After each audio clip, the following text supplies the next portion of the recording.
Any questions? Startled, Lee Han asked back, "Sorry, what?" Internally, he was freaking out.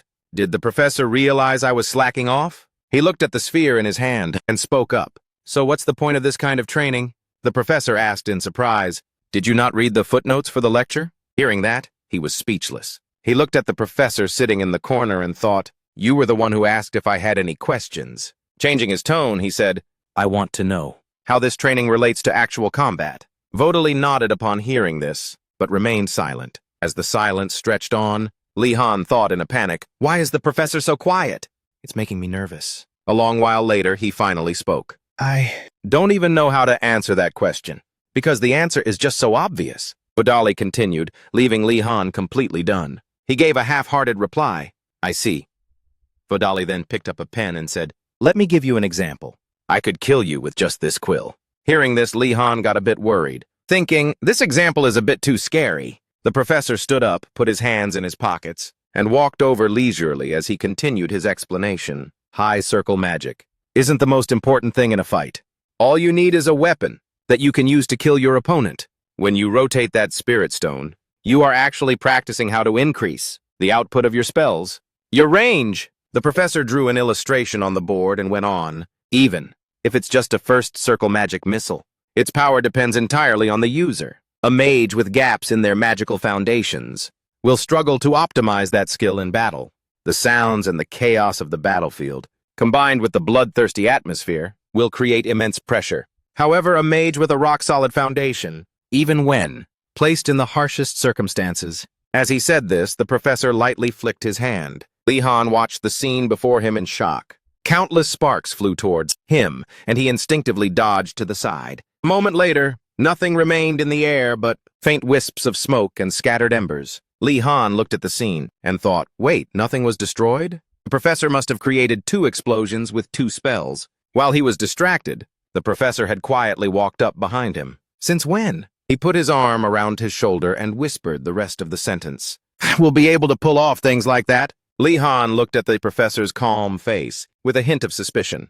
"That kind of magic? And he didn't even break a sweat?" Vodali asked coldly. "I think..." That explanation was pretty easy to grasp. "Did it help you at all?" Lee Han was speechless for a second, then acted totally happy and grateful as he replied, "Yes, it did. Thank you, Professor." He watched the professor's back as he walked away, thinking to himself, "Lecture content aside, I have a different view of Professor Vodali now. I thought he was just half-assing his teaching.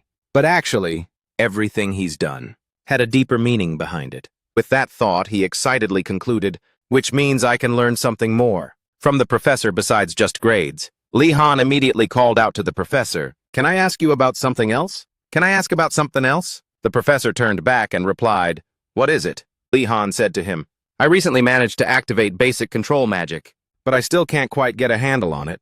The professor turned his head and spoke softly to Lee Han. "Your mana pool must be enormous." He didn't deny it and quickly replied, "Ah, yes.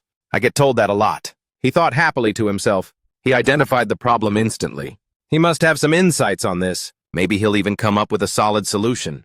I wonder what kind of method the professor will teach me. Just as he was thinking, the professor reached out his hand and gently grabbed Lee Han's wrist, which took him by surprise. The professor muttered an incantation to drain mana. Mysterious streaks of black light rapidly flew over and swirled around Lee Han's wrist. He looked at the sight before him, completely stunned. Mana drain. It was a powerful and sinister spell that could absorb the target's mana. Lee Han felt a bit suspicious, wondering to himself, is the professor really using this on a student? Wait. The teacher softly ordered him to stand still, but before he could finish his sentence, his eyes froze. In front of the professor, it was as if a space of 10,000 waves were crashing over each other, leaving him confused, wondering, what is this? Vodali suddenly stalled, and under Lee Han's suspicious gaze, he collapsed to the ground. Lee Han quickly sat down and shook him, calling out, "Professor! Are you okay?" The professor waved his hand in front of Lee Han for a moment, then slowly sat up and replied, "I'm fine. I was trying to reduce the amount of mana you possess to make it easier for you to control, but I failed. You have way more mana than I thought. Usually, when people possess an amount of mana beyond their capacity, they can't regulate the power and pass out, just like what happened to the professor. But there's no way that he, a professor at Einregard, wouldn't know his own limits." Lee Han was a bit puzzled and did the math in his head. If I really have enough mana to knock a professor unconscious, then exactly how much is it? He confusedly said to the teacher, I didn't expect such a drastic measure to fail. I guess there's no other way? The professor cut him off and continued, No, there is still one way. My boy, he asked back happily. The professor then asked Lee Han, Has the object you were controlling ever come flying back at you? He thought back for the moment and replied, No, sir. The professor continued, The key is instinct, even though it seems hard to control. As long as the mage's will is linked to the object, we can control them by instinct. Hearing that, he confusedly recalled, Wait a second, so that means the stones I threw, initially they were also my will? Vodali instructed him again. Instinct is a very powerful thing to use. You must practice your ability to control objects. He silently agreed, I see. He really is an expert. It was worth waiting for his answer. If I gradually develop formulas like these, the professor raised a star spirit stone in his hand and turned to ask him, Are you ready? Lee Han looked at the star spirit stones floating in the air, feeling a bit confused. The professor then continued, I'm going to aim for your chin.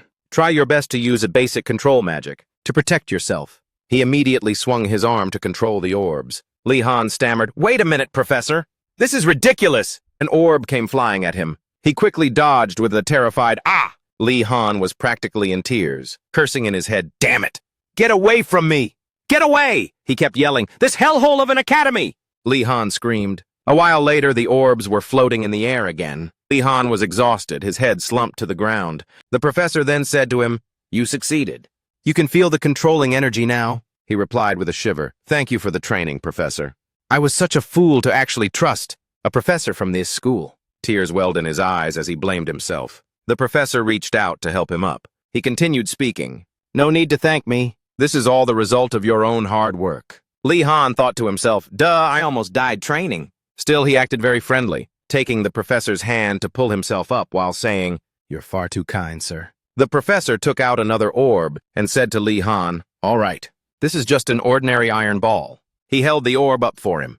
Try moving it using basic control magic. Lee Han heard this and asked blankly, Huh? Why me? But he still pulled out his wand and chanted the movement spell. The orb immediately flew up. The professor continued to give him orders. Now try moving it as I say. Up, down, clockwise, counterclockwise. The professor watched Lee Han finish and said to him, That's enough. From now on, we will practice with the iron ball instead of the star spirit stone. He was curious when he heard that. I still can't draw a magic circle with the star spirit stone. Is it really okay, Professor? Professor Joe then requested him. Try doing the same with the star spirit stone. While he felt a bit anxious, thinking it had been a long time since he last did it, he waved his hand and began following the professor's request, only to suddenly realize it was much easier than before. Vodali spoke to him again. Mages are born from harsh experiences. The Star Spirit Stone is a tool for mages who lack experience. You don't need to use it anymore. Try drawing the circle again with the iron ball. The teacher instructed Lee Han, Once your skills have progressed further, I will give you a test.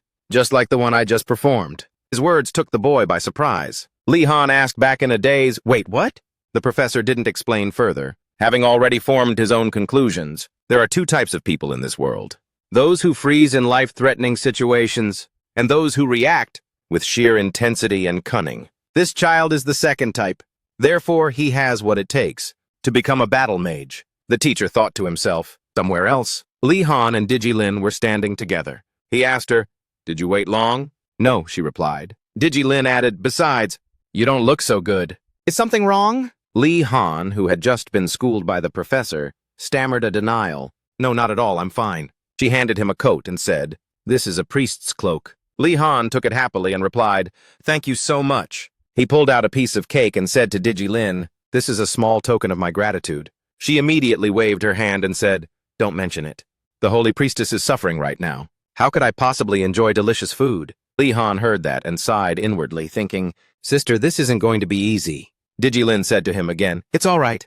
Give it to someone who truly needs it. Some tea will be enough for me. She spoke and then took out a teacup. Lee Han happily volunteered himself. May I brew the tea for you today? Digilin asked back curiously, You want to brew tea for me? Lee Han took off his outer coat and said confidently, I'm actually quite fond of brewing tea. He thought to himself, I've heard that priests like unsweetened tea or coffee. Digilin probably thinks I'll brew that kind of tea. He bent down to boil the water, then added all sorts of ingredients and tasted it, thinking happily, but it's not that simple. I'll blow your mind with this brand new flavor.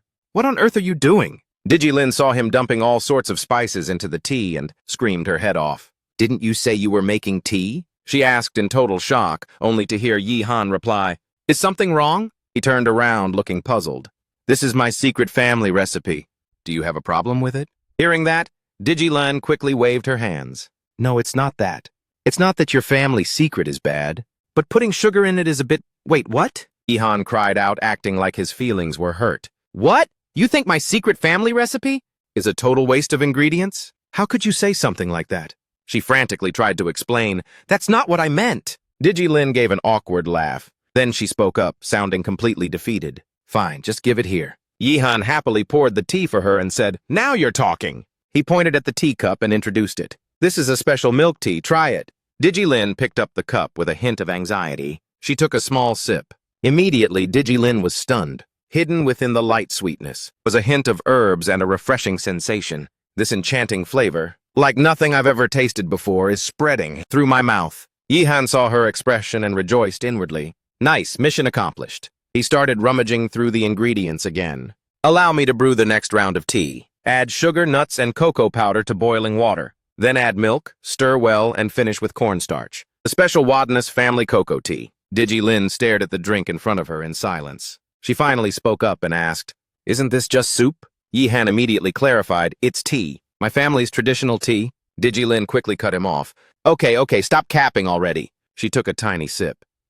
Yi Han thought confidently to himself, Heh, how is it? It's different, right? A whole new flavor experience for you. Using this method, I'll fatten you up with these drinks. It's not quite tea, but it's still like tea, Digilin asked, looking a bit dazed. So even bread is tea now? A moment later, the tea was gone. Digilin quietly praised, The tea was actually good. Yi Han stepped over and grabbed her shoulders. He said, Since you drank it, you're not going to flake out, right? From now on, show up here as we agreed. Digilin quickly told him, You don't have to act all sketchy. Digilin said goodbye to Yi Han. Thanks for the tea.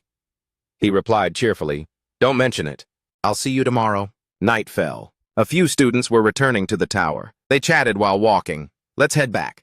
Hope tomorrow's class is more chill. Yi Han quietly hid in a corner not far away, watching everyone return. Since it's curfew, every student has to be back in the dorms.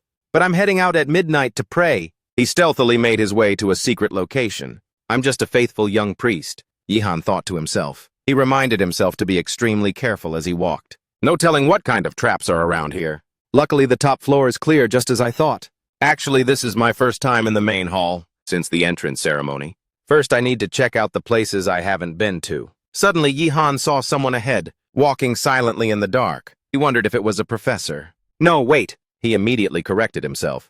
That's a student from the Black Tortoise Tower. He was moving without making a sound. Based on those footsteps, he's definitely been trained. The rat tribe usually isn't welcome in the Empire. Many of them have records for theft, or are just wanderers. I'd love to think that's just a personal bias, but Yi Han watched him pull out a key. He thought, with that thing, his goal is pretty obvious. He stepped forward and spoke softly. If we share the same goal, keep your mouth shut. Otherwise, I'll end you. He pressed his wand against the back of the other's neck, threatening him. The other person looked absolutely terrified. Li Han gave a faint smile. He was completely unfazed. He continued, It would be a good idea for us to collaborate. The other boy gasped in fear. Man, you scared the life out of me! I thought you were a professor. I didn't expect you to be a student, too, Li Han said softly. Sorry if I spooked you. Introduce yourself. What's your name? He asked again. My name is— The other boy stammered. His name was Redford, a professional thief from the White Crow Guild. No student ever dared to mess with him, yet he always felt like an outcast. Because of that, he always craved recognition from his peers in the tower. So he started looking for where the essential supplies were organized, and after a thorough investigation, he found the most likely door. He even used his talent to forge a key for the door himself. Li Han held the key in his hand, showering him with praise. You're actually pretty cracked. Redford immediately said, That's because I spent all my free time making it.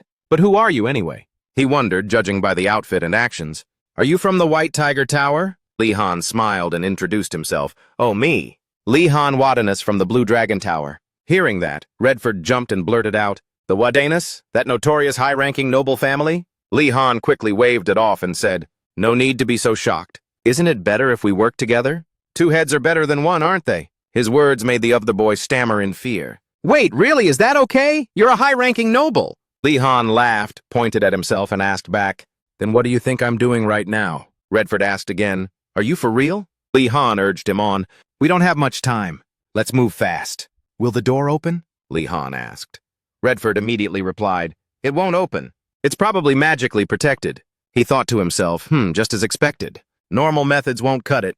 He observed the door and thought, Wait, that symbol. Li Han quickly spoke up. Could you back up a little? Redford asked in confusion. Huh? What are you trying to do? Li Han pulled out a key. He inserted it into the keyhole. It actually fit the lock. Oh, it works, he said happily while Redford looked on in shock. He wondered, Where did you get that key from? Li Han replied. Oh, this? I swiped it from the principal's drawer. He thought to himself that he hadn't told Asan before, but he had found it, along with a message from the principal. He kept it just in case, never thinking he'd use it here. Redford stared blankly, feeling bewildered.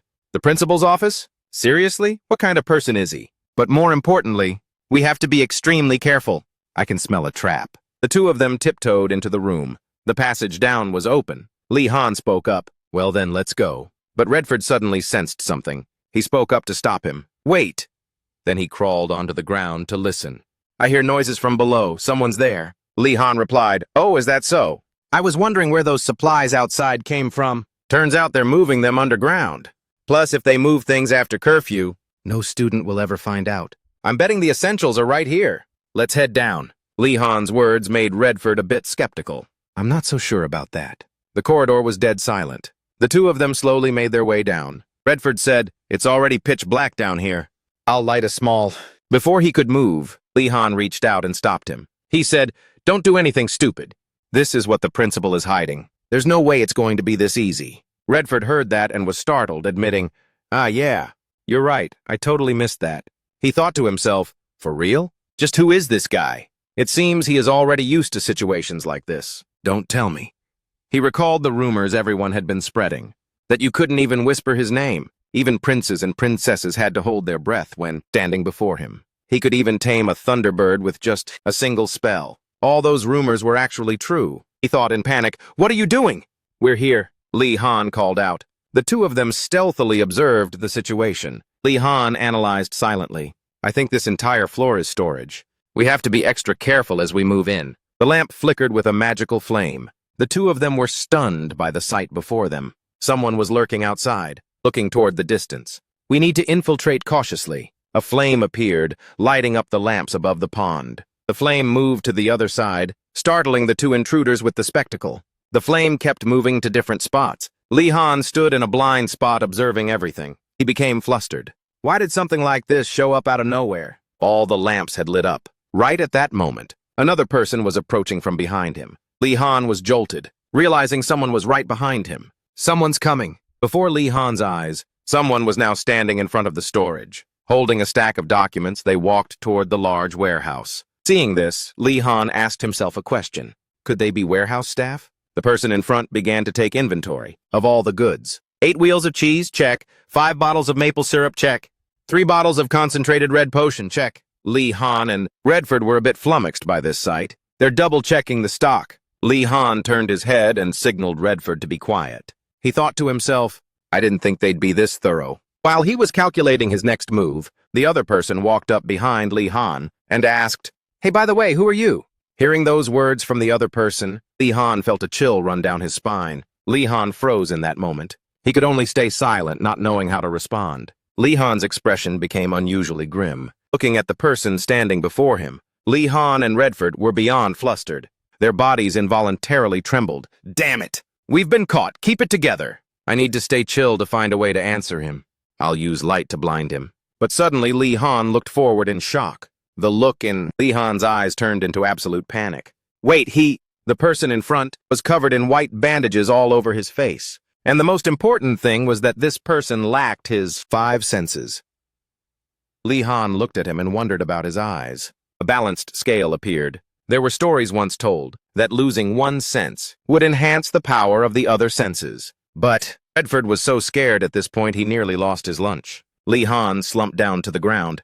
But even so, it makes no sense that he found us. Looking at the storage in front, he then began to analyze everything. We didn't make a sound, and he shouldn't be able to tell us apart. from anything else around here? Lee Han wondered. So how did the person in front of me? He went quiet and stopped talking to Lee Han. But then he started sniffing something. He sensed the two of them, Lee Han and Redford, through thermal sensing, especially from Lee Han's body. An incredibly powerful source of energy was emanating from Lee Han's body. Right now, a massive wall of water swept him inside. He was surrounded on all four sides by nothing but water. He raised his head, bewildered by the scene before him. He then placed a hand over his chest, bowing low to pay his respects to Lee Han. This caused Lee Han to jump in surprise. He spoke reverently to Lee Han. That sensation of overwhelming mana! So it was you after all. Master, please forgive my insolence. He addressed Lee Han in an incredibly respectful tone. I shall return to my duties immediately. Lee Han looked at this person before him, feeling strangely confused.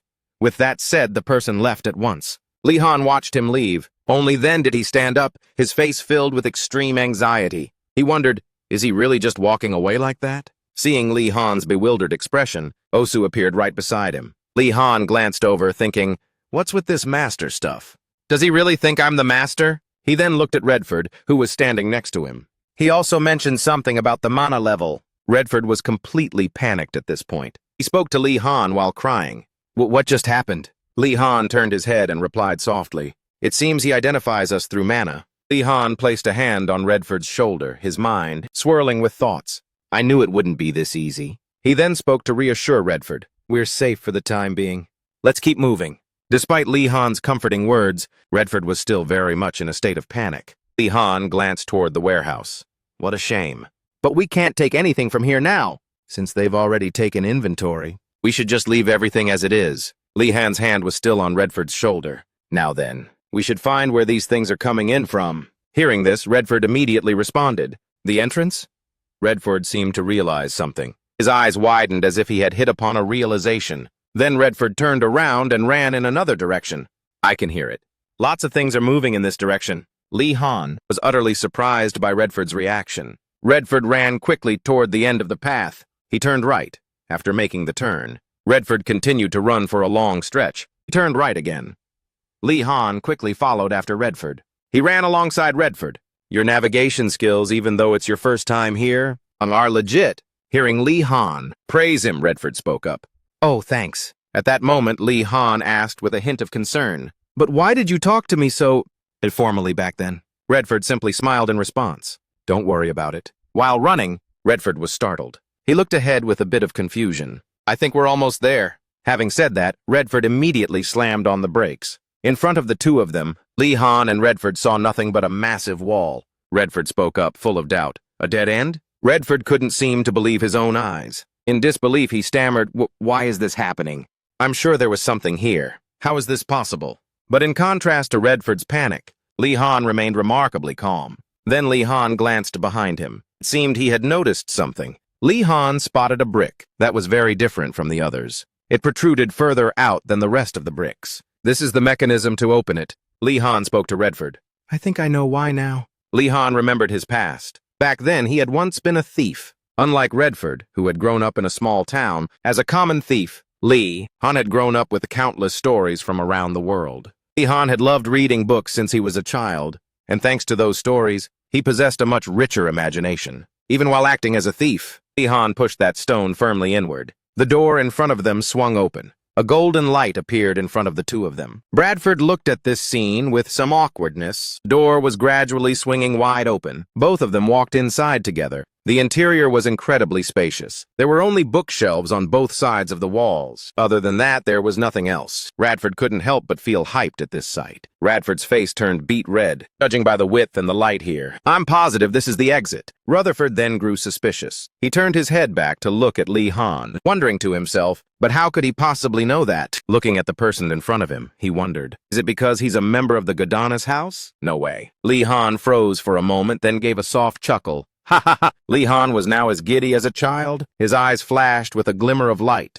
I'm finally able to make my escape. Lee Han closed his eyes, smiling with satisfaction as he reminisced about what had passed. I've worked so hard for this very moment. Lee Han was so happy he almost teared up. Let's go, Radford! Hearing that, Radford was beyond stoked. Yes, Lord Godanis. Meanwhile, on the outside, someone had driven a carriage to location 1 to transport cargo. A man was gradually loading the goods onto this carriage. The blonde-haired man looked at the carriage before him. Rugged employees must always endure and strictly comply with the 3 rules. The streets were now incredibly bustling. Everyone was busy trading goods with each other. They are not allowed to speak of what they see. They are not allowed to start a conversation. They are not allowed to be nosy, even if there's a priest. After achieving his goal, Lee Han and Radford walked out together toward the people. At this time, 2 people were observing both of them. Students appeared on the opposite side of the entrance. They didn't utter a single word either. Lee Han was a bit anxious. He leaned close to Radford's ear and said, "The way they're intentionally letting us slide is truly sketch." Radford also replied in a low voice, "I think they're trying to act like they haven't seen us." Hearing Radford say that, Lee Han felt a bit worried. Then maybe I can avoid any unnecessary drama. After thinking that, Lee Han went over to strike up a conversation with the driver. "Excuse me, can I ask you something?" He slightly furrowed his brow. Lee Han began to ask with a smile, "Could we possibly leave in this carriage?" He replied with a bright smile, "Of course. We're almost done here. Please wait inside." Then the transport wagon began to roll. The 2 of them were now sitting in the carriage. Both were feeling incredibly flustered and anxious. Radford was so scared he was speechless, while Lee Han was trying to act chill. "Stay calm. There are no issues yet." Lee Han snapped his eyes open. It's just that Radford was incredibly stoked right now. His eyes were sparkling with starlight. "Just as expected, Lord Godanis. I can't believe he let us on the carriage with just a few words like that. This is so fire." Seeing Radford's extra reaction, Lee Han gave a forced smile. "The way Radford evaluates me is a bit too much." In the blink of an eye, it was already dark. The convoy had reached the edge of the forest, but still no one said a word. Lee Han glanced to one side and continued to calculate. It made sense. This world isn't exactly a walk in the park. Lee Han remembered what Osu had once said. Enrigate is a symbol of royal power and mages, so it has a lot of enemies. Lee Han looked at the pile of goods on the wagon. Not just political forces, but because valuable goods all pass through and out of here, the risk from that is certainly very high. Lee Han sat in the carriage and began to weigh the odds. This tension is probably a side effect, but not stopping newcomers from leaving here is still totally nonsensical. The carriage carrying the 2 of them, Lee Han, along with Radford, was still continuously going deeper into the forest. But suddenly the carriage stopped.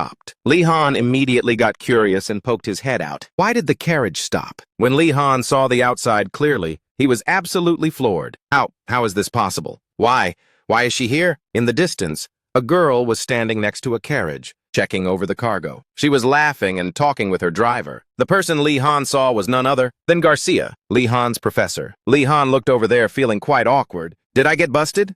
But it doesn't really look like it. Radford had also spotted Garcia outside. He started to panic. "Warden us, there's a professor right out there." Lee Han put his hand to his lips to signal him to zip it. Garcia's transport carriages were leading the way at the front. Lee Han turned to speak to the terrified Radford beside him. "I don't think she knows we're here." Lee Han started to reassure him. "Just quietly observe the situation." Radford tried to keep his cool. "All right, fine." Lee Han looked the other way and began to think. Garcia had now entered the room, sitting down while holding a food container in her lap. Lee Han wondered why she came here. Garcia started to open the box. A stream of purple mist wafted out of the box. Garcia let out a long sigh. Osu then appeared beside Garcia. "The Imperial officials must be waiting outside the academy. Let's please give them this." Garcia looked exhausted. What a drag, having to constantly hand over these artifacts to them. Garcia looked at the 2 who were shaking uncontrollably. Furthermore, Garcia gave those 2 a smile, making them jump even though I'm just smiling, yet they're always acting so scared. The rabbit-kin youth in front of her began to worry. Suddenly, the other person drew a sword. The rabbit-kin youth then shouted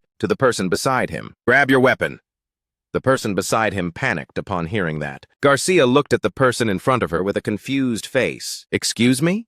You're grabbing a weapon just because I smiled." The rabbit-kin youth now looked anxious, shouting at the person from before, "It's not that! Professor, I heard a warning signal from the vanguard. This is an emergency." Seeing this reaction from the rabbit-kin youth, Garcia's expression also became totally bewildered. The moonlight had risen quite high by now. A loud voice screamed out, "This is your final warning." A group of people were aiming their guns at those 2 cloaked figures over there. "State your identities." Immediately, the cloaked man spoke up first. "What are you even talking about? We're just passing merchants," the white-haired man asked back warily. "Merchants?"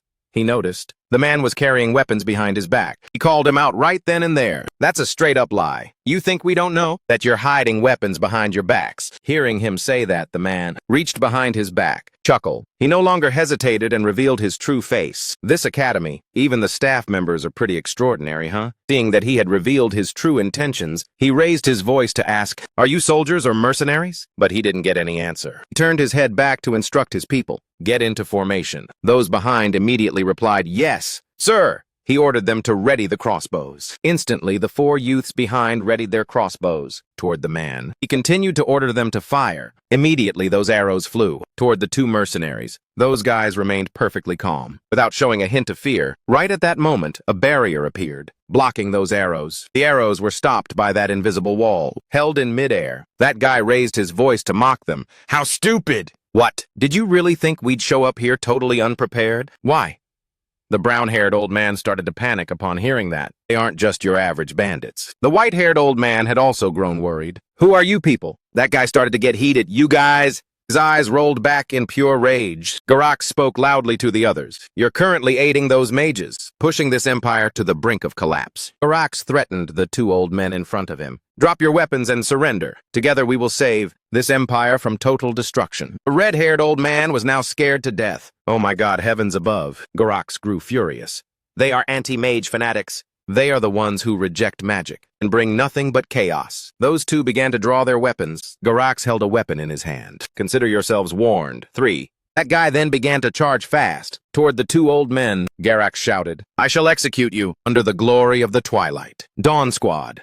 At that very moment, a staff suddenly appeared, raised into the air. The one holding the staff shouted, "Divine Barrier." A massive net appeared, covering everyone below. Against the attack of those 2 guys, Garak and his teammate were completely unable to attack the people inside. The red-haired old man, seeing this, was both happy and frantic. "Haha. A professor is indeed incredibly powerful." Garcia swung her staff, her eyes fixed on the 2 outsiders. "Even though I've blocked them with a magic shield," Garcia suddenly glanced to one side. "The situation still isn't looking good." Garcia looked at Garak and his teammate standing before her and started brainstorming a plan. "Our opponents are from the Twilight. Dawn Squad. They've murdered countless mages before. It's extremely hard for anyone to hold their own in a long fight with them unless you're a battle mage. The only thing I can do right now is..." With that thought, Garcia began to cast her spell. She closed her eyes to focus, holding both hands out. Feathers gradually began to appear. From those scattered feathers, a flock of birds suddenly emerged and flew out. The image of a castle appeared before Garcia. At this sight, she showed her concern, alerting the others and trying to hold out as long as possible. Garcia pointed her staff at Garak and his squad until the headmaster arrives. Garak turned to tell his teammate, "Take it out."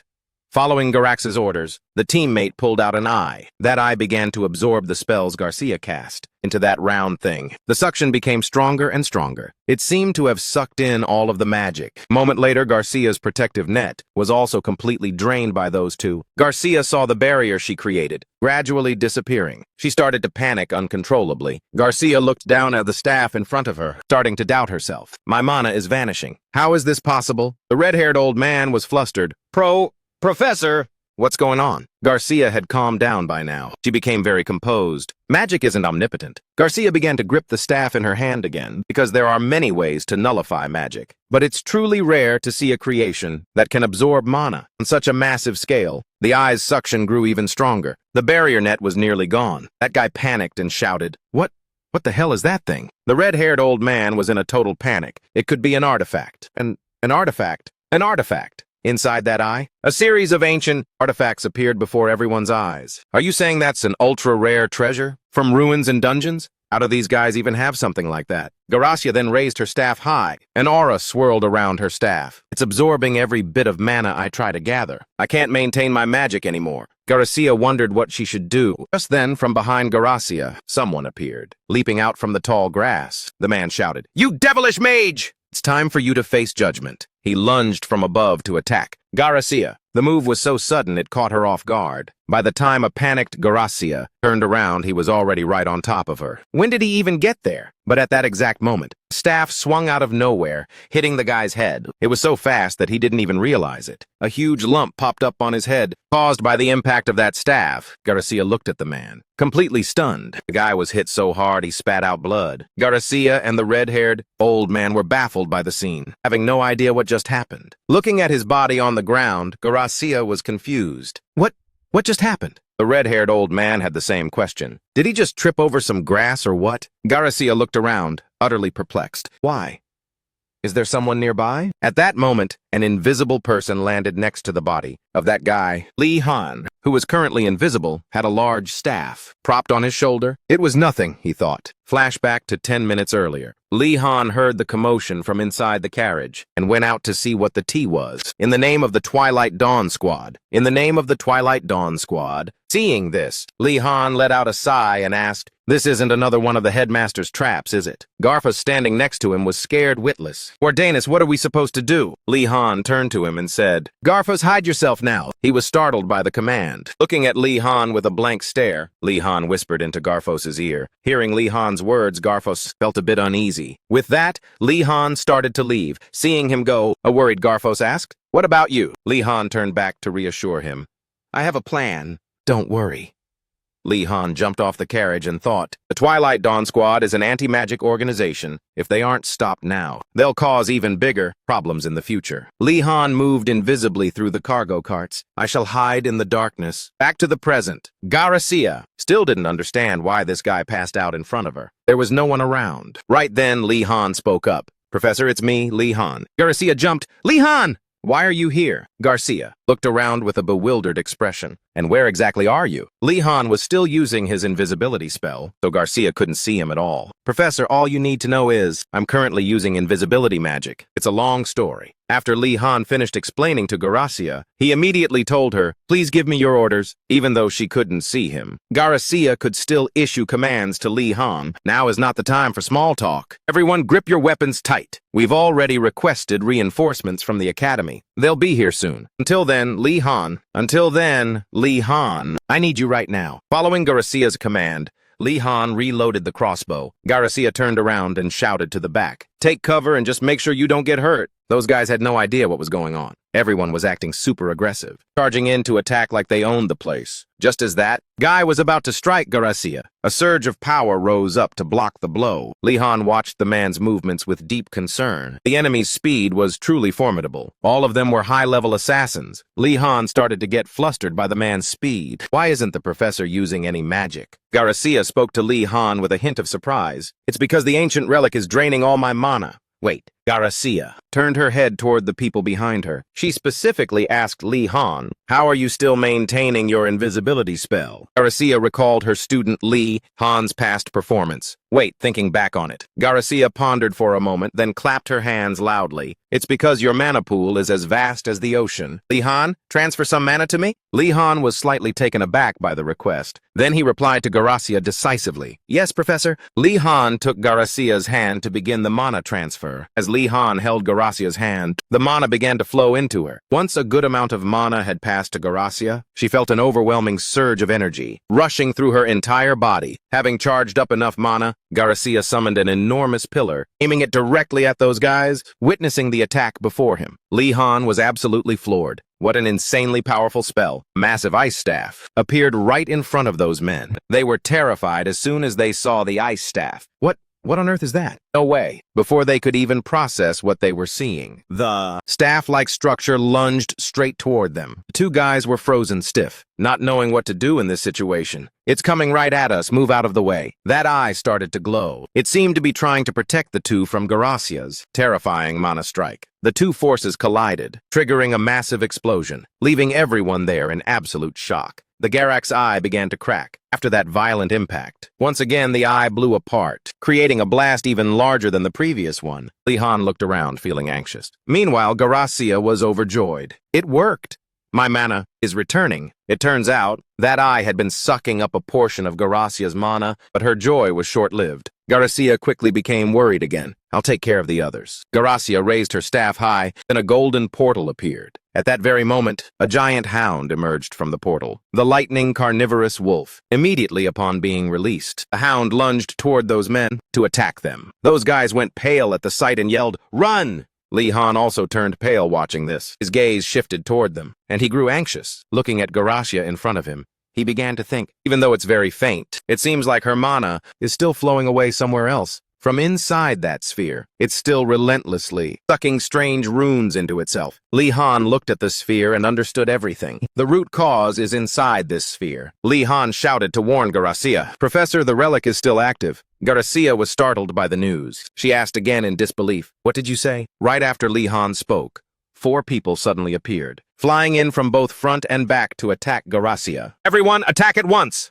Hurry up and keep that mage from casting anything." Gracia's face went pale. This situation was completely outside of her calculations. Damn it. They closed in while I was focused on the relic. Lee Han was still invisible, so he repositioned himself very quickly. Lee Han took full advantage of his stealth state to strike back at those guys, saving Gracia from this tight spot. The rest of the group saw their comrade go down for no apparent reason, and they started to panic. Wait, what? He just fell over even though nothing was around him. Garax only had to glance over once to figure out exactly what was going on. He spoke up to reassure his teammates. "Everyone stay calm. There's definitely someone around here using invisibility magic." With that, Garax threw a handful of sand toward Lee Han, forcing Lee Han to dodge in a hurry. Lee Han realized that guy knew he was there for real. How could they react so quickly? Against an enemy they can't even see? Lee Han looked at the person standing before him. What's more, the aura radiating from Garax was some kind of terrifying energy. The magical energy output from that guy is on a whole different level from the others. Thinking this, Lee Han glanced over at Gracia. I can't let him get near the professor. At this moment, she's struggling to hold off 3 of them at once. Lee Han pulled up his face hood, masking himself up tightly. Then he recited an incantation. I reveal myself in the light. The moment he finished the spell, he manifested right in front of them, holding a scythe.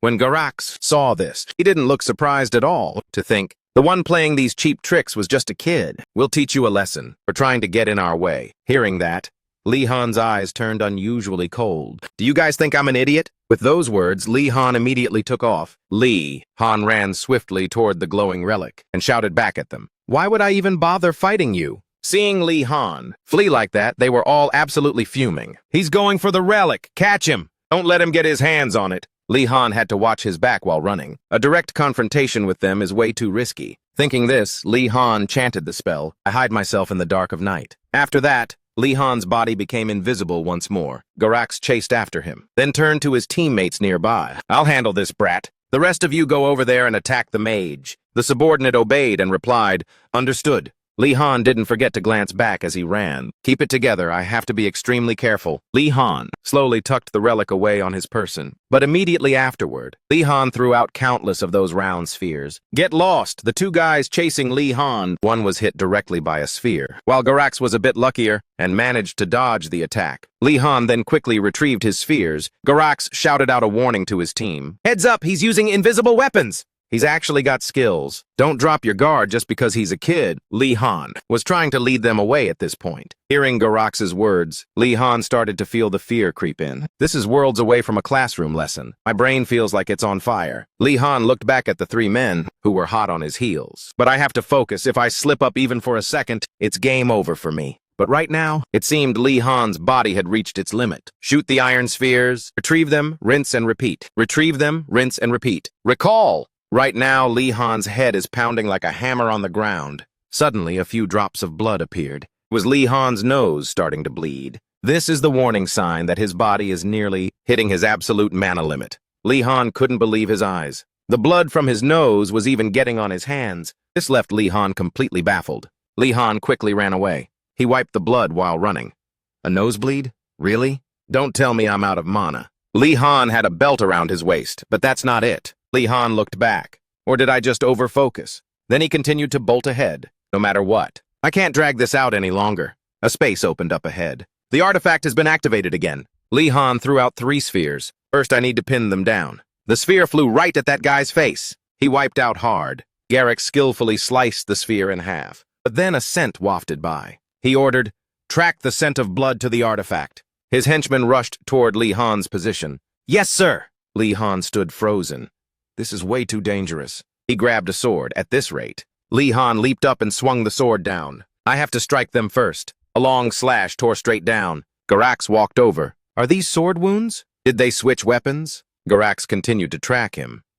"He's somewhere around here. Throw some glowing powder around the artifact." The henchman scattered the powder near Li Han. His nose continued to bleed, splattering out. "I can see the blood mixed with the glowing powder. Those guys aren't moving. Damn it. Do I have to give up on destroying the artifact? Wait." An idea struck him. "If it's that thing," one of the men shouted out. "Captain! I see blood. It must be his, sir." Garax said, "We need to stay calm and handle this." He cut himself off mid-sentence. "If we follow the scent of blood."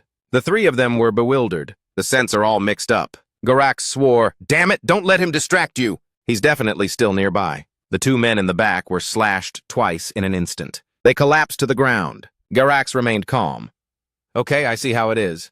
Impressive, very decisive. A foot stepped down. Even while backed into a corner like this, Garax had realized, you chose to hide among the wounded. He took off his mask. "It's been a long time since I've met someone like you." Garax leaned down. He picked up a sword. "My name is Garax." Li Han and the man faced off directly. "From now on, we're playing for keeps." A heel lifted up. "So you've hidden your scent now. I bet you think you're perfectly concealed with that ridiculous spell of yours." Their blades clashed. Li Han gritted his teeth and endured. "How did he—" Garax sneered. "You're still wet behind the ears. I can clearly hear your shaky breathing." Li Han was pushed back. "You thought only the scent of blood would give you away? Stupid. And thanks to you thinning out the numbers, I can hear you even more clearly now." Garax's expression hardened.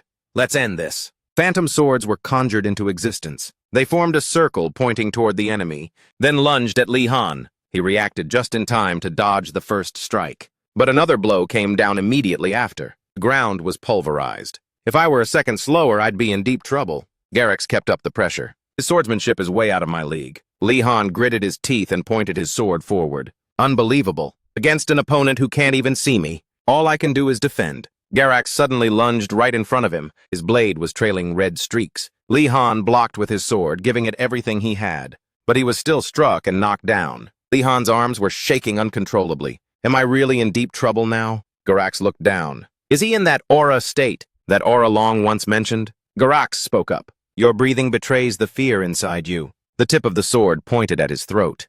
"I'm curious to see what your terrified face looks like right now." Li Han stayed silent. "I can't die like this." He remembered that sword strike. "I heard that experienced swordsmen who have undergone training can channel mana into their blades." Those were Aura Long's words. Li Han gripped the sword once more. "If it's a magic user like me..." A blue flame erupted. The sword slash swept across. Garax managed to block the move, but he was stunned. "What the hell was that?" "Don't tell me he's..." Li Han said. "It worked," and leaped up. "Anyway, I already have more mana than I know what to do with." Li Han smirked. "Guess I'll just pour it all into the sword." Li Han's entire body was enveloped in a surge of mana. He backed away to assess the situation. "I have plenty of excess mana anyway. I just need to channel it all into the blade." Just then, Garax was sent flying. He slammed hard onto the ground. He likely suffered severe internal injuries from the impact. Garax coughed up blood in agony. He couldn't believe what he had just seen. "That sword? I'm this badly hurt from just one clash? What the hell is going on?" "It was that brat. I can't go down here. That kid has to die right now." With those words, Garax cast a spell. A magic circle swirled around him. Li Han felt his breathing grow heavy. His heart rate quickened as well. Li Han's mind went hazy, as if obscured by a thick fog. "Why won't my body move? Is it because I forced the mana through?" He's starting to stand up. But in his eyes, he could see the man rising, though his whole body was still trembling. Garax charged straight ahead. He swung the massive broadsword in his hand with force. A thick, killing intent radiated from him. "Die!" Garax's expression was incredibly fierce, as if he wanted to tear Li Han apart. He struggled to clutch his wound, cursing under his breath. "Damn it!" A second later, he suddenly faltered. Blood gushed from Garax's mouth, and he collapsed heavily, creating a loud thud right in front of Li Han. He stared at the scene, completely stunned. Just like that, he's dead. Before he could take his life, Li Han watched him closely for any signs of movement. Finally, he concluded that the man had vomited blood and died. A mana-infused attack actually worked. In that moment, he completely relaxed his body, sprawled out on the lush green grass and shouted, "I'm alive!" But suddenly Li Han remembered. Just before that, the professor was only seeing things at that life and death moment. Garcia rushed over to him and yelled, "Li Han! Are you okay?" He looked at her, confused. Why was the professor here? She was being surrounded by enemies. But after seeing Garcia's frantic face, he swallowed the words he was about to say. Li Han glanced to the side. But the intruders had already been taken out and were lying all over the ground. It was obvious who the culprit was. She tenderly examined his body first. "I'll check to see if you're injured." Li Han just gave a helpless smile in his heart. There was no need for me to worry. Maybe the professor could have handled everything herself. As if reading his thoughts, she suddenly spoke to reassure him. "You don't need to worry anymore.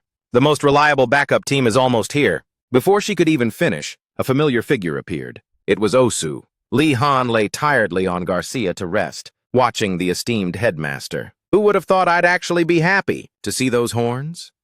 Then his eyes grew heavy. Li Han drifted off to sleep. Now I can finally get some rest. But the members of the rescue team were growing in number. They loaded the corpses onto the carriages. Osu's voice rang out, filled with self-reproach. "I am sorry, Professor Kim. I put you in danger. I should have seen this coming." Garcia gave him a forced smile in response. "It's all right, Headmaster. Who could have guessed that the notorious Dawn of the Twilight would show up?" He was touched by the professor's words. "Professor Kim." But they didn't have long to be sentimental. Another voice cut in. "This isn't good at all. As the Academy's headmaster, you should consider every possibility." Osu immediately lost his temper. He turned and barked straight at Volati. "Shut it! In a situation like this, more importantly, who is that behind you?" Volati calmly uttered a name. "He holds a high rank in the Dawn of the Twilight. He's a battle-hardened veteran nicknamed the Assassin Mage." He stepped closer, fuming. The body was barely clinging to life. Osu's face was written with murderous intent. "Still breathing? I'll deal with him." But regardless, he suddenly glanced over, looking at the brutal battlefield from just now. A thought crossed Osu's mind. These marks. This isn't the fighting style of a mercenary. Did that kid do this? How? What on earth has the Wardenaz family been raising? Garcia stammered, trying to protect Li Han. Things were extremely dangerous. If it weren't for Li Han's backup. Suddenly he interrupted her. His voice sounded much softer. "It's not just that. To think a freshman could actually use magic in combat. The boy is clearly proficient in offensive magic. And looking at those mercenaries, it seems he used more than just magic to mess them up." A series of combat images of Li Han flashed before him. He continued, "This kid is interesting." Suddenly Osu's face showed a look of intense craving. He shouted with possessiveness, "I want him. A personal disciple. The teaching method that focuses specifically on passing down everything, all to a single person. I want to mold him using this traditional method." But Professor Garcia quickly crushed Osu's newfound dream. "If you do that, His Majesty won't let it slide." He immediately fell into a dilemma. "I suppose there's no other way. After all, I was the one who made the rule that all students must be taught equally." His eyes narrowed with delight. "Well, there will still be plenty of chances to teach the lad. I'll just wait my turn." Meanwhile, for Li Han, even in his sleep, he sensed something was off. No, stop! That night, Li Han had a nightmare. Scene change. At this moment, Osu took a deep breath. A second later, a swarm of mini-skeletons surged out. He ordered his minions to clear the area, and remember, provide proper compensation to the mercenaries. For their contribution this time. They obeyed instantly. "Orders received!" Osu's gaze turned in one direction. The image of the treasure appeared in his mind. "Don't forget to bring that ancient relic back." Suddenly, Headmaster Osu noticed Volati standing dejectedly in a corner. He quickly approached and asked, "What are you doing?" "Professor Volati?" Volati answered honestly, his eyes still fixed on the corpses. "I'm investigating their strange positions." Osu completely agreed with this point. "They certainly are strange. Don't tell me Wardenaz did this too? What kind of magic is this? Has he already reached this level?" Suddenly, Garcia's graceful and slightly shy voice cut them off. "It's because I'm the one who punched them." The scene shifts back to the academy. At this time, Li Han was still resting in bed. After a long day, his soul was drifting in pure comfort. "Is everything okay now? This is..." Opening his eyes, he was suddenly met with Headmaster Osu staring intently at Li Han. "Oh, you're awake?" He jumped in fright and screamed, "Why is the headmaster here?" Then Li Han looked all around. "Where am I?" Garcia approached to calm him down. "It's all right. Li Han, you must have been shell-shocked by the ambush. You did a great job. The heavy weight in Lee Han's heart was finally lifted, wasn't it? Suddenly, he recalled the events of that night. Right, the headmaster arrived after I passed out. Even though the man looked a bit grumpy and was scowling, he still offered Lee Han some praise. You did well. He felt bashful, receiving that compliment from the headmaster. Yes, sir. A faint blush appeared on Lee Han's face. He thought maybe everything would just blow over like this. I did help the headmaster after all, so... Meanwhile, Garcia on the sidelines was beaming and showering Lee Han with praise. You really did a great job. Suddenly, Osu's voice rang out with an eerie tone. Of course, I still can't ignore the fact that you tried to skip school. At that exact moment, he couldn't help but curse. Damn it! Lee Han buried his face in his hands, groaning in helplessness. If it weren't for those guys, then this time, maybe. Beside him, Garcia tried her best to comfort him. I'm sorry. Lee Han, it's because you were trying to help me. He suddenly questioned Lee Han, but how did you get through the underground vault? Perhaps you managed to pick up the keys that I left scattered around? But in his heart, Lee Han already knew the score. I knew it was a trap. Osu explained seriously. It's virtually impossible to lose the vault's guardian. Confused, Lee Han quickly played dumb at the interrogation. He was being grilled. I have no idea what you're talking about, Professor. But how could that possibly fool Osu? Playing dumb, huh? I see. It's truly a shame, because you won't be able to use that route ever again. He screamed in despair internally. Damn it! Then Osu stared blankly out the window. His eyes were fixed as if he were carrying the weight of the world. Suddenly, he spoke up. Listen carefully, Lee Han Wardenaz. I sincerely thank you for bravely facing the dawn of the twilight, to protect everyone, including the professors. To show my gratitude, I shall gift you the legendary sword, Morning Star. Lee Han carefully took the sword from Osu's hand. He couldn't help but stare at it, while not forgetting to respond to him. Thank you. Suddenly, Lee Han's eyes widened in surprise. He hurriedly asked the man, Wait, doesn't this sword belong to them? Osu just gestured for him to keep quiet. But inside, Lee Han was screaming, More importantly, he's giving it to a student? The professor continued, And one more thing.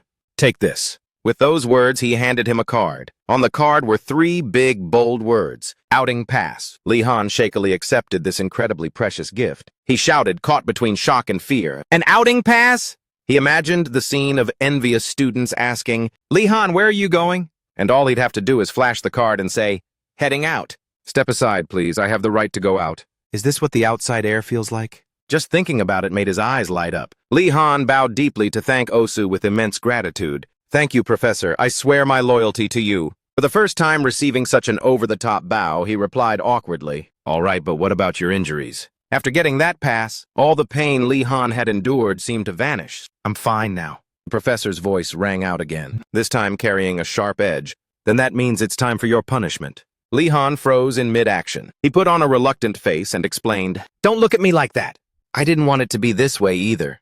Anyway, you aren't being punished for trying to escape without permission, he firmly asked. Then why? Osu simply replied calmly, Because you got caught while doing it. Lee Han trembled with rage. In his mind, he was throwing 1,000 insults at the headmaster standing before him. Are you saying that at that moment, I should have just sat still and watched everything happen? That headmaster. Garcia looked at Lee Han with concern. I'm truly sorry, Lee Han. Suddenly, Osu noticed the first rays of light shining through the window. He spoke softly. It's already morning. Until this time tomorrow, stay in there and think of another way to escape. Now Lee Han was completely locked away in the dungeon. Holding the iron bars for the first time, emotions welled up inside him that were hard to put into words. I'm actually locked up. He's so weird. Suddenly, Lee Han noticed his surroundings. The cell was surprisingly tidy. It was fully furnished with a bed, table, and chairs. Is this really a punishment cell? It's not much different from the dorm. It's quite cozy. This is way better than when I graduated. Suddenly, he heard footsteps belonging to a skeleton. From outside, it banged on the door and called out, Lee Han of Wardenaz. It then pushed a basket full of food inside. Lee Han took it and stared blankly at the pile. He realized these were all rare delicacies, things that had never even stepped foot in this academy. He shouted in pure shock, What is this? Why is the food in solitary so good? Someone walked over and killed his vibe, taking the basket. Food? Are you dreaming? He looked at him with a grin and explained, This is a gift from Professor Garcia. I'm so sorry. Student Lee Han. Hearing that, he chuckled awkwardly and said, Aha. Tell the professor thank you for me. As soon as he finished speaking, a bunch of food was thrown straight at him. That's not all. Here's more. Lee Han quickly covered his face and said, No, wait! In no time, he was covered in food. Later, he was taking a sip of tea. He slowly enjoyed the cup of tea in his hand. Suddenly, he thought back to the recent battle. That was one intense fight. I was lucky to survive. At that time, the opponent had hurled a mana ball at him. I haven't even attended a single combat class yet. Ugh, I don't want to think about it anymore. As he thought of this, he tossed the mana ball into the air. As it fell back into his hand, he glanced at it. Looking at it with satisfaction, he said, I can create a perfect mana circle now. I've gotten stronger. Remembering Professor Vellotti, he thought angrily, I ended up proving Professor Vellotti right. Adversity really does make people grow. At that thought, he slumped his head onto the table in frustration. I'd literally die if I had to do it again. Li-Han cried silently inside, thinking, I shouldn't use mana. Recklessly from now on. Luck doesn't strike twice. Thinking about seeing himself in the news, with the headline, Darwin Award Student of the Year. He thought, I don't want to end up like that. After a bit of overthinking, Li-Han sighed and said, okay, that's enough. Feeling sorry for myself. He looked around and wondered, what should I do now? Li-Han spotted a book on the table. The book seemed to have a magical pull on him. Even worse than being locked in solitary. Before this, Osu had handed him the book and said, take this. Holding the book, he received these instructions. This book will keep you from getting bored. Make sure to read it. Thinking of that, he was a bit skeptical. But deep down, he was guessing. Is this a carrot or a stick? The devil in his mind appeared and said, it's definitely a reward. The headmaster is only human. He must feel guilty too. Immediately, the angel in his mind appeared to intervene. It's a trap. There's no way he'd feel guilty. The angel's reminder finally made him realize it. Besides, that teacher isn't human. He's an immortal being after all. After a brief internal struggle, he brushed aside the wicked thoughts. That's for sure. I shouldn't read the... Before Li-Han could even finish his sentence, the book on the table suddenly flipped open. While flipping, the page suddenly stopped, making him think in amazement. That book just opened by itself. The letters inside the book flew off the pages. Those letters lunged straight toward him, making him cry out in alarm. The letters... Those lines of text swirled around his head. They seemed to want to dive into his body, forcing Li-Han to cover his head. Knowledge is flooding into my head! What is this? He thought, gritting his teeth. What is he trying to teach me? Suddenly, Osu appeared right in front of him. Li-Han shouted in surprise, Headmaster! He didn't explain much, only saying, speak. Li-Han was confused and asked again, what, sorry? At this question, Osu immediately replied, say the name of the spell you're thinking of. He still didn't understand what was going on and said in a panic, What? Li-Han didn't know magic. He hadn't studied it or even heard of it, but he felt like he was remembering something. However, a word naturally flashed through his mind. Involuntarily, Li-Han blurted out, the gallant stride of Gonadantes. At this response, Osu smiled with satisfaction and said, exactly, you dimwit. The moment he finished his sentence, he was back in the old room. The chair was tipped over backward. The book was closed as well. Dazed, Li-Han collapsed onto the floor. His face was filled with utter confusion. Li-Han stared at the book with 1,000 questions. What the hell? What just happened? Did he cast a spell on the book? He sighed and lay down on the floor. Li-Han stared into space, thinking, I can't guess anything. However, knowledge of the gallant stride of Gonadantes was now flooding his mind. Thinking this, he reached out and grabbed an apple. Even though I don't think I'll use it, it's surprising magic can be taught like this. Li-Han took a bite of the apple and continued to think. Just as expected from a skeleton, looking up at the chandelier, thoughts just kept racing through his head. I'm sure there's no special reason, right? Li-Han didn't know that. Osu really wanted to teach him. The headmaster wanted to tutor him personally, but the other professors had objected. Suddenly, he heard a strange noise and became alert. I quickly jumped up. Li-Han hurriedly scanned his surroundings, thinking, what was that? Was I just imagining it? But no, the wall rumbled with a frantic pounding sound. Li-Han cautiously walked step by step toward the wall, thinking, someone is banging on the wall. Is someone in the room next door? He stared at the wall, feeling tense. The person in the next room continued to knock on the wall. After a while, he asked, what grade are you in? Li-Han thought for a second and went straight to the point. Huh? Then he replied, I'm a freshman. He heard that and said, is that so? You must be quite a hard worker. Then he introduced himself to Li-Han. I'm Gold. Hearing the name Gold, Li-Han immediately thought of actual gold and silver, a nickname for fourth years. After a moment, he understood. That meant the guy was older than him. Li-Han greeted him. Hello there. That's when he noticed the abnormality. He thought, wait, why is a fourth year in here? I'm barred from going out because I'm a freshman. He suddenly remembered in confusion but this rule doesn't apply to fourth years. After a moment of hesitation, he sighed and thought, then again, I'm in no position to judge. Someone who got busted while robbing a place. Gold from the next room asked, why'd you end up in here? Lee Han stood his chair back up and replied, I was caught sneaking out of the school. He heard that and chuckled, saying, this year's rookies are quite rowdy, aren't they? Lee Han asked him back, why are you in here, senior? Gold heard this and said, just speak comfortably with me. After graduation, we're all mages anyway. Lee Han heard that and replied to him, then I won't hold back. Why were you locked up here? Rose wondered. I did tell him to talk casually, but I have no idea what kind of guy he is. Thinking that, he replied, I'm in here because I failed a test. Lee Han looked completely shocked when he heard that. He blurted out, huh? Feeling indignant for him, he said, you got arrested just for flunking a test? Isn't that a bit too much? Gold pulled his chair closer to the wall and replied, no need to be so surprised. This kind of thing happens all the time. He slowly sat down on the chair and added, there were some materials needed for the magic in test, but I couldn't get them ready in time. He recalled the incident where he stole things and continued, so I snuck into the headmaster's secret storage and stole some reagents and got caught in a trap. At this point, he realized that he was actually caught for stealing. Lee Han cried a river inside and thought, stop sweating the small stuff. If you want to survive in this academy, you'd better just turn your brain off. Thinking of that, he was momentarily dazed. He looked at the locked door and thought, the main thing is, I don't want to end up back here again. Thinking so, he leaned close to the wall and whispered, hey, senior, it looks like the underground passage is a no-go from now on. Do you know any other way out? Then Gold crossed his arms and thought in silence. After a while, he replied, you're asking a lot of questions. Why should I tell you? Lee Han let out a sigh and replied, understood. So that's how you want to play it? Then Lee Han shouted, guard, which gave Gold a jump. No!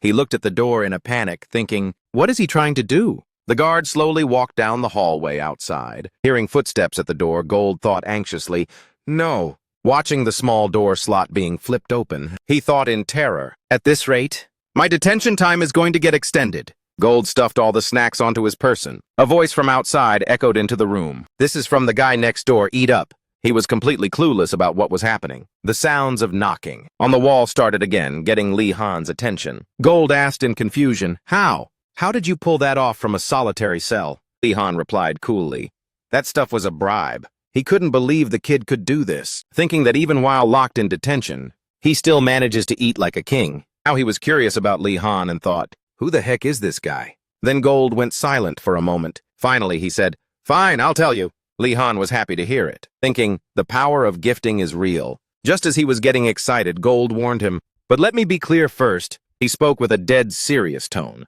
This is just something I heard from the upperclassmen. I haven't actually tried it myself. Lee Han was let down and slumped into his chair, thinking, so the info isn't solid. However, the current situation doesn't exactly give me a choice. With that thought, he said firmly to Gold, I'll make my own decision after I hear the whole thing. The following day, Lee Han and Einer were walking down the street together. She was walking right next to Lee Han. Einer came to go over to the lesson again. As she walked, she looked at Lee Han and thought, I can't believe he's still worried about homework. After dealing with such a huge ordeal, he's always so low-key scary. Suddenly, he stopped in his tracks. Lee Han looked at the farm ahead and said, looks like we have to come back here again today. The enclosure. He remembered what Gold had told him. Have you heard about the bell tower at the top of the school? He looked up at the school's peak. Gold's words were still ringing in his ears. Rumor has it there's a special enclosure there that almost no one knows about, where the professors keep their mounts. It's a stable for flying beasts. Professors usually ride them around.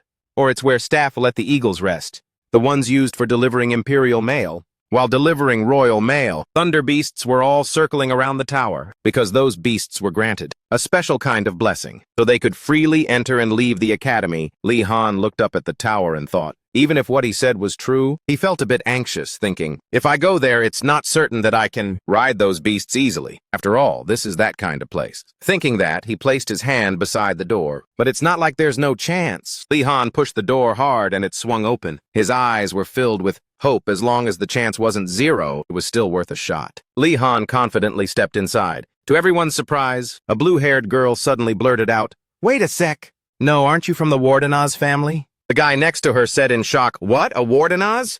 The blue-haired girl looked at Lee Han and said, no? There's no mistake about it. The white-haired boy huddled to one side and asked, why are you here? As soon as Li Han turned to look at the blue-haired girl, she immediately turned her face away. Seeing that, he said helplessly, "You guys should stop judging people based on their clans." Yoner chuckled and thought to herself, "But clearly they're reacting like that because of the rumors about you." Suddenly from behind, someone called out to them, "Li Han!" Li Han looked at the person who just called and said, Rafford bowed 90 degrees and said, "Good morning, Lord Wardenaz." This made him both surprised and worried, so he said, "Hey, why are you doing this all of a sudden? Just talk naturally like last time." Ignoring the gossip behind his back, he replied, "I can't do that. That would be so disrespectful to Lord Wardenaz. I'm actually very comfortable speaking respectfully like this to you." Li Han shuddered and thought, "Welp, it's over. There are even more misunderstandings today." Then he said, "Fine." He looked at Rafford, smiled, and asked, "I'm listening? So you don't need to bow anymore. You have something to tell me, right?" He jumped and cried out, "Ah, yes, Lord Wardenaz." He recalled what happened that night and saw, "Like I said when I was hiding, I observed everything." Not long after that, when the headmaster and professors came to the rescue, Rayford rummaged through all the chests. I searched through the chests in the carriage, while the merchants weren't paying attention. Then he suddenly brought a chest out in front of Li Han. He opened the chest. Inside were bottles of medicinal ingredients, saying, "I found some things that looked useful." Before the bewildered faces of Li Han and Yoner, he blamed himself, saying, "Because I had to hide them in my clothes. I could only take a few small items." Looking at the bottles of medicine, Li Han thought to himself, "These medicine bottles look very expensive. Unbelievable that he managed to swipe all of this, given the circumstances back then." Thinking that, he patted Rafford lightly on the shoulder, then gave a thumbs up to praise Rafford. "You're awesome. You're a total goat at stealing." Faced with this praise, he froze, thinking, "Wait, is that a compliment?" "The thank you, Li Han." Sitting down and looking at the medicine bottles in the chest, he said, "But what kind of medicines are these?" Yoner brought a bottle to her nose and said, "This thing smells like alcohol. Maybe it's booze." Hearing that, Li Han turned pale and said, "What, alcohol?" Yoner chuckled beside him and added, "There's more to it than just alcohol. Don't worry." Looking at the pile of medicine in his hands, she said, "To figure all this out, we need more research." Hearing that, he closed the lid and turned to say, "Thanks, Rafford." He heard that and bowed, replying, "It is my honor to present it to you." Li Han said helplessly, Don't be so formal." Just then, the sound of footsteps echoed again. The one who arrived was Nelia. She approached everyone and said cheerfully, "Hey guys, I'm here." Li Han ignored her and smiled at Rafford, saying, "By the way, do you want to take care of the horses with me?" He replied in surprise, "It would be my honor." In Nelia's imagination, everyone held Rafford in higher regard than her. Yoner and Li Han both crowded around him and said, "You're even more talented than Nelia." "Ah ha ha, you've been a huge help, haven't you?" He just went along with it and replied, "The only friend you two will ever need." Just thinking about that made Nelia absolutely terrified. Li Han heard a noise behind him and took notice. When he turned around, he saw her slumped on the ground and asked Nelia in confusion, "When did you get here? Why are you just sitting there on the floor?" She trembled as she pushed off her knees to stand up and said, "It looks like you've found yourself a new friend. In that case, I guess." She let out a cry, "You don't need me anymore!" And then she bolted. Li Han, baffled, called out for Nelia. Yoner was also confused and said, What is she even talking about?" Outside, two little chicks were sunbathing together on the roof. Inside the house, Nelia scratched her head awkwardly and said, "Haha, I guess I totally misunderstood." When Rafford spoke up to explain, "Not a friend but a subordinate," he barely spoke before Li Han muzzled him. Yoner on this side hugged Nelia to comfort her. Of course, there's no way that would ever happen. When everything had settled down, Li Han said, All right.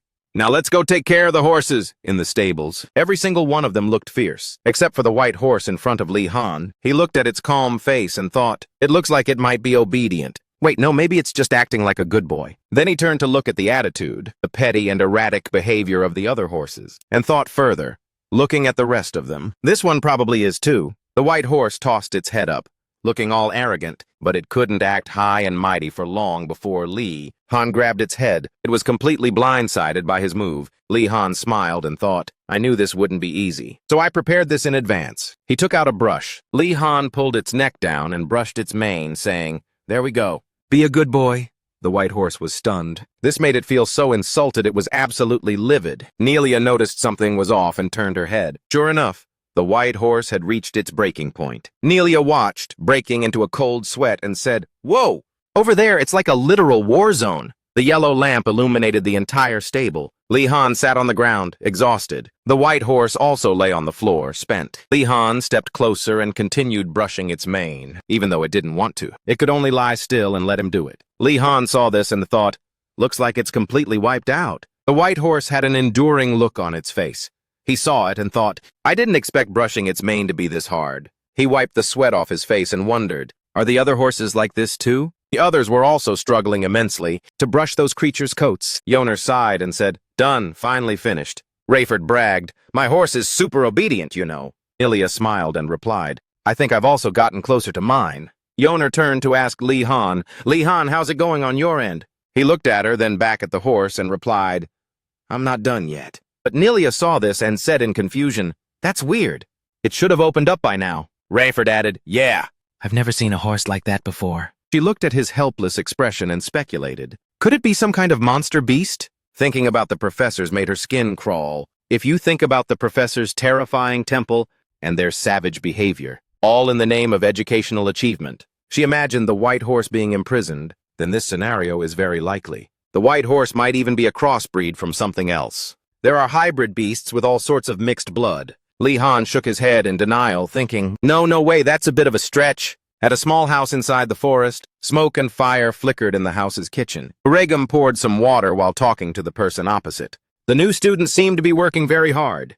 Inside the stables, Jetta took a sip of water and replied, even though I only picked the bad-tempered horses. They will open up if they see the effort from the new students. Having said that, she gave a dangerously mysterious smile and added, but if they hit the horses, they won't have it easy. Having said that, she burst out laughing in front of a helpless Urium. Quah-ha-ha-ha.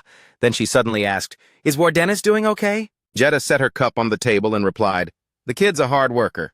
He'll be fine, so why do you ask? While listening to Jada, he poured more water for her. Even though a griffin is a bit tricky to handle, but with hard work, brains, and a bit of luck, it'll be tame soon enough. Hearing this, a look of pure anxiety washed over Urium's face. He didn't notice the water was overflowing from the cup. Jetta got burned by the water and cried out, ah, so hot. Why are you so distracted? Urium stammered, Did you just say griffin? Realizing she had a slip of the tongue, she quickly covered her mouth. Raka went silent for a moment and then said, no way.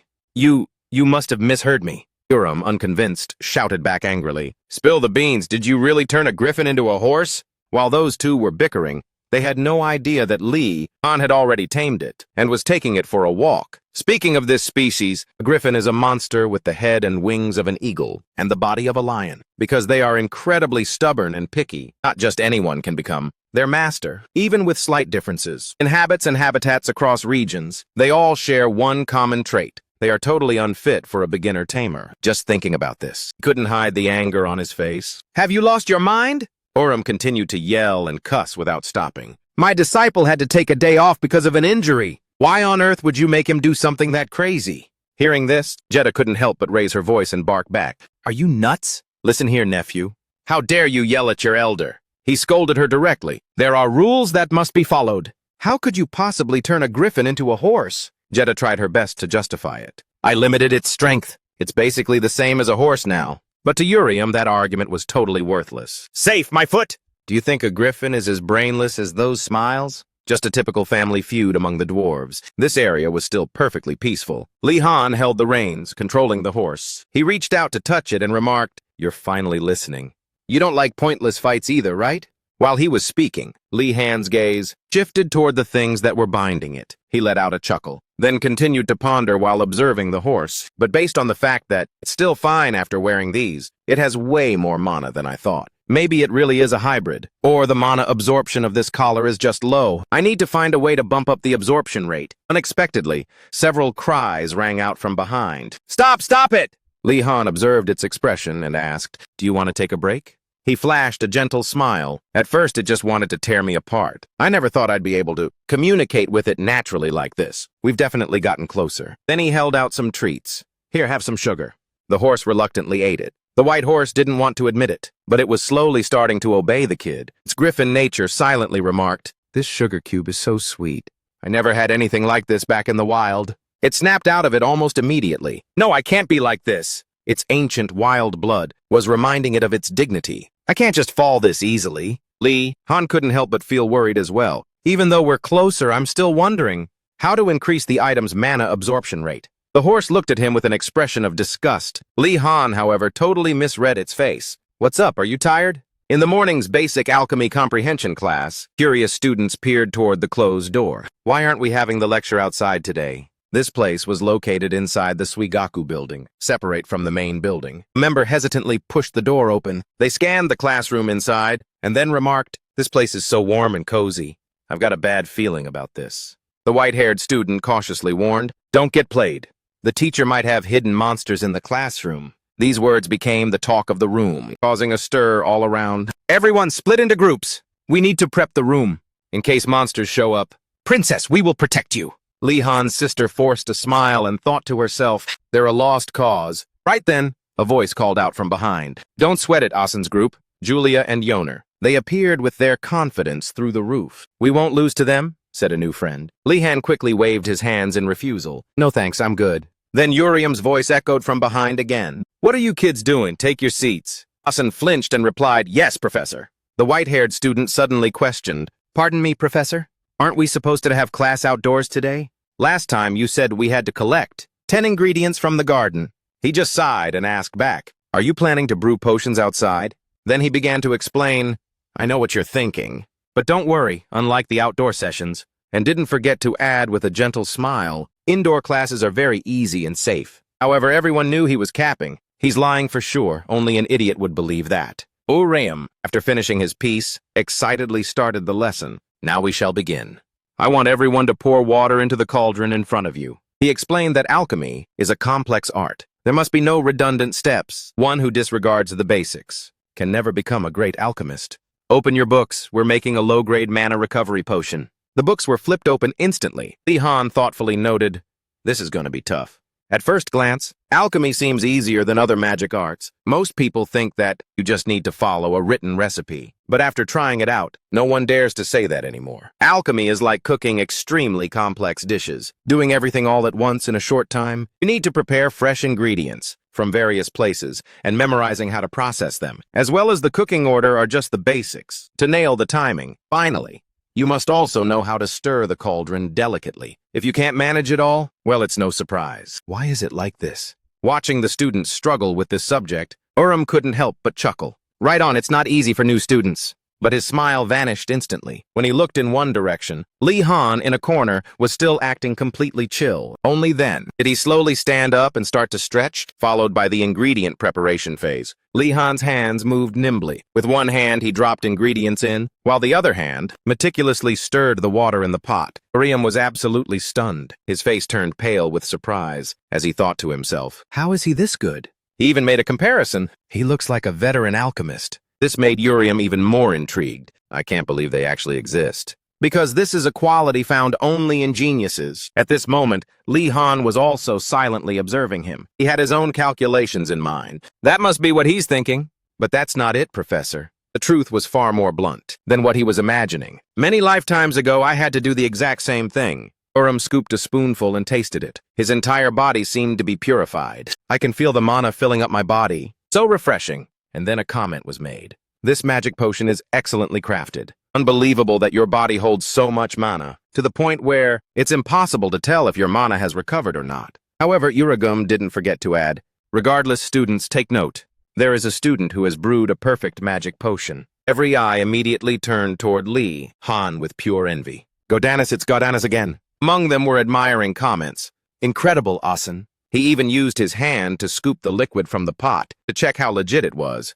"Godanis, you really are a total genius." Sienna from the Phoenix Tower also brewed a potion, but she's no match for you. The mention of that name made him have to ask Sienna again. Asan immediately pointed toward the girl who had just turned away. "Over there, Sienna seems like she doesn't give a damn." Li Han himself was observing this girl and noted, "She is of the Snake Man tribe," and his gaze shifted to the badge pinned on her uniform. A member of the Freeman Sanctuary. Yoner had explained to me before that there is a cult worshipping alchemy at the Freeman Sanctuary. Every member is a brilliant alchemist, so Sienna, as a member of that sanctuary, is clearly very talented. But just then Sienna approached from a distance. She spoke up almost immediately. "You're from the Godanas family, right?" "A pleasure to meet you. My name is Sienna." He politely responded with a smile. "Nice to meet you. I'm Li Han."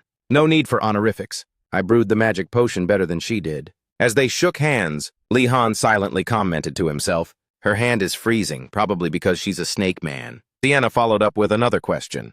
I never expected to find such a talented believer here. Were you taught by your family? This question made Lee Han pause.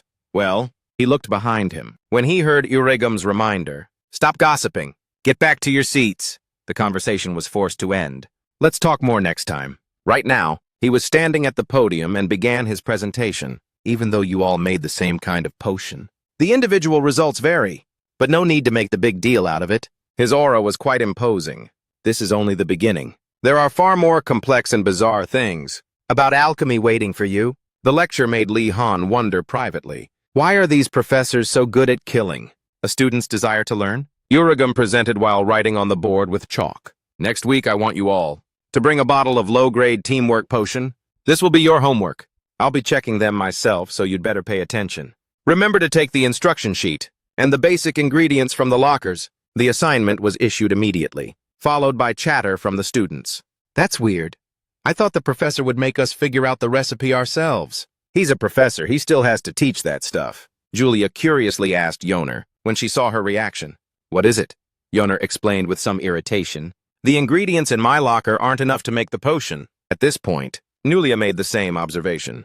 You're right, I'm missing an ingredient too. So they plucked up the courage to ask Uregum, Professor, where can we find soulflower herb? Is it on the floor above? Unexpectedly, he responded with a completely deadpan tone. What are you talking about? You kids have to find it yourselves.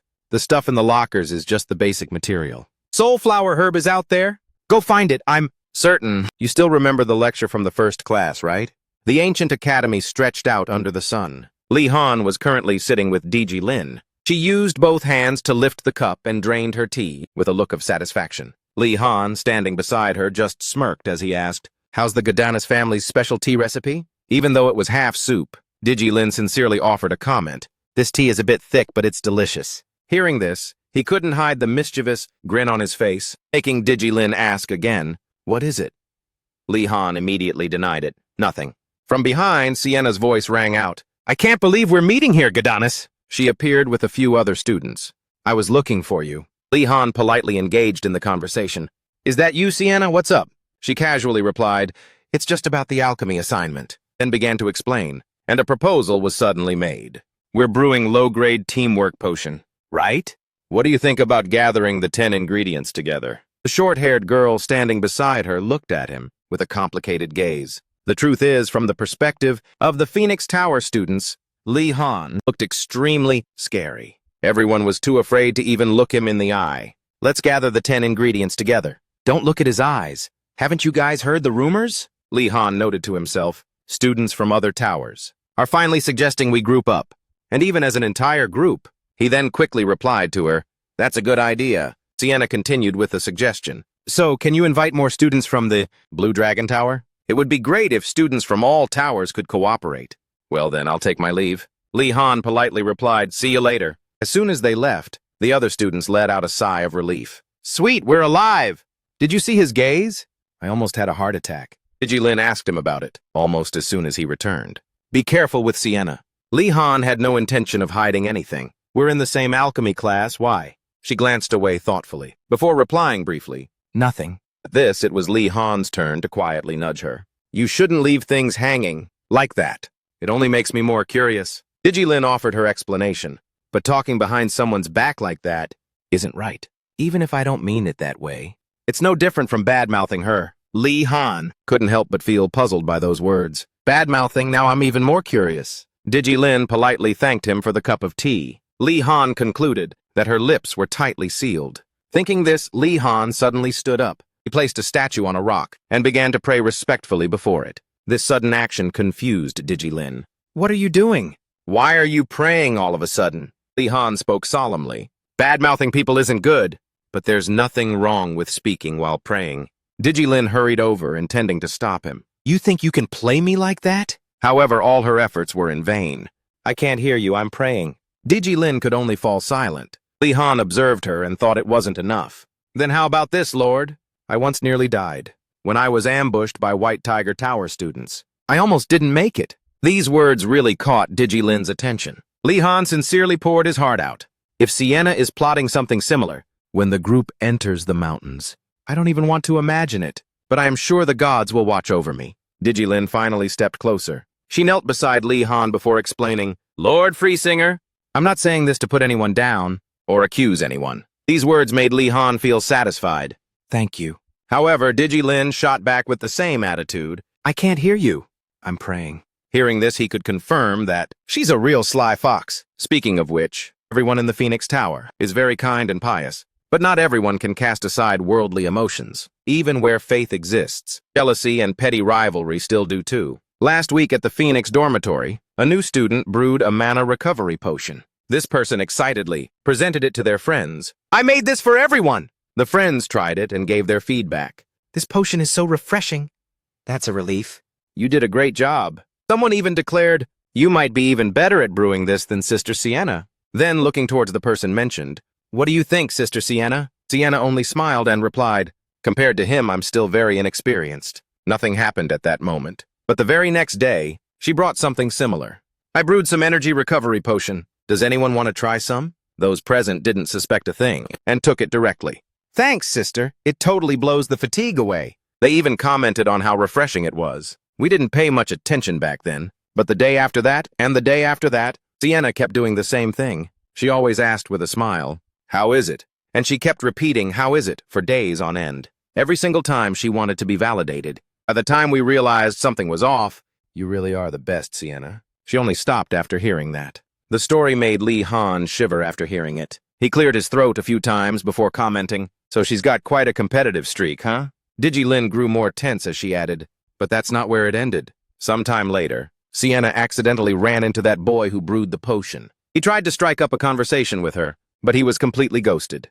That potion was truly wonderful. Sienna, that scene was witnessed by Digilin. She continued, she intentionally ignored him. Hearing this, Li Han remarked, she holds a grudge to that extent? Wait, if such a small thing makes her react like that, then what about the compliments I received in class? What then, Digilin ended her prayer with an amen, but the person beside her asked about something else. Do you have anything else to tell me? Digilin defended herself with the same logic. I was only praying.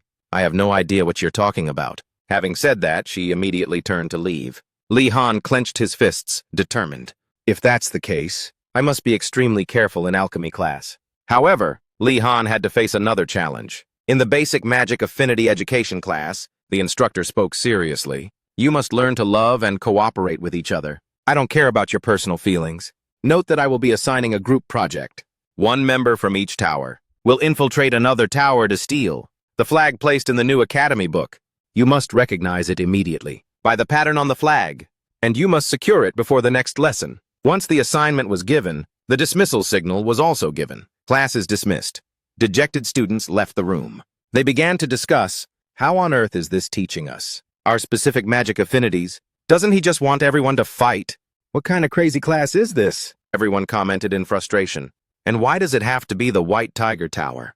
There's no way we can negotiate with them. No way. However, a different opinion was brought up. Their goal is also the tower flags. Why don't we just trade? The crowd began to buzz with discussion, as if they'd actually keep their word. They're just a bunch of shameless demons, just as expected. Li Han just watched them silently from start to finish. Forget it, it's a total waste of time. If it's only one assignment, then. That was when he finally commented, this isn't good. We can't lose our resolve like this. Giving up on an assignment is basically throwing away your grades. We have no idea what kind of homework this crazy school will throw at us next. And yet everyone is planning to quit over such a simple task. There's no way I'm letting my GPA tank. With that determination, Li Han spoke up.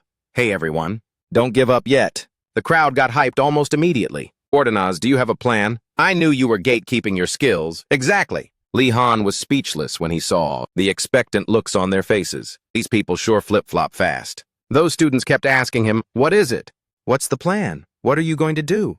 But someone raised a hand to stop them before he could even present his idea. Wait a second. Asen spoke up, radiating an overwhelming aura. I think I know what you're about to say. There's a 95% chance you want to sneak into the White Tiger Tower. Li Han lazily admitted it. You're right, but the students immediately surrounded him with all kinds of praise. I knew the plan would be that based. Count me in. Please let me participate. The only person who can lead us is the one who came up with the plan, which is you. Li Han was completely speechless with this crowd. He had a bitter realization. I get it now. They just don't want to use their brains. Yoner gave an awkward laugh and encouraged him. The other students were visibly excited.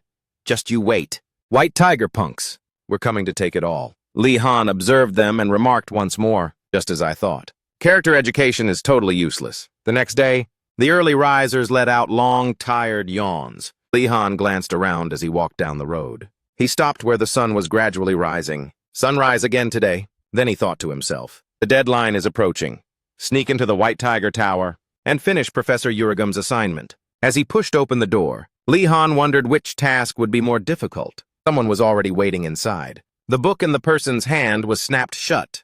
Volati remarked wearily, "You're 11 seconds late." Li Han bowed nearly 90 degrees as he explained. "I'm sorry, Professor. I was tending to the horses." Volati replied without skipping a beat. "No need to apologize to me. You're the one who loses out." That sarcastic tone successfully got under his skin. Where on earth did the professor learn that line? Volati got straight to the point. "Let's begin. Try rotating that iron sphere." Li Han pulled the necessary item from his pocket and politely replied, "Yes, sir." He began to manipulate the white ball. Volati watched its movements from the side. He crossed his arms and thought to himself, "It seems that previous battle has awakened him. His control is better than I expected." Then he spoke out loud, "Not bad. Take your seat." Li Han himself was startled by that compliment. "Thank you, Professor." I can't believe Professor Volati said not bad. He thought while placing the ball back on the desk, a rare word of praise from him. Now Volati presented a different task. "I heard you've learned to summon a water elemental. Give it a go." Li Han politely accepted the request. "Yes, Professor." The magic he used was flow. Thanks to Professor Garcia's lessons, I can control this much now. Volati gave another task. "Now make it the same size as the sphere." Li Han quickly accepted. "I'll try." The water began to be manipulated. Li Han focused intensely to shape it. However, he quickly realized and noted, this is harder than I thought. Because the teacher said to compress it, not to remove any, it required much more elaborate effort. But right at that moment, his attention was caught by Volati's actions. On the other side, Li Han wondered in confusion, why is the professor picking up that iron sphere? Don't tell me. Sure enough, he was preparing to attack with that sphere. Volati controlled the sphere, flying it toward Li Han, without any warning. This action made his face turn pale with panic. This old professor. The magic in his hands fluctuated accordingly. A loud sound echoed. Following that, everyone saw the iron sphere getting dented. Li Han looked on in shock, as the iron sphere and the water sphere both fell to the ground. His face reflected an indescribable sense of bewilderment. Meanwhile, Volati remained as calm as ever on the opposite side. He even started picking up another iron sphere to do it all over again. "Wait, Professor! Don't tell me you're planning to throw that iron ball at me again." Hearing this question, Volati simply replied calmly, "Why, is there a problem?" Li Han stammered, as he explained his thoughts to him. "It's just that I think it's a bit dangerous." Unexpectedly, he only received a counter-question from Volati. "But isn't it highly effective?" He froze for a moment upon hearing that. "Huh?" Volati continued to explain. "I'm sure you've experienced something similar. While fighting those anti-magic foes, stressful moments. Sharpen your focus and instincts, and increase your mana control." This explanation of his truly left no room for counter-argument. Why look for a more complicated way when the solution is right in front of you? Li Han's face turned pale immediately after those words. "Wait, is he for real? I almost died back then." Volati calmly continued, "It seems you understand my point. Let's continue." Hearing this, he could only go along with his words. "Whatever, arguing is just a waste of time." Li Han continued to cast his magic. While controlling the flow of water, he reflected, unlike mana stones or iron spheres, water has no fixed shape, so I have to focus even more. Furthermore, I need to figure out how to compress it. Volati stood by and watched. His hand gripped an iron sphere, and then he threw it straight at the water sphere controlled by Li Han. He cracked a smile as if he had anticipated it. "Another surprise attack, I knew it!" But at that moment, another sphere appeared from behind, and Li Han took the full hit. His face was a mix of shock and rage. From behind too? Li Han momentarily froze from the painful strike. Volati only reminded him quietly, "Focus!" Li Han bitterly realized one thing. I'm certain of one thing. A class with tons of homework is still better than this place. Basic magic recognition class. The students in the classroom were noisily discussing. "I heard you have to collect 10 herbs again.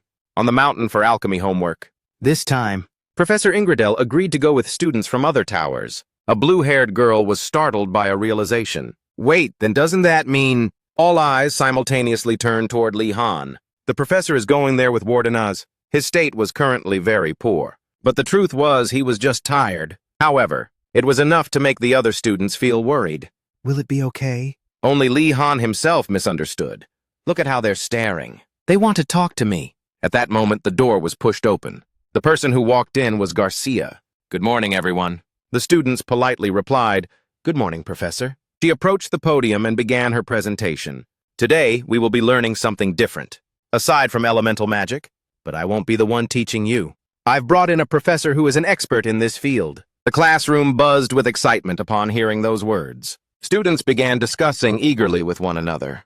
I hope it's a spiritist. I really want to learn spirit magic. I'd rather learn how to craft hexes and charms. I'm hoping for healing magic. Garcia signaled softly for the person to enter. Come in, please. And then all illusions began to shatter. As the silhouette of that man stepped through the door, the students collectively felt a shiver down their spines. Why did it suddenly get so chilly? It's freezing. A teacher with a mustache moved slowly forward. The aura radiating from him was strangely eerie. A deep, low voice spoke up. Pleasure to meet you all. My name is Mortem. I teach dark magic, necromancy, and curses. Dark elements along with poisons, yin energy, and other subjects. Most people aren't exactly fans of dark magic. Take, for example, the way people perceive dark magic. When Ioner and Gainando are walking through a forest together at night, and Gainando is so scared he's literally shaking. What should we do? We're lost. I'm terrified. Suddenly, a hand is placed on his shoulder. Excuse me? The first reflex of those two will be to cower together in sheer terror. What on earth is that? And the stranger will appear with a face that is unusually blank. Are you two lost, you guys? Ioner and Gainando will look at Lee Han suspiciously. A light spell? Are you a mage? Do you know how to get out of this forest? He nods and gives a brief explanation. I'm busy, so I can't lead the way myself. And then he delegates the task of guiding to the skeleton behind him. Just follow my friend behind me. Ioner's eyes widened in horror. And then both of them simultaneously pass out before they can even move. Oh no, that's exactly how it would go. The new students all shared the same thought. They were concerned about having to learn dark magic. Did we come to this prestigious academy just to learn dark magic? Why on earth do I have to learn this? What will people outside the academy think of me? Garcia hurried to explain. I understand why you're reacting this way. However, dark magic is a field full of mystery and holds many hidden truths. Mortem didn't show any expression despite the rejection from the students in front of him. Garcia continued with her explanation. It's a diamond in the rough. You must take ownership of your own choices. After hearing, seeing, and experiencing what the world has to offer, instead of hesitating because of biases.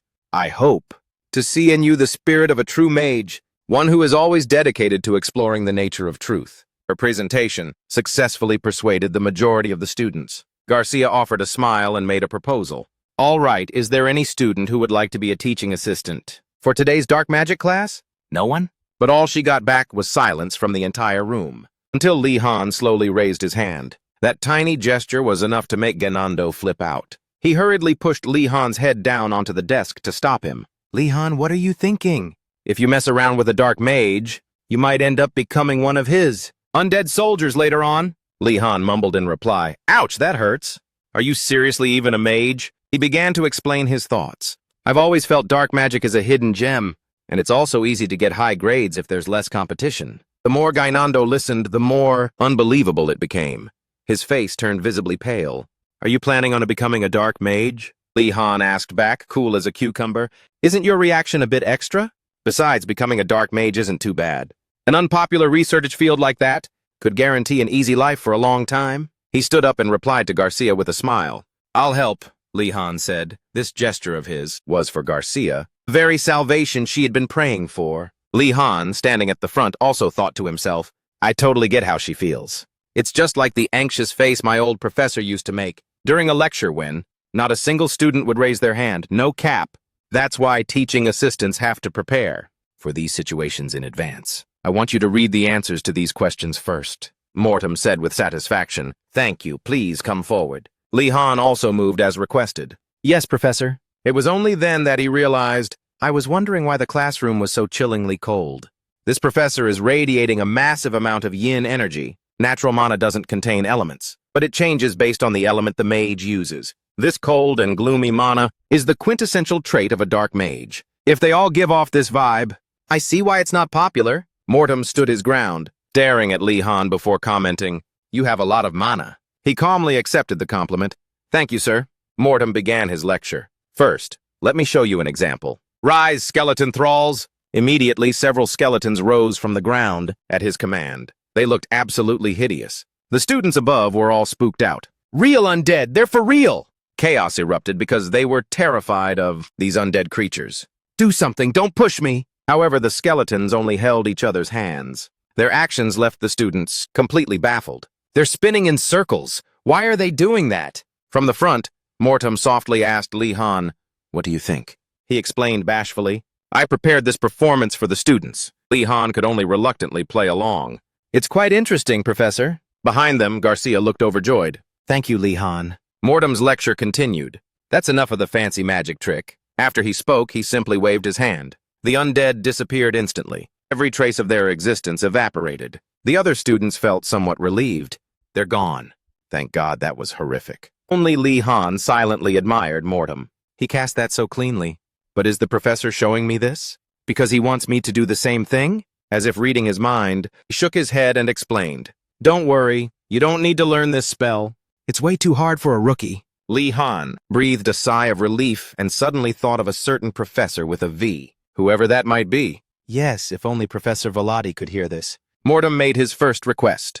"Can you try converting mana into yin energy?" Lee Han quickly replied, "Yes, Professor." He pulled a wand from his robe. Garcia was quietly observing from the side. She was thinking to herself that even for Lee Han this wouldn't be easy. Mages have to fail in trial countless times before they can even visualize negative energy, because it's such a vague and grand concept. If one thinks of coldness, it becomes the ice element. If one thinks of darkness, it becomes the dark element. Because the subject of negative energy is so ambiguous, it's very difficult to master. Garcia decided while Lee Han was trying, "I'll go check on the other students." However, just 2 seconds later, she froze. Garcia quickly turned back toward Lee Han. She could hardly believe her eyes while watching him. No way. Lee Han had actually succeeded, pulling off something he had only just seen within such a short span of time. Garcia gasped in shock. He actually did it! And she wasn't the only one surprised. The forte of Lee Han, who had lived through 2 worlds. Right now, he was thinking to himself, "I just need to think of some math concepts, as complex as geometry, maybe hyperbolas or complex numbers. It's all about having a wild imagination." Mortem was also excitedly watching Lee Han. A moment later, he suggested, "You're pretty good. Can you do it one more time?" He agreed to the request. "I'll try using a wand." In his hand, it was controlled once again, and a thick source of dark energy appeared in the air. Garcia was shocked and thought to herself, "Oh no, he's too good.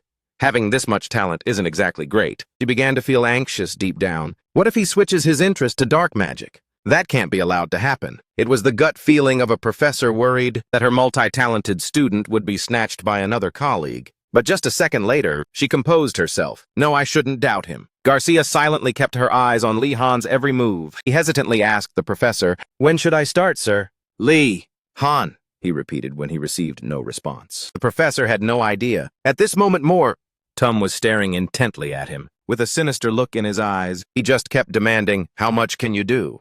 Keep going. Keep summoning until you're drained." And right then, Lee Han was certain of one thing. This professor is out of his mind. Only Garcia, standing behind, understood the meaning behind that expression. "I didn't expect Professor Mortem to be this happy, but maybe I should tell him to stop. Where did they come from? Why is there so much dark mana laughing?" The other students are starting to be affected. No sooner said than done. She immediately stepped forward to interrupt Professor Mortem. "What's the next step?" He replied to her. "Instead of moving to the next step, wouldn't it be more interesting to see how many more he can summon? Isn't that more fun?" Garcia hesitantly suggested, "We can check that later." Mortem immediately showed a reluctant face, but Garcia's determined expression shut it all down. "Move to the next step." He had no choice but to comply. "Fine." Lee Han watched as he sighed and then asked, "Professor Mortem, what should I do with all this mana, sir?" Mortem began to give instructions. "Wave your wand and recite the following incantation." The spell being taught was Paralyze, a low-level paralysis curse. It causes a slight state of numbness, like when your calf falls asleep. A simple dark magic spell. He hesitantly asked, "Who should I cast this on?" The students below looked visibly worried. "It's not going to be us, right?" Don't look at him. Curses aren't like other types of magic. They need to be cast on a target. Surprisingly, Mortem pointed at himself, then excitedly declared, "Me, of course." Everyone was stunned. "What? Lee Han was assessing his health. He looks like he'd fall over if the wind blew too hard. What a relief. True, I've always wanted to try using magic on a professor, but am I really allowed to do that? Mortem immediately confirmed again, upon hearing those somewhat hesitant words. Of course, hurry up. Lee Han was just speechless. Why would a freshman worry about a professor? That's like a chicken asking a phoenix, "Sir, may I peck at you?" After receiving his assurance, Lee Han began to cast the magic. All right then. Mortem looked at him with an expectant face. In fact, he was feeling a bit dismissive. The level of a paralysis spell from a new student is nothing to me. Once the kid sees me block it easily, he will understand how profound dark magic truly is. Tom even imagined the look on Lee Han's face when he admired him. "That's amazing. I did my best to cast a paralysis spell." And then he would reply, "If you want to learn, I am willing to teach you." Perhaps everything would go exactly like that. I wonder if after this class, he will come looking for me. Mortem had no idea that danger was heading straight for him. I'll gather it all up. Lee Han was trying his hardest to gather all the dark energy that he could possibly muster. Garcia was starting to feel concerned. Wait, he's concentrating way too much mana. The paralysis magic was unleashed. It was aimed directly at Mortem. Time seemed to freeze for him. And in the next second, Mortem lost his balance. This scene left the students completely stunned. Lee Han quickly ran over to catch him. He knelt beside Mortem and asked worriedly, Professor, are you okay?" Mortem's face turned pale from the magic. A wave of anxiety suddenly washed over Lee Han. Killing a professor? I'm innocent, man, no way. But just a few seconds later, he was able to push himself up with his hands. Mortem left Lee Han completely surprised. He watched his every move with his jaw dropped. Mortem's face showed no emotion at all. He looked toward the other students and flashed a smile. Did you all see that? This is exactly what a low-level paralysis spell is like. Then he gave the boy a compliment. Well done. Lee Han let out a sigh of relief. Thank you, sir. So the professor was just acting to hype up the class. Garcia slowly stepped forward from behind. In her heart, she thought something was very off. The massive amount of mana that just hit Professor Mortem, even if he is a professor, being struck by that while off guard. Professor Mortem, are you all right after that fall? He turned around and coolly replied, Of course I am. But he couldn't hide his trembling hands. Garcia was shocked as she realized the truth. He wasn't faking that fall. He actually collapsed from a freshman's curse. Mortem gave Lee Han a comment. You have a real knack for dark magic. He politely accepted the praise. Is that so? Thank you, Professor. He repeated it with a calculating look on his face. Very talented. Lee Han couldn't help but feel suspicious of these words. Why is he repeating himself? People usually do that when they're being sarcastic. He started to doubt himself. Did I do that badly? If I were that good, I wouldn't still be a freshman. Garcia spoke up to coordinate the class. All right, everyone, dark magic is much more diverse than this. Learning low-level curses isn't hard, and they have many benefits. So if you study hard, they will definitely be very useful for you. In the meantime, Mortem signaled Lee Han to return to his seat. They aren't just for threatening others, but also for self-defense. Garcia continued her presentation. The best way to know how to deal with a type of magic is to learn that magic itself. Shouldn't we study all different kinds of magic thoroughly? This made the students more excited, and they answered in unison, Yes, Professor. After that, Lee Han slowly returned to his seat. Garcia and Mortem's class continued. She looked at him and signaled, Now? Mortem nodded in agreement, and another type of magic was deployed, mass teleportation. The magic circle spread throughout the entire room, making the students shield their eyes from the light. Lee Han tried to look through it. In the next second, he was outside. Lee Han was completely amazed. The other students shared the same expression. What just happened? This is the training ground. What just happened? It was teleportation. The professor's voice echoed from behind. You all must be quite surprised, since you need to practice together. I moved the entire class to a more spacious area, so find a comfortable spot and start your training. The excited students cheered out loud. Yes, Professor. This is awesome. Let's get started right away. Lee Han glanced around to observe the surroundings. He assessed the current state of the class. The atmosphere became more lively, and the students were more proactive than at the start of the lesson. Professor Garcia is so cool. Up front, she continued to give instructions. All right, everyone, it's time to pair up. A moment later, Lee Han gripped the long staff in his hand and spoke. I'm in your hands. Gainando said the same thing. Likewise, he added, the rules are simple. We'll take turns attacking. The goal isn't just to attack, but also to let us experience being hit by a curse spell. Gainando closed his eyes and began the attempt. First, convert mana into dark energy. The tip of his wand changed instantly. This sight left Lee Han astonished. He converted it already? that fast? But he always struggles with other elements. Could it be he has a talent for black magic? Or perhaps because this magic is a simple type? That's definitely not it. Two professors were observing from the side. Mortem could hardly believe his eyes as he voiced a remark. That student as well. Gainando controlled the dark energy, then proceeded to cast a paralysis spell. Yi-Han immediately felt that magic. He let out an exclamation. So this is what it feels like. Meanwhile, Gainando was so hyped he raised both hands high. It worked. Yi-Han was also happy for him. Congrats, Gainando asked curiously. But where are you paralyzed? You look perfectly fine. Yi-Han explained honestly. I'm not sure. I don't feel any tingling at all. Hearing this, they began to analyze. Is there something wrong with my incantation? Yi-Han suggested it might be the delivery. I think maybe you're too hesitant when chanting the spell. Try being more aggressive and see how it goes. Gainando replied hesitantly, Really? But he was eager to try again. Got it! Be paralyzed, you idiot! However, Garcia suddenly intervened. Wait, you didn't fail just now. It's just that Yi-Han has so much mana that it had no effect. You did a good job. The praise made Gainando even more excited. Really, thank you, Professor. I didn't expect it to have no influence at all. Maybe I'm just not cut out for black magic. No, it doesn't matter anyway. I had no intention of learning it in the first place. All right, your turn. Yi-Han had entered a ready state without anyone noticing. I need to focus on controlling it. No need to use too much mana. At least I can calculate it thoroughly. And Yi-Han shortened the chant to just one word, paralyze. This caused Mortem to look visibly shocked. He recited the incantation so concisely. Usually, lengthening the chant makes it easier for a mage to cast. Reciting it that fast is not easy at all, even if it's just a low-level curse. Unbelievable that he can do that, having just learned it. Gainando's face turned pale almost instantly as the effect of the spell took hold of him. The dark energy seemed to swallow Gainando whole. He turned white with fear and ducked to avoid it. He tried too hard and paid the price. Gainando tumbled to the ground. This movement spread to the other students. Everyone turned their heads in one direction. Han looked at Gainando hesitantly for a moment before asking, Weren't we supposed to not dodge? He blushed with embarrassment. I just did it out of instinct. This explanation left Mortem in awe. His face went pale as he instinctively realized something. Not only can he rapidly convert elements, but he can also precisely sense dark mana.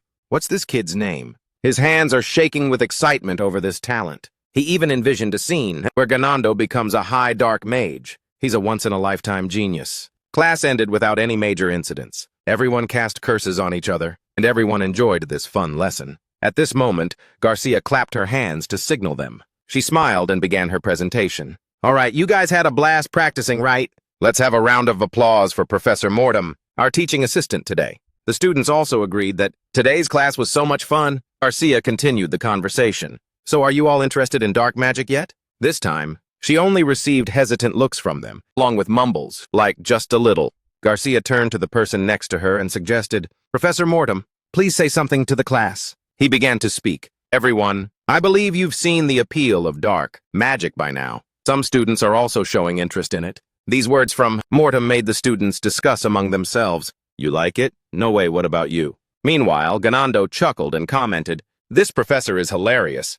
Who on earth would be into dark magic? Professor, your joke is so mid. But in the very next second, the words that were spoken made all his excitement vanish, especially that student over there. I'd be delighted to invite you to my office. Gainando couldn't hide the shock on his face. He hesitantly asked back, Why me? What did I do wrong? Other students started teasing Gainando. Have fun. Gainando snapped back, Shut up. Mortem then added, And? The one he was targeting was none other than Li-Han. That student as well. He nodded in agreement. If it's just for the grades, dark magic isn't a bad choice. Yes, Professor. From behind, a few people stepped forward, calling out Gainando. They started shifting the blame. Wardina was dragged into it. It's all your fault! Go tell the professor you'll meet him alone. This left the victim speechless in disbelief. He looked visibly upset. Fake friends everywhere.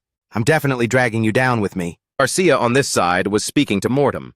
Thank you for today, Professor. The argument among the students was still going on. Take it back. It forced Garcia to speak up and remind them. Stop fighting, everyone. Li-Han moved slowly. The mage's office was like a research laboratory. This is where the students were one of the subjects that the professor researched non-stop.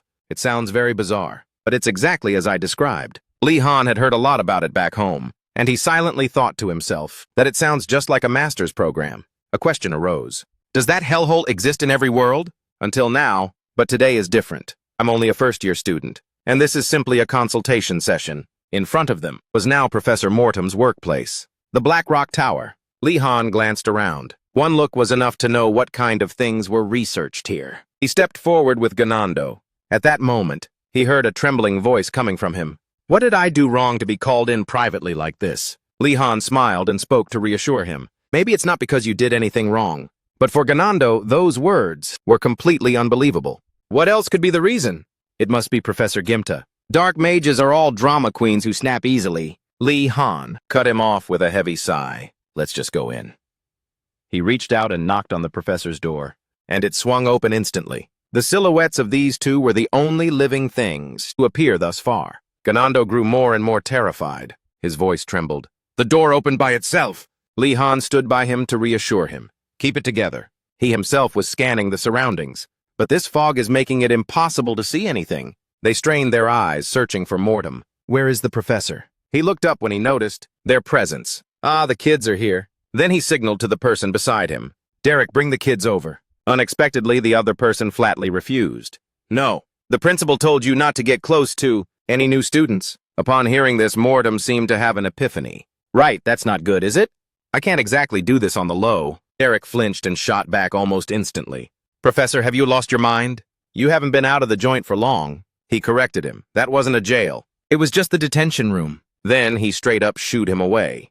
Anyway, I got the message. You can bounce now. After Mortem finished dealing with Derek, he began to manipulate his wand. His eyes focused as the tip of the wand moved under his control. The gloomy mists were instantly swept away. Lee Han opened one eye to scope out the situation. Both of them were shocked by the interior of the tower. Lee Han thought to himself, the inside of the tower is more normal than I thought. But just a second later, he grew curious. Wait, is that furniture all made of bone? For dark mages who can control skeletons, bone furniture is a favorite, even if it makes everyone else think he's a total weirdo. The two of them slowly walked toward Mortem. He welcomed them with a gentle smile. Welcome, kids, they politely replied. Greetings, Professor. Hello, sir. At that moment, Mortem requested, please take a seat. Lee Han observed the relieved face of his friend and thought to himself, he doesn't realize the chairs and table are made of bone, does he? Mortem then spoke up. Do you know why I called you here? Ganando answered hurriedly. Yes, I think it's because I messed up, but Mortem immediately interrupted him. Both of you have a natural talent for dark magic. What he just said made Ganando more shocked than ever. His reaction left Mortem feeling puzzled. He quickly asked, wait, what did you just say? Ganando immediately waved his hands in denial. It's nothing, sir. But deep down, he was thinking, am I hearing this right? Ganando's face was lost in thought. I actually have a gift for dark magic? He turned and whispered to Lee Han. Lee Han, you heard that too, right? That I have a 1 in a million talent? Lee Han corrected him without missing a beat. He didn't say 1 in a million. Ganando continued to mutter, what am I supposed to do? I'm not even into dark magic, but I'm just so naturally gifted at it. His face swelled with pride, to the point where he couldn't hide it at all. Ah, what a dilemma. This attitude left Lee Han visibly stunned. He just totally leaned into it. Mortem laid out some candies wrapped in spooky paper and suggested, let's chat while you guys snack. Since you both have a knack for dark magic, I called you here to give you some advice. Dark magic is more fascinating than you think, Lee Han thought to himself, while his friend had already unwrapped a candy and started eating. I feel like I've heard this kind of talk somewhere before. Professors teaching top-tier majors are usually very full of themselves. They'd roughly say something like, you want to study under me with that pathetic level of yours? But what about professors teaching minor subjects? A gloomy atmosphere enveloped them.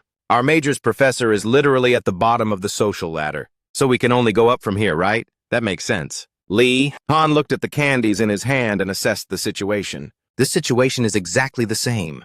I can totally empathize with the desperation of professors in majors with low enrollment. After their exchange, the two of them left the place. Ganando's face became many times more cheerful. I didn't expect to be such a sought-after talent. Oh man, I guess I'm just like that. Lee Han, standing beside him, thought, look at him flexing. Moving on, we have another issue to worry about. In his hand was a piece of bone. Both of them looked visibly taken aback when they received this item from Mortem. Professor, what is this? He only left them with a simple request. I hope you two will treasure it. His face even looked a bit shy when he explained, this is a gift I have for you two. Lee Han asked in confusion as the professor walked away. But seriously, what is this thing? Professor! Ganando began to urge Li Han from the side. Let's go. Even after they got outside, the bone in their hands remained completely mysterious. The professor didn't explain what it was. Li Han speculated, is it some animal's bone? Or is it like the principal's book? Does he want to bond with us by giving us ancient relics, like some kind of surprise gift between lovers? Man, what kind of weird comparison am I making? Ganando's voice pulled him back to reality. Li Han. Li Han. He stayed silent for a moment before making a request to Li Han. You can't say a word about this to Yoner, okay? This sudden request puzzled Li Han slightly, but very quickly he remembered. Right, that incident. Ganando had once boldly declared, alchemy is only for servants. What's even the point of learning it? Yoner is truly... And Li Han quickly came to a conclusion. It seemed he was worried everyone would roast him because of what he said before. Of course, you should keep it quiet too. We're friends after all. The truth was, in his head, Li Han was thinking the exact opposite. Yoner is also a friend. I'm telling her everything in a bit. Physical training session was underway. Every single participant was exhausted and dripping with sweat. However, commands were still being shouted out. Keep running, everyone, don't stop! Ingurudel continued to instruct them. Don't forget to feel the mana as you breathe. Your goal is to push your physical limits to the max by regulating your mana. There are countless ways to utilize mana. One of them is circulating it throughout your body to enhance strength and endurance. However, this stage was extremely agonizing for them. Just then, a voice called out from behind. Professor, I have a question. Ingridel looked at him and answered Li Han. What is it? He stated directly, I need to go up the mountain. Could I ask you for some advice? Upon hearing this, he had to stop and look at him with a confused gaze. Then he gave a blunt assessment. You should probably give up on that idea? I'm serious, Li Han asked doubtfully. Is it really that dangerous there? Ingurudel explained while walking, not only are there many dangerous monsters on the mountain ranges behind the school, there are other lurking threats as well. Even the professors don't fully understand that place yet. Charging in recklessly is not a smart move. Only fools would rush into their deaths. But Li Han gave a very firm explanation. It's not that I want to go, sir. Our homework is to go up the mountain and gather 10 ingredients. This reasoning made Ingurudel's face go dark with helplessness. It's homework from another professor? Well, if that's the case, it's a different story. Li Han half-jokingly asked back, why the sudden change of heart? Ingurudel immediately changed the subject to dodge the awkwardness. Still, you don't look very exhausted, do you? You've successfully regulated your mana. Li Han offered an honest explanation. Not exactly, sir. His brief explanation left the man completely stunned. It's more like I'm releasing my mana. To be able to project mana from the core outward and circulate it through every nook and cranny of the body. The most critical factor is the ability of precise control. But Li Han used a different approach. He pushed the excess mana out in every direction. Instead of circulating it, he simply vented it out. Ingurudel rubbed his chin and thought, calculating the details in his head. I heard he did something similar when he fought the Dawn Watch team. Normally, he should have passed out from mana depletion after that, because this method is no different from burning through all your mana. But if he possesses an infinite source of mana, then this would be a highly effective method for him alone. Li Han's eyes now sparkled with interest. Ingurudel added seriously, I won't forbid you from using that method. Yes, followed by a word of caution. However, in this lesson, I want you to focus on mana circulation. Li Han listened obediently. Yes, sir. Perhaps there are risks I haven't foreseen. Ingurudel smiled and explained, and if you have that much mana, it will take a lot more effort to complete the circulation cycle. Hearing this, the boy's entire body immediately froze. Wait, where is the professor going with this? At this point, the other students were so exhausted they could barely stand. While Li Han tried to signal them secretly, wait, but it was already too late. Ingurudel directly suggested, I'm going to ramp up your training. The next words were spoken with a friendly grin. Run 10 more laps, okay? But to him, it was like a total shocker. Li Han trembled all over, cursing inwardly. Why are these professors like this? Inside, he was completely crushed and screaming internally. Why is every single one of them like this? Yet, on the outside, he still had to force a smile. Professor, I totally love that idea. Li Han helplessly agreed to Ingurudel's proposal. Thank you, Professor. Then he suddenly shifted the conversation. By the way, I'll accompany you to the mountain to gather those 10 ingredients. He asked back curiously. But you said it was fine as long as it's homework. Ingurudel flashed a smile and explained, That's true, I just feel like taking a walk. These words left him skeptical. Yes, sir. Ingurudel followed behind Li Han deep in thought. If it's just for homework, nothing will happen. Now let's finish the running part, shall we? He obediently gave a short yes, but that place was still extremely dangerous. At a thatched cottage during this time, note left behind read, I have some errands and need to step out for a while.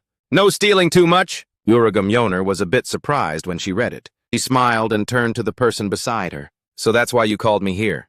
Because this place has so much alchemy equipment. Lee Han gave a firm confirmation, followed by the real reason. I also want to test the effectiveness of the potions we made last time. Previously, I didn't know as much about alchemy as you do. Yoner followed up. I'm curious about what they do as well. But then her attention caught something. Yoner looked out into the distance. Wait, what is that, a field? Lee Han asked curiously. Did you spot it? Yoner hesitantly continued. Don't tell me you're planning to grow those things. He had no intention of hiding it. Exactly.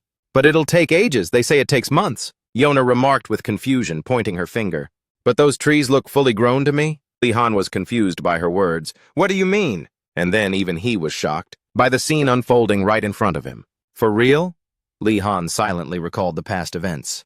Those are definitely the plants I grew. When did they even mature? Yoner grew concerned when she saw his suspicious expression, or rather from himself. What's up? Very quickly, Lee Han was able to figure it out. His attention shifted toward a certain tool, which was a watering can. Looks like the professor used growth serum or something like that. Man, the professor is so impatient. Oh, so that's it, my bad. It was actually just a normal watering can. The plants grew fast because of Lee Han's staff, but he didn't realize it. Jeddah had given those plants a glowing review back then, so they ended up pinning the blame on Uregum. A suggestion was made. In that case, why don't we just harvest them today? What do you think? Yoner didn't hesitate to agree. Leave it to me, Lee Han marveled. They grew so incredibly fast. Meanwhile, Yoner was reaching for something up high, taking this too. She left behind an empty shelf. Yoner added a comment. This should be enough. The two only took the food and alchemy tools they needed, and then left a note. Thank you, Professor. We've left some of our fresh harvest for you. Please help yourself. Lee Han Gonadin. Only Uragum knew exactly how much they had taken. The next day, voices could be heard from inside. So, Lee Han curiously asked the person in front of him, You mean this is the siren song elixir? Yoner nodded in confirmation. He looked down at the floor and couldn't help but sigh. To think the two of them pulled an all-nighter. They were totally lost in testing the ingredients. But thanks to staying up late, the Western wine tasted great. When you drink the siren song elixir, you can sing as beautifully as a mermaid for a short period of time. We've discovered the effects of these two potion bottles. Mermaid, but Yoner's face was as dark as a coal when she spoke again. I'm sorry, I could only identify those two bottles. Lee Han quickly reassured her. No way, that's already amazing. Just then, another voice rang out. So this is where you two were hiding? Followed by Hassan's appearance. Good morning. Are you two ready to go gather the 10 ingredients? Lee Han's face was calm as he replied briefly. I've already planned out this weekend. Saturday, my friends and I will return from the forest, and on Sunday, I'll use the pass to head out of the academy. In his head, he was thinking to himself, I wonder what kind of traps are waiting for me. Hassan suddenly called out Lee Han's name. That's right, Gonadin. And then he made a suggestion. Do you want to check out the black market before we head into the forest? This unexpected question left Lee Han stunned. Huh? What market? The sight before him was astonishing. This actually exists? How does the academy even have a black market? Lee Han's attention was drawn to the surroundings. Honestly, it looks more like a farmer's market than a black market. The place was quite bustling with many voices ringing out. Snatch a loaf, take a loaf. Find it and you're the king! A person was laying out 3 cards on the ground. The rules were explained simply. All you have to do is find the king card among these 3. If you guess right, you go home with 2 loaves of bread instead of 1. However, this person immediately recognized Lee Han. Rafos jumped in surprise. Lord Gonadin! With that, the crowd instantly dispersed. What, Gonadin? Why is Gonadin here? Lee Han himself was a little annoyed by this reaction. Stop avoiding me like I'm the plague! What are you even doing? Radford honestly stated, I'm gathering 10 loaves of bread. This explanation left him a bit confused. Bread? Radford added, correct. Bread is used as currency here. 5 loaves gets you a quill pen, and if you gather 10 quill pens, you can trade them for a sugar cube the size of a matchbox. Students from the Blue Dragon Tower had food thanks to Lee Han, but the other towers weren't so lucky. They had to live a very meager existence. The owner made a request over here. Can I check out the goods? The vendor replied, Of course, Gonadin. Lee Han himself looked around too. I guess I should take a look around for a bit. He had to marvel. I didn't expect there to be so many useful things, but there is quite a shortage of food. Why on earth is there fake food too? There are plenty of daily necessities. But what surprised me the most were the items displayed before Lee Han. They were a pile of artifacts. They are so rare that some people go their whole lives without ever laying eyes on them. Artifacts, but these are Einrogat ones. The students studying here have countless talents. They can craft items that, while crude, are incredibly useful. Lee Han looked around and quietly assessed the situation. I can talk more naturally here, since I am from the Blue Turtle Tower. Redford continued his sales pitch. Is there anything you fancy, sir? I've already tried a few of these. They're totally useless. This junk he's making. The seller felt annoyed. This guy is blatantly ruining my business. However, Lee Han had already caught sight of one item. What about that cloak over there? Redford immediately explained it was a protective cloak. It can block attacks from sharp weapons, but it's a 50-50 chance it works. He reached out and took the cloak. But isn't it still useful, buddy? Hearing this, Redford commented again. You are truly incredible, always seeing things in a positive light. That aura of benevolence is what makes you a true nobleman, Lee. Han quickly cut off the flattery before it went too far. Chill out, man. Even so, no wonder Redford said they're all trash. I can't identify the use of most items, and based on the mana they emit, some of them have even expired. So in comparison, this cloak is pretty sweet. With that in mind, he made an offer to the seller. I'll buy it. The man's face lit up instantly. Lee Han hesitated as he continued. Can I use a credit card? But he was immediately stopped. Please don't do that, Master Ganadas. Lee Han then switched to another way. I brought a few things along, because I heard we could barter here. But everyone around stared at what he had brought, with a single thought. What for? Who brings anything valuable enough to trade for these? He didn't bring canned food. 3 voices rang out, catching Lee Han's attention. Sellers crowded around him all at once. Is there anything you're looking for? Please visit our shop. I'll give you a little extra. Don't push, I was here first. They were enthusiastically pitching their wares. What do you think of this pickaxe made by a master? Lee Han replied. First, let me pay him with these 2 potatoes. The other seller bowed profusely in thanks. Thank you, sir. His face showed pure bliss. You fools. That's why. You guys need to have an eye for quality like me, obviously. Those remarks were met with protest from the crowd. Shut up. You only got that cloak because you were lucky. Hey, sell me a piece of potato. I'll give you a few slices of bread. He bluntly refused. No way, go eat that stale bread yourself. But the girl still followed him around. Come on, sell it to me. Greedy eyes were fixed on the potato being roasted. I'll let the shopkeeper decide. I think it's done. Enjoy your meal, everyone. Everyone was salivating from hunger. The sight of that seller devouring the potato was truly satisfying to watch. Lee Han wondered in confusion, just how starved are they? To go ballistic over a few potatoes like that? Thinking back, all of these people, the merchants were all gathered in front of him. Merchants were all gathering in front of him. These glasses are, I'll sell them to you for $2 grand. Lee Han noted that they were all like that. Then he made a request to his companion. Yoner, can you do me a favor? She turned her head in confusion and spoke. What's up? Lee Han then began to signal. Everyone line up. I'm going to cook for you. Got it? It's free just this once. This offer of his immediately shocked the listeners so much that they couldn't hide their expressions. They swarmed toward him. You're gonna cook? You mean we're actually going to get to eat? Lee Han confirmed once more. Yes, you'll get to eat. Next, he turned and called out to Yoner. I think they've been hungry for a long time. She nodded in agreement with that observation. It was all to attract customers. Vegetables were quickly laid out. Lee Han began to stir-fry. Everyone around focused on him, with a greedy, hungry look. The food was prepared in no time. Tomato soup finished. The merchants trembled with emotion as they received the food. They quickly began to enjoy the meal. This scene drew everyone's eyes. As Yoner commented, man, they sure can eat. Lee Han agreed with her. They must be starving. He thought to himself that he'd done a good job. Though he felt a bit bad for using them, it was all to prepare for the worst-case scenario. The whole group would have to work together on the mountain soon, so improving relations with the Hyunmu students, who were always terrified of him, was crucial. And then, Lee Han didn't hide the satisfaction on his face. If I can buy their favor this way, it's well worth it. After leaving the market, he carried a massive bag on his shoulder. Lee Han noted to himself, maybe this is a bit too much. These were things the Hyunmu students had given him. But I also received some things beyond expectations. Low-tier stealth shoes, reduces footstep noise. Smoke chalk, break before throwing to create a smoke screen. Gaze awareness bracelet. The stone on the bracelet glows when it detects someone looking at you. I got these artifacts, but the current problem is, do you need me to help you carry that, sir? I'm fine. He knew they were made by upperclassmen. But why did they make these specific artifacts? They're all for stealing or sneaking around. If they made these things when they were allowed to leave the academy, then that means, Yoner asked curiously when she saw him glancing behind him. What's wrong? Lee Han quickly explained.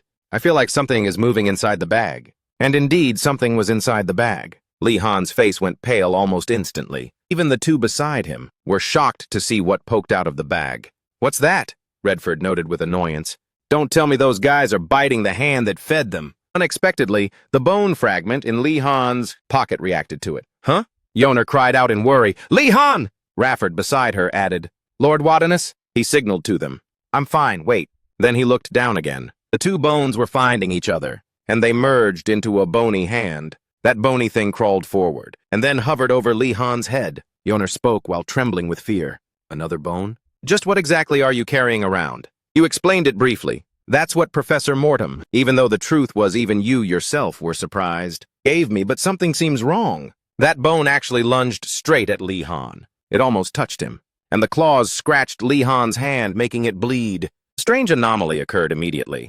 He was completely stunned by this action. But Yoner and Redford on the opposite side were panicking. It's coming out to attack Lee Han. We're here to help you, Lord Wadanaz. He hurriedly signaled them to hold on. Blood is still dripping from Lee Han's finger. That bone has the shadow of a wolf. It touched him cautiously. Lee Han silently noted as he witnessed this. This feeling, could it be? He began ordering it to sit and stand. The sight makes your skin crawl. Turn the knob back. Yoner and Radford turned pale. That's dark magic. Skeleton summoning. Lee Han finally breathed a sigh of relief. He remarked helplessly as he watched that bone clinging to him. The professor gave me something really weird. It's totally stuck to me. Yoner finally spoke up. Lee Han, maybe you should just throw it away. The bone trembled, trying its best to hide inside Lee Han. This scene made Yoner continue. Never mind, I take it back. I'm sorry. Radford was the next to speak. Lord Wadanaz, in the world of mages, we were told not to get involved with dark mages. He looked down at it, and then gave another remark. Doesn't this thing look a bit creepy? Lee Han seriously observed the bone. He finally spoke back to them. Thank you both. I've thought it over after hearing your advice. Even though it looks pretty weird, I have a feeling I shouldn't judge things by their appearance. They started making comments. What could be the reason? The professor gave this as a reward? Moreover, why did he take it apart before giving it to me? Radford made a guess. Could it be that you have to find the remaining parts and then piece them together? Yoner chuckled and replied, Come on, that's just silly. All three fell into silence. She repeated her remark once more. There's no way. That would be so bizarre. However, Lee Han pondered on it. It sounds strangely convincing. The professor's thinking is very different from normal people. A skeleton collection? Who would even like something like that? If this is what a normal person thinks, those two would probably be very happy going hunting for bones, right? This is probably what the professor thinks. Lee Han shivered just thinking about it. Yoner looked at him, smiling, and asked again, About the skeleton? Lee Han explained, No, about the professor's way of thinking. Anyway, let's put the dry bone matter aside for now. After all, they look harmless. The next class will be... The students gathered according to instructions. Most of them had bewildered faces. However, there were also those who were quite relaxed. Lee Han looked around and silently noted, All 4 towers have fully gathered. Lord Ingerdell began his presentation. The first and second priorities are both safety. He looked at them and silently evaluated. This mountain contains many dangers, after all, that are yet unknown, so it's best to have a professor along. And Ingerdell didn't forget to add, I want students from the same tower to gather and remember each other's faces, as well as the number of students present. We will be taking roll call frequently. Hearing this, a few students started to feel scared. Is this place really that dangerous? They looked at each other and suggested, Let's not split up, okay? Okay, Ingerdell was satisfied with the results that his words brought about. Great. Now the kids are all alert. It's time to head out. Pay attention and follow me. They walked together, without realizing they were being watched. A skeleton was looking down at them. This forest is thick with trees. Ingerdell stopped once they reached a spot. It's exactly this place. He began to signal the students. You will collect ingredients for the class here. They quickly split up, and each group was focused on their task. Ingerdell observed the scene before him and thought to himself, everything seems to be going very smoothly. Just keep going like this until we get down the mountain. But suddenly a noise echoed from behind, and 2 giant hands reached out from nowhere. It just snatched Ingerdell away, leaving only the wooden staff he was just using. The students still had no clue what had just happened. A while later, the student's voice was finally heard. Professor, I have something to ask. Only then did they realize Ingerdell had vanished, huh? Where did the professor go? She was stunned as she looked ahead. There was nothing at the scene but a piece of firewood. No footprints at all. This left the student strangely bewildered. Don't tell me! She immediately screamed. Everyone! Professor! She frantically pointed in that direction and announced, "The professor has disappeared." This caused the rest of the students to freeze. The forest ahead remained eerily dark. They gathered around the spot where Ingerdell had vanished. Lee-Han's face showed a sign of exhaustion. Finally, what we were worried about has happened. The other students began to panic. What do we do? What should we do? What are we supposed to do now? Forcing him to speak up and reassure them. Everyone, please calm down for a moment. There's no need to panic. The professor probably just stepped away for a bit. They immediately agreed with his words. Lee-Han is right. We need to keep our cool. But inside his head, he was making other calculations. No way that's the case. But I have to reassure them first. There are no traces of monsters appearing, and our group isn't lost either. There's nothing to be afraid of. If we just head back the way we came now. Who would have thought that at this moment it started to pour rain? Lee-Han's face froze almost instantly. Are you kidding me? They were holding a cup of tea in their hands. The students are looking for a place to take cover. Lee-Han breathed a sigh of relief. Thank goodness I brought some gear just in case. I didn't expect Professor Ingerdell would run into trouble like this. A voice called out in his ear. Wardanas. Rowena approached and continued. Thank you for your help. Lee-Han politely replied. Don't mention it. Then she changed the subject. About that legendary soup you cooked for the black tortoise. Is it for real? Hearing this, he asked back in confusion. What legend? What are you talking about? Rowena quickly ran off. Oh, it's nothing. Wait for me a bit. Lee-Han sat alone, lost in thought. There's no way that the tomato soup I made the other day got exaggerated into some kind of legendary soup, right? Rowena, at this moment, was confirming the story for the other person. Princess, it seems it was just a rumor. I see, if that's the case. Yes.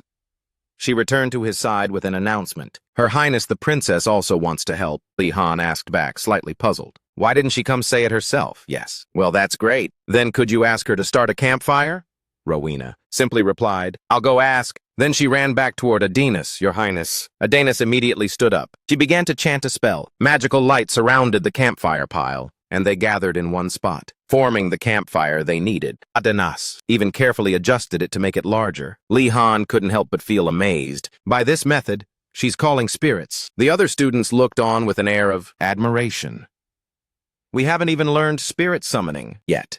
Did she teach herself? Her Highness the Princess is so cool. Lee-Han couldn't help but make a comparison. This reaction is totally different from when Professor Morton summoned dry bones. Professor Morton took an L before the fight even started. They huddled around the campfire. It's warm and cozy now. Unaware that deep inside the forest, something was appearing, it flashed with a glimmer of light. The owner seemed to sense that. She looked at the glass of water in her hand. There are ripples, but why? And then she began to scan her surroundings. What's that sound? Lee-Han immediately went on high alert. Upon hearing that remark, it was as if something massive was moving. He hurriedly chimed in. Wait, the noise is getting closer. Very quickly, the answer appeared right before them. Golem was glaring down at the students. Everyone turned pale at the sight. Elsewhere, with the Ju Kuei and Bai Hu students inside a cave, there was the silhouette of a golem. A giant one was staring intently at them. The trainees were facing the exact same thing. Lee-Han sprang up, observing the movements of the golem in front of him. From behind, an order rang out.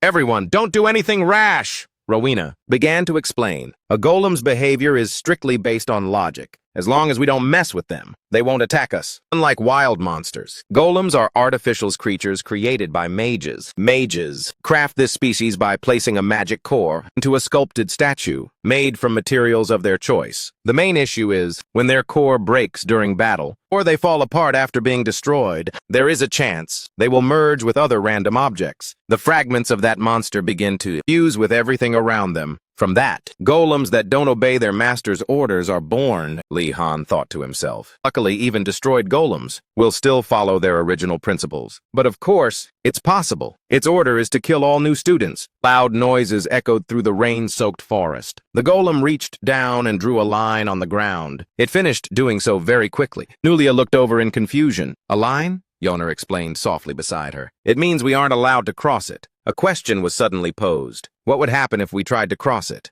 Lee-Han strode forward. I'll go check. Asen hurriedly called out from behind. That's way too dangerous, Wardenaz. However, he then explained, I'm not doing it myself. As he spoke, Lee-Han pulled out that bone. The expressions of the students nearby immediately turned to disgust. What is that creepy thing? Lee-Han quickly explained, it's just a summon. The reason I have it is a bit unusual. He dropped the bone and gave an order. Go forward and then come back. The bone received the order and began to move. It cautiously stepped across the boundary. and the golem attacked instantly. Dust and debris flew everywhere, and what they saw next was just as imagined. The bone lay crushed on the ground. Lee Han concluded, I see. It attacks if we cross the line. Asen cried out, his face pale. Doesn't that mean we are trapped? While the other students were lamenting, what do we do now? Lee Han focused his attention back on that bone. The bone emitted a purple light and began to levitate. It fully recovered just a second later. Lee Han leaned down and beckoned it.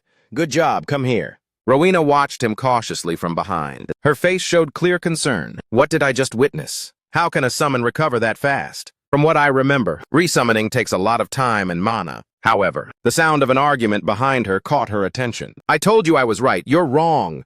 Rowena immediately ran toward them. Now isn't the time for this. Everyone, calm down. Unexpectedly, they roughly pushed her back, saying, Shut up. This is none of an outsider's business. Yoner and Nulia on the side also felt concerned. Nulia approached Lee Han and called out, Wardanas, I think you should stop them. But he himself was way too locked in on something else. Wardanas! Julia had to tug on Lee Han's sleeve. Wardanas! Why are you just sitting there overthinking? Only now did she get a response from him. Sorry. I think I just found the clue to escape from this situation. The other students immediately shifted their eyes toward Lee Han. For real?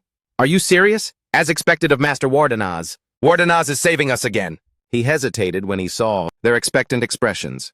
Well, it looks like this whole thing is a trap prepared by the professors. This conclusion left everyone jaw-dropped. Wait, what?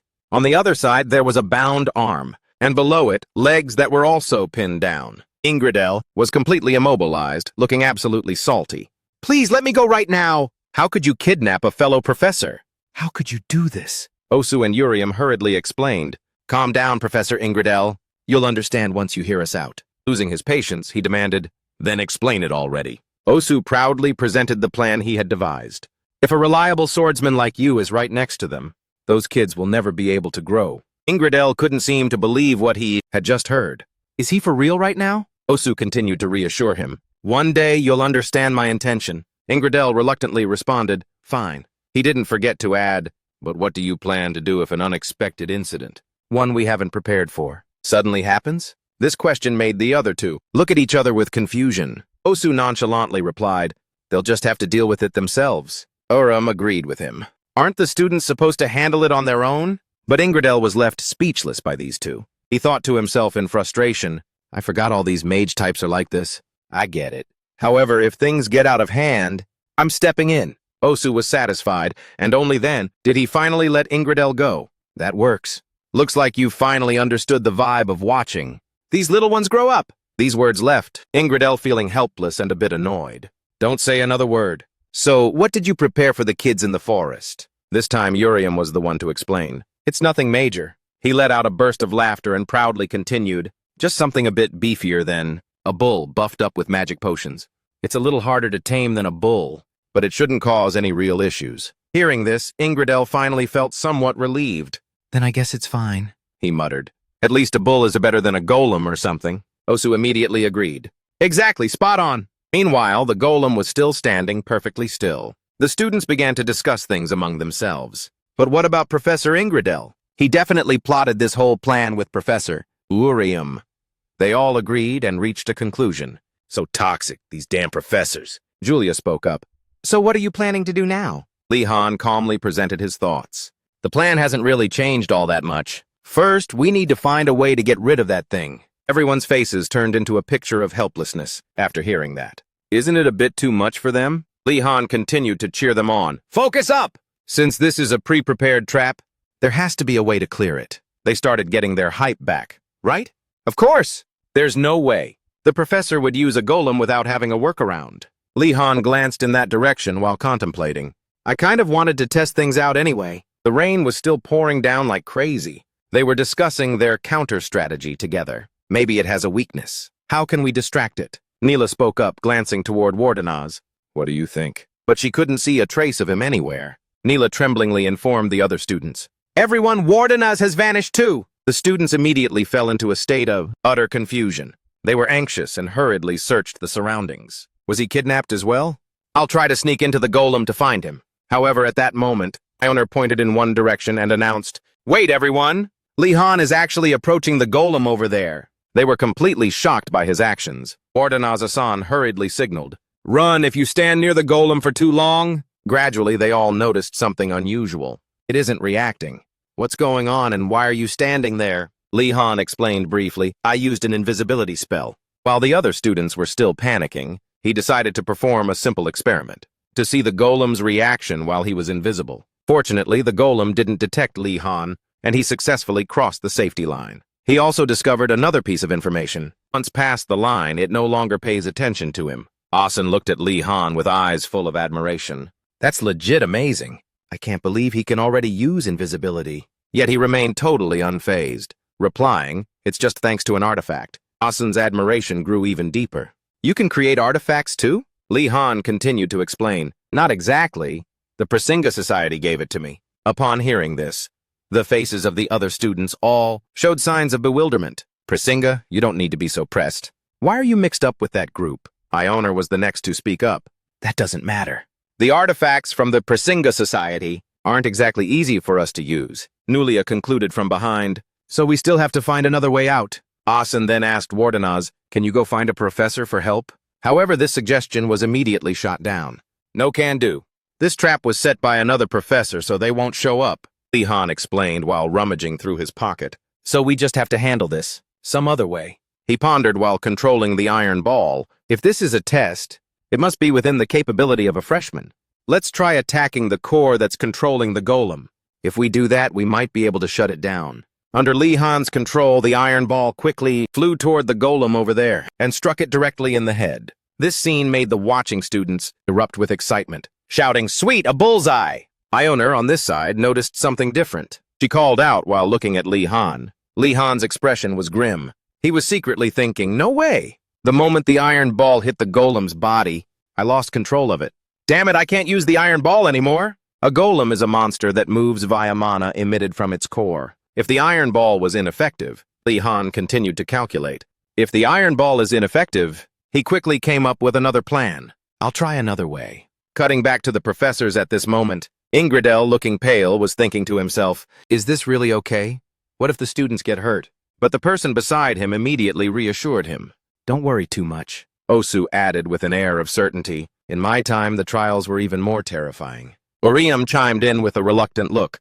"The time you're referring to was the ancient era, right?" Osu didn't focus on that conversation anymore. Instead, he began to remark, "This batch has many interesting new students. They will overcome the adversity." And he didn't forget to add, "Wardenaz is also with the kids." Hearing this, Ingridel finally agreed. "That's true, but," Osu interrupted, "no need to worry. Have a drink, especially since that kid has already learned magic from the book." "My grimoire." Ingridel turned pale and asked back almost immediately, "What did you just say?" "He learned from your grimoire?" Osu started making excuses. "It's not just me. Professor VG also gives that kid private lessons. He even pointed his finger at Uriam. And you too." Uriam tried his best to justify it. "Professor VG and I only taught him some basic freshman lessons." However, Osu cut him off. "No way. What Professor VG taught is already way beyond that level." The more Ingridel heard, the more confused he got. "Wait, what?" Meanwhile, Uriam requested, "It's too cramped in here, sir. Please shrink it down." Osu continued his explanation. "From what I've heard, he is teaching three-ring magic. The number of magic circles determines the difficulty of that spell. Specific steps are required to cast the incantation. 1 ring represents elemental magic. 2 rings allow it to maintain its shape. And 3 rings are needed to control that magic. A true 3-ring. Magic occurs when you can create all 3 at once. But if he can already create them one by one, he'll soon master the 3-ring magic." Lee Han controlled the water sphere in his hand. The water sphere is weaker than the iron ball, and it's harder to keep its shape. He closed his eyes and thought to himself, "Think fast. Even those insane professors. I can't be completely unreasonable. There has to be a way." Einer's voice rang out, making him freeze. "Lee Han, what are you doing?" He looked at her with a confused expression. Ioner explained without any haste. "Why are you spinning the water sphere?" Lee Han thought about it with a bit of embarrassment. "Since I spin the water sphere a lot, I just did it unconsciously." An idea suddenly flashed through his mind. "Wait, spinning?" Lee Han looked down at the water sphere in his hand. "Maybe if I spin the water sphere fast enough, it'll have more piercing power than a normal shot." Lee Han thought about it and immediately put it into action. "Exactly. Just like a bullet." A massive water sphere was quickly formed. Lee Han looked at his result with excitement and noted to himself, I did it. Finally nailed it after all those tries. Ioner spoke up with a look of confusion. Lee Han, I don't know what kind of spell that is, but isn't it a bit too big? It's almost as big as the golem itself. The other students began to gossip. What exactly has he been learning? Are we really just going to let him be? Isn't it a little risky? If he misses and that thing flies toward us, Asen was the one who spoke up to reassure them. Everyone just trust him. No way. Wardenaz couldn't possibly fail such a simple spell. Nulia also did her best to defend her friend. Exactly, Wardenaz isn't that weak. He can handle it. Asen added she was sure Wardenaz could do it. Only Lee Han was sweating and thinking to himself, man, the pressure is real. Mages of old used to say, magic is its own world and a complete system. So if anyone dares to mess with it recklessly, they will suffer the consequences of magic. The spell Lee Han is using is an advanced one, learned from upperclassmen. This type of magic isn't even taught to freshmen yet, but Lee Han possesses so much mana that he can bypass normal principles. As he channeled mana to maintain the rotation speed, the size of the water sphere couldn't contain this amount of mana, so it started to deform. Therefore, he had to increase the size of the ball. As the size increased, the rotation speed slowed down, so he channeled even more mana. By constantly repeating that process, it ended up like this. Lee Han answered his friend calmly. It's okay, I can control it. His next words were kept only to himself, but not for long. Maintaining this is way too stressful. Lee Han immediately moved. I need to end this quickly. He controlled the water sphere while muttering, all right, then put all his strength into launching it forward to attack. The water sphere flew straight toward the golem. However, its trajectory was a bit unstable. Lee Han noted to himself as it headed for the golem's shoulder. Recreating a water sphere like that is going to be a pain. And then the entire golem was smashed into pieces. Lee Han was shocked by this. The other students wore the same expression. The golem turned into stone blocks and tumbled to the ground one after another. Whispers broke out among the crowd. What the heck just happened? Earlier the water only scratched it, but now it completely crushed it. Some of them began to mumble. They grew excited and kept chanting, Wardenaz! Wardenaz! Wardenaz! Yulia looked a bit proud. She pointed toward Lee Han and remarked, see that? What did I tell you about Wardenaz? The boy himself was thinking to himself, I didn't expect it to be this powerful. It couldn't even scratch the golem at first. I don't know if that water sphere was just strong, or if the golem was just weak. Whichever it was, it's all thanks to Professor Bilatti's lessons. The professor in question simply corrected it. I never taught him stuff like that. But at that moment, Lee Han's face suddenly turned pale. He almost collapsed to the ground, causing those around him to rush over. Wardenaz, are you okay? Let me carry you. No, I will. Guys, stop it! The students were arguing with each other. Lee Han reached out and lightly touched the ground. He noted briefly, Professor Ingridel still hasn't returned. Right then, bone in Lee Han's pocket suddenly moved. This movement startled him. Lee Han muttered to himself, why did it move all of a sudden? But he quickly looked toward the source of the noise. Wait, that sound is... Another golem was chasing some students, and they were heading straight for Lee Han's group. Just then, the students signaled for them to run. Lee Han's face soured as he muttered, damn it, these useless guys. Nulia hurriedly spoke up. There's no time to complain. We have to split up. Distracted to buy some time. They immediately scattered. Okay, I'll go this way, Rowena suddenly called out to him. Wardenaz! That spell you used earlier? Eumidius's turbulent sphere. Can you use it again? The name confused Lee Han. What? Eumidius? The famous imperial mage known for water magic. He named the spell after himself. It takes way too long to prep. You should just get out of here quickly. He continued using it to vanish into the darkness. Lee Han took out some items while calculating. I really didn't want to use these right now. But he threw those chalk pieces to attack. It hit the golem's body, and that golem immediately turned its attention toward Lee Han. He moved swiftly. His hand gripped the sword. He approached the golem in a flash. Lee Han calculated seriously. And slip into its blind spot and attack its leg. He decisively slashed at the stone on its leg. Several cracks appeared. Lee Han observed the situation carefully. He was calculating his next move. This big guy definitely has trouble balancing, Lee Han affirmed to himself. After swinging his sword at the golem, the bigger they are, the harder they fall. From the golem's body, a figure suddenly appeared. Lee Han immediately followed the figure with his eyes. That figure landed right next to him. Baekje landed with a look of sheer panic. Lee Han watched him in astonishment. In the current situation, Baekje was lying snugly in Lee Han's arms. He spoke up, confused. How much longer do you plan on lying there? However, that only made Baekje even more terrified. Where the heck is that voice coming from? He slowly touched down on the ground. Only then was he calm enough to speak up. Don't tell me it's you, Wardenaz. Li Han asked back almost immediately, sounding confused. How did you know I'm still invisible? Baekje explained briefly while pointing toward the golem. Wardenaz from the Blue Dragon Tower is the only one who could pull this off. But more importantly, thanks for saving my skin. Unexpectedly, it rose up again and prepared to attack. Li Han quickly pulled Baekje out of the golem's reach. The spot where it just struck was now a massive crater. The golem continued to scan its surroundings. Li Han started to get anxious. No need for thanks. But why are you even here? I thought the golem blocked all the paths. Baekje recounted the story seriously. We used a potion to dissolve the mud. Yosina said she knew the recipe for it. Hearing this, Li Han noted to himself, I didn't expect her to have something like that. If used correctly, we could actually neutralize this golem. So where's the potion? Baekje scratched his head and replied, We're all out. Li Han put on a smile, but he was cursing them out internally. Totally useless. Even so, why hasn't it gone berserk and tried to retaliate? It's even staying away from me. The more he thought about it, the more baffled he became. Why is that? Just then a cry rang out from behind. Help! A student was being threatened. Save me, Li Han! Only now did he realize it. It's targeting the injured students. Damn it, what should I do? Out of time, I've got to stop it. He started biting his lip in confusion.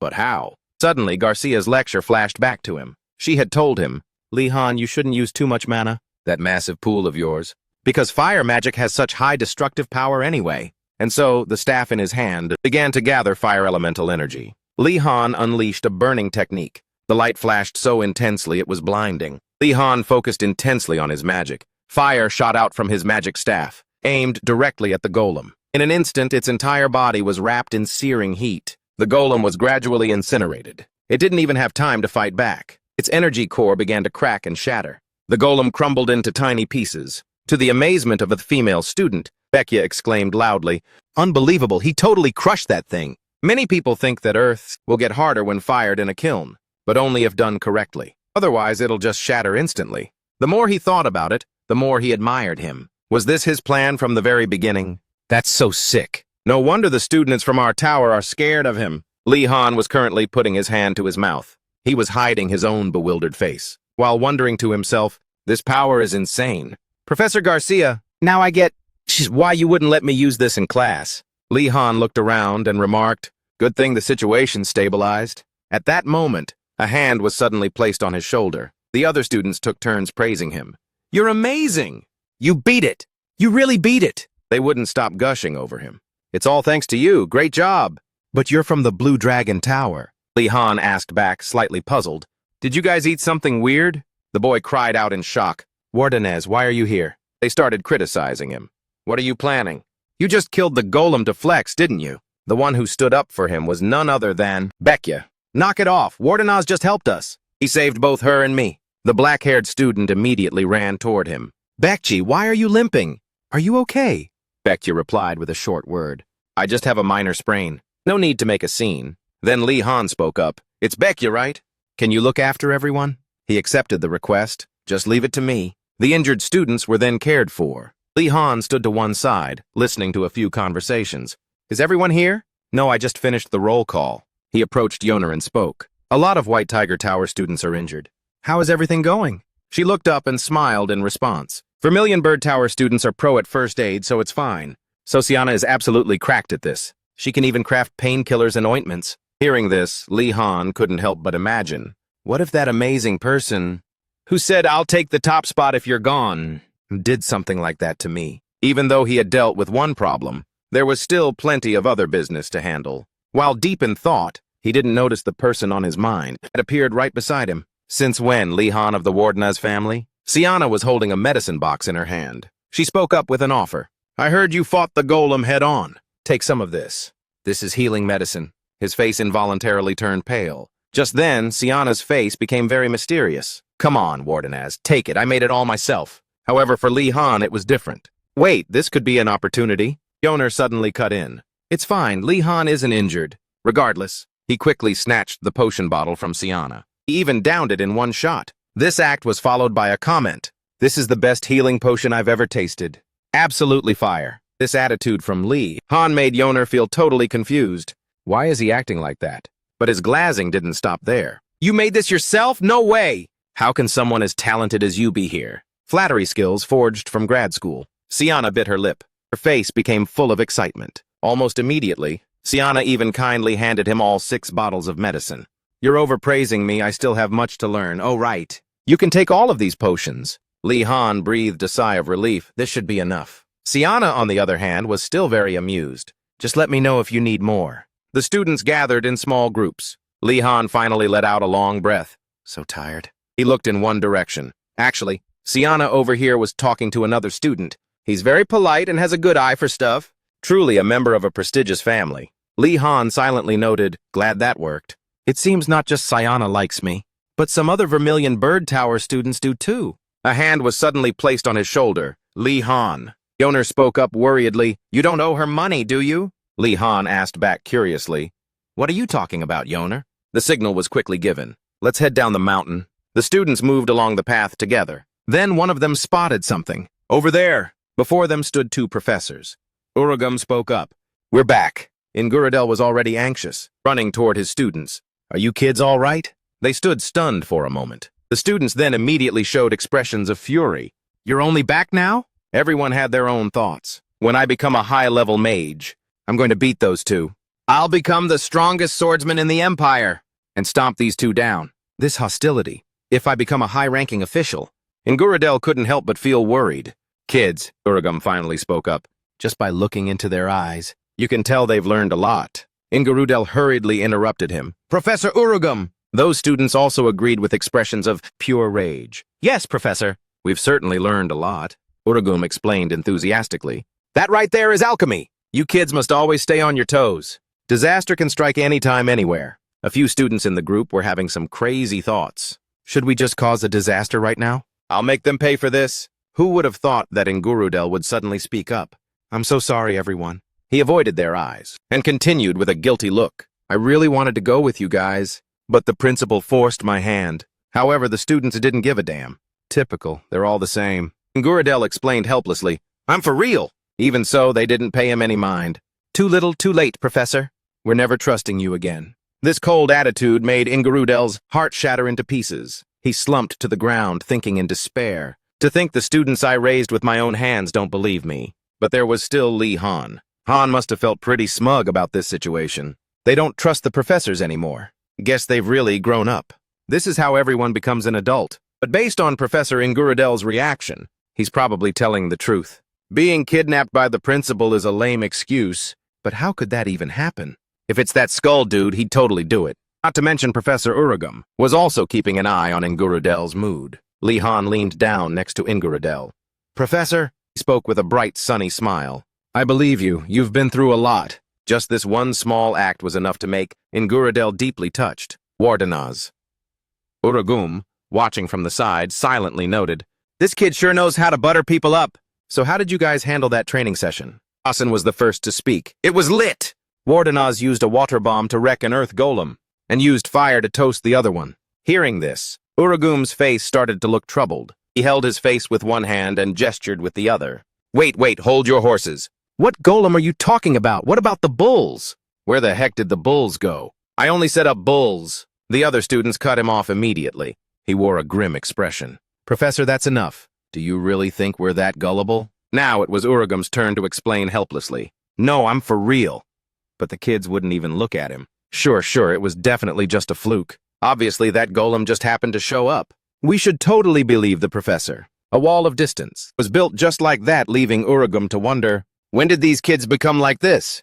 Wardenaz, are they for real? Was there actually an earth golem instead of bulls? Li Han just coolly asked back, Yeah, why? Something wrong? He placed a hand on his shoulder. Ingurudel's aura turned dark as he spoke. Hold up. What did those kids just say?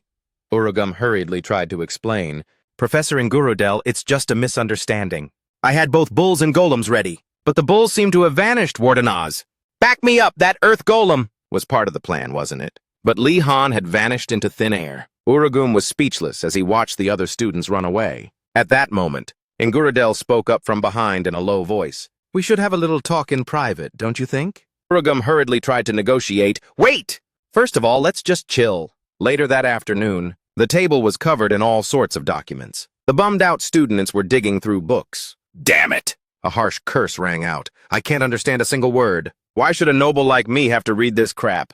Another student chimed in. How the hell am I supposed to know the cost of making a magic seal? Just throw the family money at it! This was the general mood among them. Seriously, my brain is fried. I need some sugar. The eyes of these people were all fixed in one direction. At times like this, price list, apple candy, 1 silver, apricot jam, cookies, 1 silver, sweet Earl Grey tea, 1 silver. The students immediately started throwing money at those items. Buy. Li Han's self-service stall. He was too lazy to put much effort into this, but unexpectedly, it worked better than imagined. Right then, someone's voice rang out again. Is the assignment too hard for you guys? This student looked so full of himself as he continued. After that alchemy assignment, this is a piece of cake for me. A giant golem appeared in the forest. We honestly thought we were gonna die. These words made the others start commenting. He's talking like he just slayed a dragon. Wardenaz carried the whole squad. I think he's pathetic too, just let it be. Li Han, standing to the side, also glanced over. He was secretly wondering to himself. Do you guys think we were the only ones who had to go through that? Yoner's voice pulled him back to reality. Li Han, what are you looking at? Focus. A pot of magical solution was bubbling away. The potion for the alchemy assignment. The students were mumbling formulas while working. Orc bluebells and crushed mushrooms, add them in. This smells nasty. And then from that pot, a green liquid started overflowing. It even exploded in some spots. Li looked at them and silently assessed the situation. Quite a few people are failing, but something is a bit weird. I know alchemy requires precision. Just one tiny difference can lead to failure. But none of the students are succeeding. Even though this task is pretty hard, it seems the formula was wrong from the get-go. As soon as he finished that thought, it was his turn to facepalm. Yoner spoke up anxiously from behind. What's wrong? Li Han explained in a serious voice.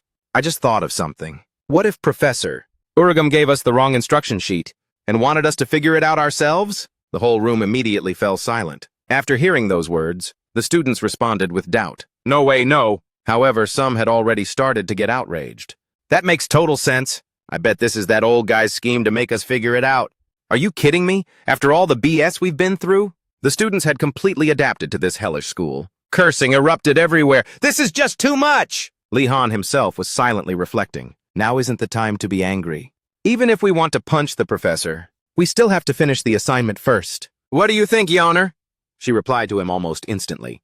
I think one of these ingredients is the problem. Li Han rubbed his chin, doing the math. This could be a trap. We'll have to consider every possibility. The two of them turned back toward the available ingredients. The problem is we don't have enough materials to try every combination, although it'll take time. I think we should read other textbooks to find a way. Li Han's hand clenched into a fist. We don't have enough time. I need to use the past to ask to leave school tomorrow. Once he finished calculating, he quickly stepped onto a chair. Li Han stood on it and began to speak. Everyone stop what you're doing and listen to me for a second. The attention of the class members all focused on Li Han. Li Han began his presentation. We've been pranked by the professor once again. This time everyone must cooperate. Let's gather all the ingredients and find the correct formula. I'll also go to the remaining towers. We have to work together. Jason picked up a few ingredients and remarked, the amount of leftover materials is different for all of us. If we just share, it'll be enough. And Yoner followed up. It would be great if students from other towers cooperated as well. We can share our knowledge, Li. Han, after getting the green light from the other students, he quickly headed outside. I'll be back later then. Deep down, he was dead set on his goal. I have to make it happen no matter what, all for my precious vacation. After that, everything moved along pretty fast. Yoner made a suggestion about the White Tiger Tower, but was immediately shot down by Li Han. They kept talking it over nonstop. After hours of crunching numbers and countless exhausting trials, the results finally came through for them. The students cheered excitedly. It's done! It's a relief we didn't finish too late. All that hard work was totally worth it. It's great to see everyone helping each other out, Sienna commented enthusiastically. Now we just need to follow this formula exactly. Li Han followed up on her words. Good job, everyone, a few others started to say. I didn't think we'd join forces again, because of Professor Urugam's trap. Thanks to Wardenaz, we found the right formula so quickly. But Wardenaz has to wrap this up fast because of tomorrow's plan. Hearing that, they couldn't hide their curiosity. Tomorrow's plan? The white-haired guy explained further. Since you guys are from different towers, you wouldn't know. Tomorrow, Wardenaz is using a pass to go out, right? Everyone froze at the same time. The idea alone made them marvel. Going outside?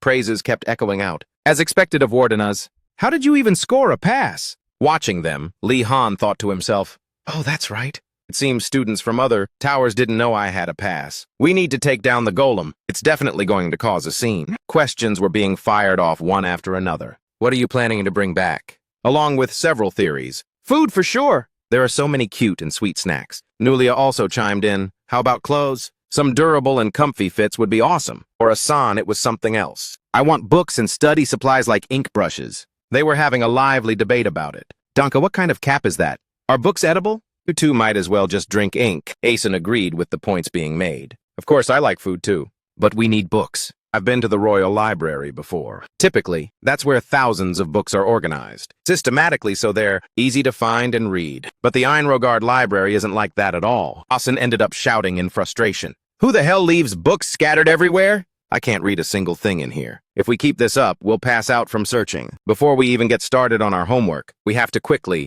get the books we need. Several students nodded in agreement with him. Fair enough. Ganando was the next one to step up. Stuff like magazines or novels are a must-have to kill time, and decks of cards and chess, too. Why do you guys have to overthink everything? To his surprise, his idea was roasted. Ganando. How is any of that stuff important? He raised his voice to talk back. They're important to me. How come you guys can ask for what you want, but I can't? Lee Han, what do you think about the list we made? However, he had already dipped. Yoner calmly explained, hey guys, Lee Han went to sleep. The room felt empty without him being there. Meanwhile, Lee Han was fluffing his pillow in bed. He leisurely lay down on the mattress, while his mind kept racing. Tomorrow is a big day. I'll finally get to go out. He needed to take advantage of it and get some things done while he was at his best. But then again, unexpectedly, his eyes were wide open. Lee Han thought to himself, speechless, I'm too anxious to sleep. There's bound to be a trap waiting for me to fall into. It can only be what fits in that bag. Like maybe a limit on how many items I can actually bring back. Or maybe weight and size limits for items. Hold on. Just how far away is the village from here anyway? It's not like it's a whole day's journey, right? Knowing the principal, he'd totally pull something like that. I need to learn movement magic to travel fast. ASAP. Right then, a book on the shelf suddenly reacted, just dropped to the floor, catching Yihan's eye. He looked at it and muttered under his breath. That's the book from before. The principal gave it to me. Why is it moving on its own? The book even began to flip open all by itself. The characters inside started flying out one after another. Yihan cried out in a panic, wait, again? He could only close his eyes and bear it. By the time Yihan opened his eyes again, he was completely struck with awe. He found himself standing in a different dimension. Before Yihan was a place that was strangely radiant. He realized this must be an illusion created by the book. Just like last time. Speak of the devil, the book appeared right in front of him. But the title this time was Gonadin Test. Walking with a swagger, Yihan rested his chin on his hand and mumbled, that's the magic I studied before. But I only got through the theory. Is it time for the next lesson now? Magic Introduction. Did it show up because it saw me struggling? What a good book indeed. But I don't have time right now. I have to go out tomorrow, so take me back. The book immediately put on a sad face. This attitude left Yihan speechless. Wait, is its personality exactly like the principal's too? I take back my compliment from earlier. No other choice then. I'll learn this as fast as I can and get out of here. Morning came quickly. Osu's voice rang out with a sharp tone. Inmate number 24,601. The other man replied to his master without missing a beat. I am not a criminal. He chuckled and admitted his mistake. My bad, I'm getting old and senile. Yihan was over here yawning his head off. He was thinking to himself, I didn't expect to learn new magic in my dreams. There really are all kinds of training in this world. Osu then turned to Yihan and commented, congrats on getting out. This is a reward for everything you've achieved. Be proud of it. Yihan bowed politely as he took it. Thank you, sir. He began explaining the rules, which were very simple. You must return through the main gate before high noon tomorrow.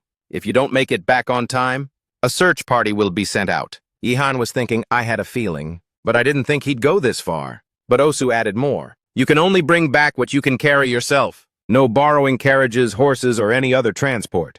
Yihan just thought, called it. And that's when the door opened in front of him. All right, give it your best shot, kid.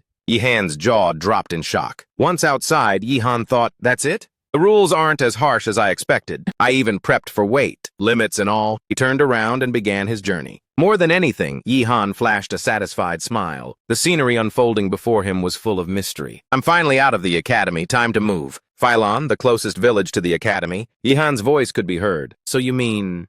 All the nobles nearby left their manors? Following the academy's request, and the nearest manor is a few days' ride away, the man replied warmly. Exactly. Yi Han was trembling with rage, his hands clenched into fists. No wonder the rules were so simple. He obviously blocked my way to make money right from the start. But money and items, the most powerful nobles in the empire, don't ever need to borrow more because countless merchants are ready to offer them riches just to build some connections. Someone raised in that kind of environment probably doesn't even know what borrowing means. Yet Yi Han found himself in a luxurious room. He made his request in a serious tone. Could you please lend me some money? This question made Ariel turn pale with shock. Isn't he from the Wardeness family? Ariel, who manages the Kako Merchant Guild branch, couldn't hide her surprise. Outside, the streets were buzzing with trade. The town of Philon isn't big, but it's quite prosperous. It's all thanks to the Magic Academy, not just because of the rich natural mana in the area, but the school also needs plenty of materials for experiments. The school offers fat rewards to hire adventurers to go out and collect ingredients, letting the mages research to their heart's content. When supplies run out, they hire adventurers again. The finance department gets triggered every time they see the bills. They would scream at the top of their lungs, "Bring Osugonad and Tess here right now!" Aside from a few people, it's a win-win situation for everyone. Basically, that's how this place works. So luck is currently on Yi Han's side, because as long as he has cash, he can get whatever he wants. He stated his case clearly to the other person. Since no one accompanied me as per my request, I hope you could lend me a bit of money. Arian's hands tightened. To him, lending money would also be beneficial. Unbelievable. I finally have a chance to connect with the great Wardeness family, but I'm worried it might be a massive loan. I wonder if the guild can handle it. Despite his thoughts, he asked, "How much do you need?" Yi Han hesitated. This hesitation made Arian even more anxious. This stalling, could it be such a huge amount that it's hard to say? Even if I have to empty my personal savings, I must seize this chance to make a connection. Yes? Yi Han tentatively proposed, "Could you lend me 20 silver coins?" He reflexively replied, "Of course. We can certainly lend such a large..." But he was immediately stunned when the actual meaning of those words sank in. "Wait, what?" Yi Han asked, confused. "Sir?" "If not, 15 silver coins would also be fine." Arian couldn't help but laugh. It seemed he only needed a little pocket money for shopping. Yi Han continued to lower the price. "How about 12 silver coins?" "Is that still too much?" Arian quickly stopped him. "No, you don't need to lower the amount. I'll give it to you right away. You need to buy a few things, right? If you'd like, I can show you around town." Yi Han sincerely accepted his kindness. "That would be great, thank you." However, before leaving, Ariel's gaze fixed on something. He felt confused, thinking, the snacks are all gone. That's weird, I didn't see him eat any. Then he looked back at Yi Han. He soon noticed something, bulging from under his cloak. This discovery left Arian speechless. It really left him at a loss for words. Yet Arian still tried to convince himself. A high-ranking noble doing that? No way. Arian had a plan to deal with this young noble. Even if he's a student at the Magic Academy, he's still just a freshman. Once they get to the shops, he'll definitely go on a spending spree. Whenever he wants to buy something, Ariel will calmly take the lead. It was a brilliant plan to impress the young noble. However, Yi Han spent his money very wisely. "Please get me an item that can store canned food and bulky supplies. Don't bother bringing out clothes. I'd like to check out some thick and durable fabrics. I want to buy a bulk of cheap tear-resistant paper. Do you have any magic books that can fool a magic professor's eyes?" Time flew by, and it was soon afternoon. Arian and the guard carried a mountain of goods on their shoulders. He turned pale, thinking, the plan was an absolute fail. Now he'll only remember me as a porter, but he's truly impressive. Even as a noble, his haggling skills are no joke. He's so good I wish he worked for me. Just then he spoke up. "I think I've bought everything I need. May I ask where the stables are?" Ariel felt confused, so he quickly double-checked.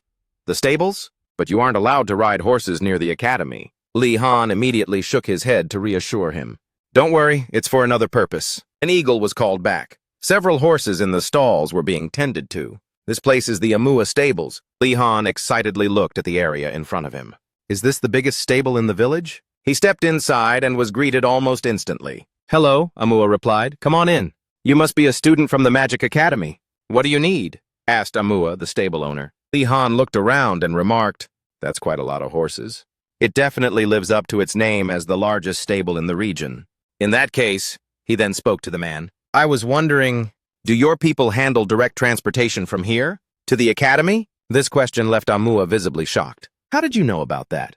"You're right. I have a few merchants and adventurers here, under contract with the academy. The king's messengers use this place too. Whenever students get into trouble, they come flocking here. But why do you ask? Have a seat. Li Han was silent for a moment before speaking again. I'll pay you. Can you set a schedule for a specific day to help me sneak out?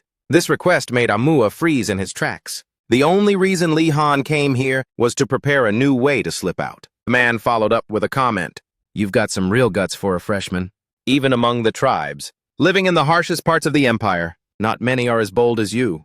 It makes me really want to help you out. Li Han's face lit up with excitement upon hearing this.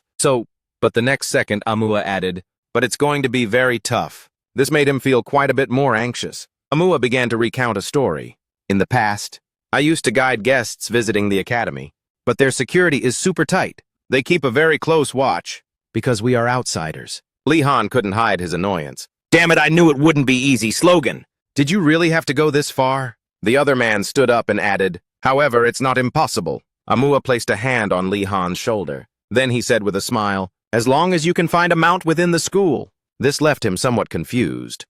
What do you mean? Amua continued explaining, I only found this out by accident. But even though the academy is strict with outsiders, they are very lax with their own people, probably because so many people in the school complained. Why do I have to fill out all this paperwork? Just to go out and buy groceries? I've already told you. I just want to deliver this letter. Hearing this, Li Han seemed to be realizing something. Thinking back, he recalled a few things, even from back then. It took me a while to realize the professor was with us. Amua continued his assessment. If you try to leave on your own, you'll definitely get caught. But if you come with me, I can disguise you.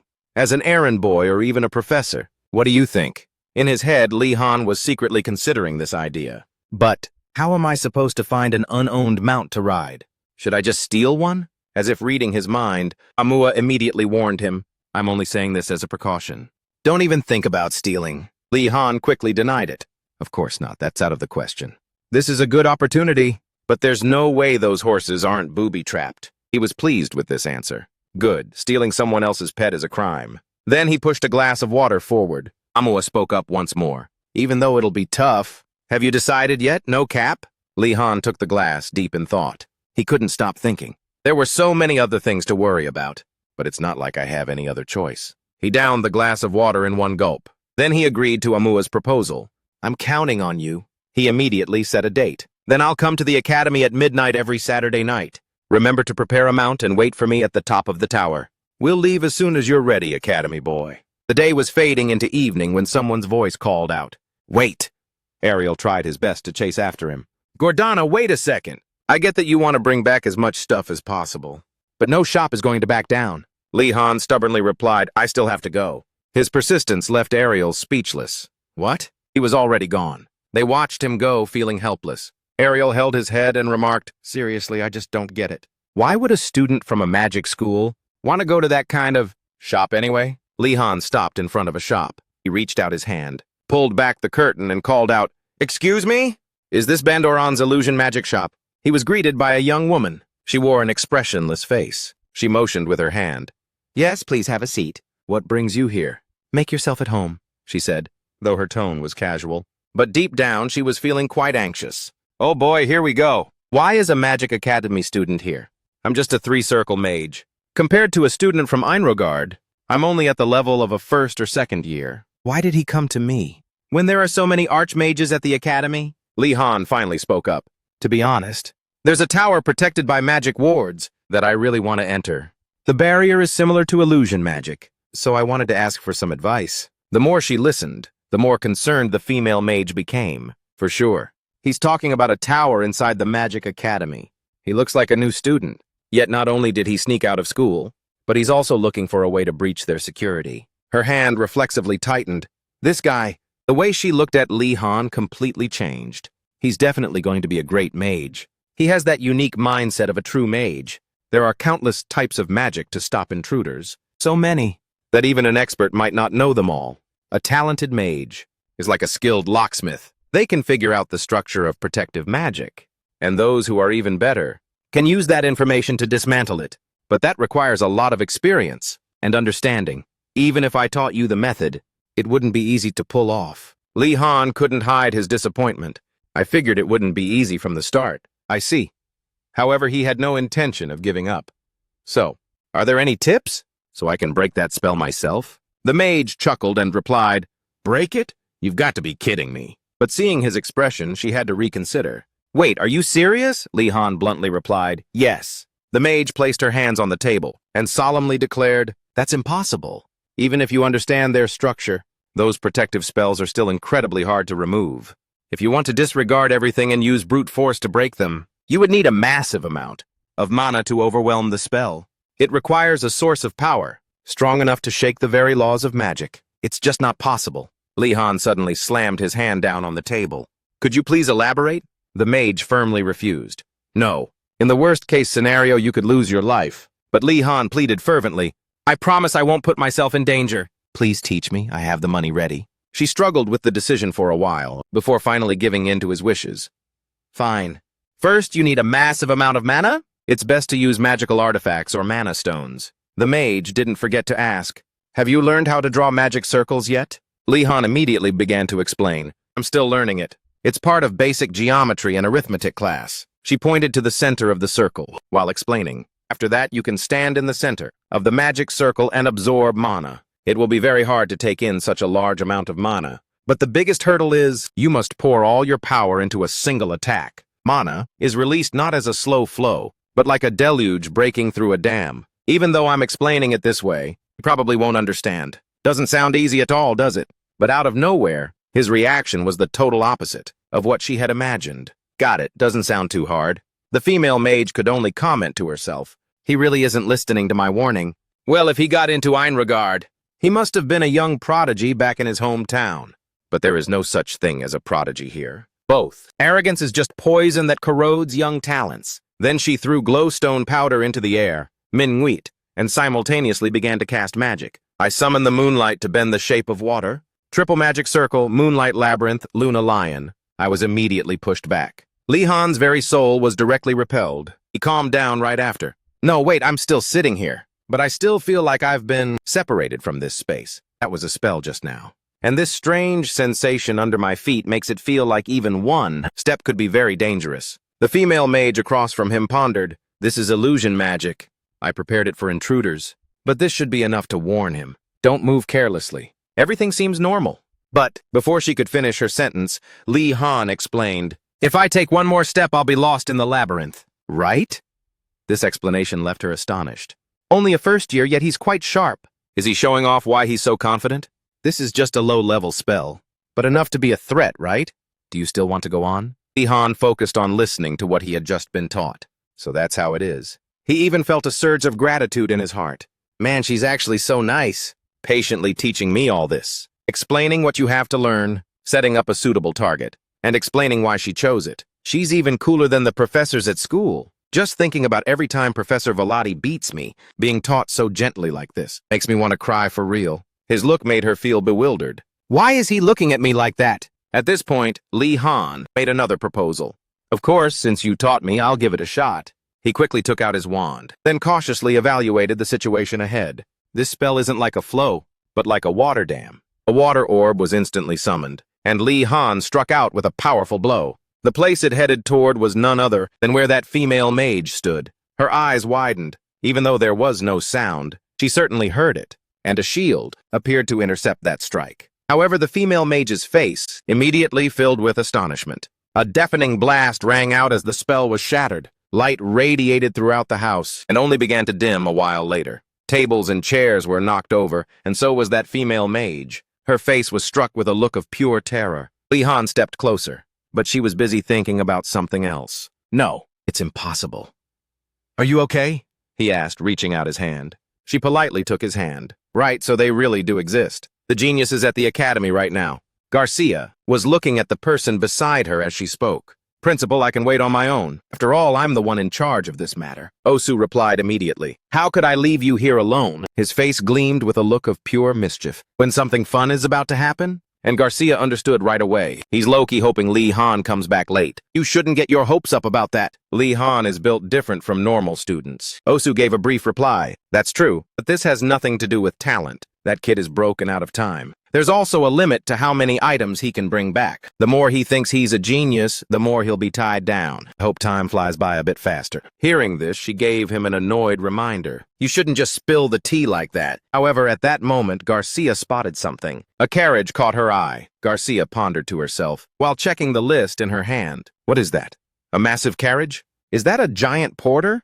But very quickly she realized, no, that's Li Han's familiar hair. Entering Garcia's sight, Li Han himself was huffing and puffing from exhaustion. Made it just in time. He was using magic to haul several crates, and they followed Li Han as he returned. The sight left both of them stunned. Garcia observed and remarked, not only is he carrying a mountain of stuff, but he's also using low-level control magic to bring those crates along. Carrying all that with just basic control must be a real struggle. Osu's hand tightened in frustration. He assessed the situation inwardly. Professor Velati really did teach that kid a lot. Garcia spoke up anxiously. But who taught him physical enhancement magic? That's a spell with many side effects, so freshmen are banned from learning it. Did he teach himself in the library?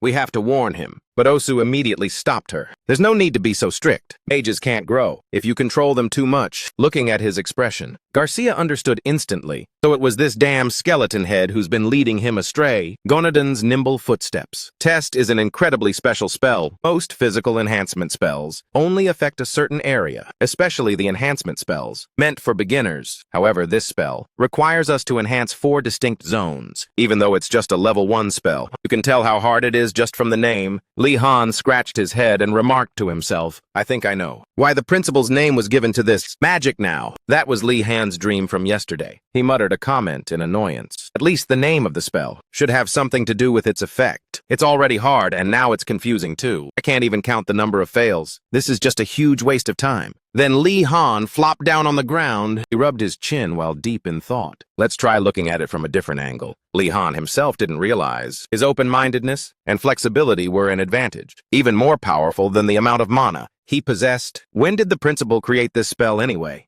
And for what? An idea popped into Li Han's head. Let's try to recreate it. It's just a dream after all. He must have been young back then, eyes burning with madness. And besides, his personality at the time was also trash. He probably looked rough and aggressive. He was a total battle junkie, so his body was both solid and agile. Maybe this is how a god feels. When molding clay to create humans, if I add dark clothes and a matching staff, Li Han quickly finished his masterpiece. He wiped his sweat while inspecting it, and then stepped closer once he was done evaluating. You should be able to stand up now, right? There was a bit of dust on the nose. This is a dream, so it'll work out. Li Han blew a breath onto the statue. Nothing happened. However, just a second later, the eyes of the statue glowed. This sudden sight left Li Han so shocked that he had to jump back. It actually woke up for real. The statue slowly rose. It was as if it had been given life. Its gaze became more soulful. Li Han observed it and commented again, "Looks pretty buff." Luckily, it won't move without a command. Now that I have the image of the person who created this spell, it'll be much easier to visualize. If it's a physical enhancement spell, the reason someone like him created it was... Thinking this, Li Han spoke out, and with every step his feet felt the tremors of the earth. Magic began to radiate from his body. Li Han's body floated in the air. He clenched his hands to feel the power. Li Han even squeezed his eyes shut. When he opened them again, blue light shimmered from within. Li Han looked down at his body and noted to himself, "Unbelievable, my whole body feels completely different. Are you congratulating me? Thanks." Lines of text continued to flow from the book. The spells grew denser and denser. Li Han seemed to understand the meaning. So you mean it's time to go back? Wait, does this physical enhancement spell have any side effects? The spell is used for many different areas. Definitely, but the book slammed shut before he could finish his sentence. And Li Han woke up in the real world. He was so startled his jaw dropped. And then he managed to squeeze out a comment. It's morning already. Now Li Han was lugging a bunch of stuff back. He thought to himself, even if I'm not sure I've got to use the spell, there's just too much to carry. Then he looked toward Osu and Garcia. He observed the boy in shock. This kid is using my secret art. Does he even have a pulse? Is he releasing mana from his body? Not only that, he's spamming basic control spells over and over again. A normal mage would definitely pass out from exhaustion. How does this guy have so much mana? He should have blacked out on the first try. Li Han approached and spoke respectfully. I'm back, Professor. Osu replied in a low tone, welcome back. Li Han observed him and immediately realized, judging by that sad face just now, I must have broken through the professor's trap. Garcia then made a suggestion. Lee Han, you should drink a stamina potion and get some rest. I advise you to go home and get some deep sleep. Lee Han was telling himself, I already handled the side effects myself. But the way she said it was scary, Loki. But outwardly, he still accepted her kindness. I understand, ma'am. And then only 2 people were left. Asu finally spoke up again. Wait, where did he get the money from? Ariel, in a far-off place, was constantly crying out, Young master, don't forget about me. That afternoon, the other students were excited and looked toward Lee Han when they saw him. Look, they're rushing over to Wardenaz. You're awake! Everyone blurted out their concerns. I was so worried about you. Are you hurt anywhere? Lee Han gave a brief reply. I'm fine, don't worry. The thing is, I'm actually too healthy. I thought the side effects would last for at least 2 days. The fact that my body is totally fine actually makes me even more anxious. Just then, a drink was handed over. Here, have some hot chocolate. Yoner smiled and added, I'm not asking for anything in return, so just take it. Lee Han perked up when he saw Yoner. Yoner plopped down next to him, while saying, I took care of your horse while you were asleep. Lee Han casually replied, Thanks. But that horse is a real piece of work, isn't it? Her explanation was completely the opposite of its usual temperament.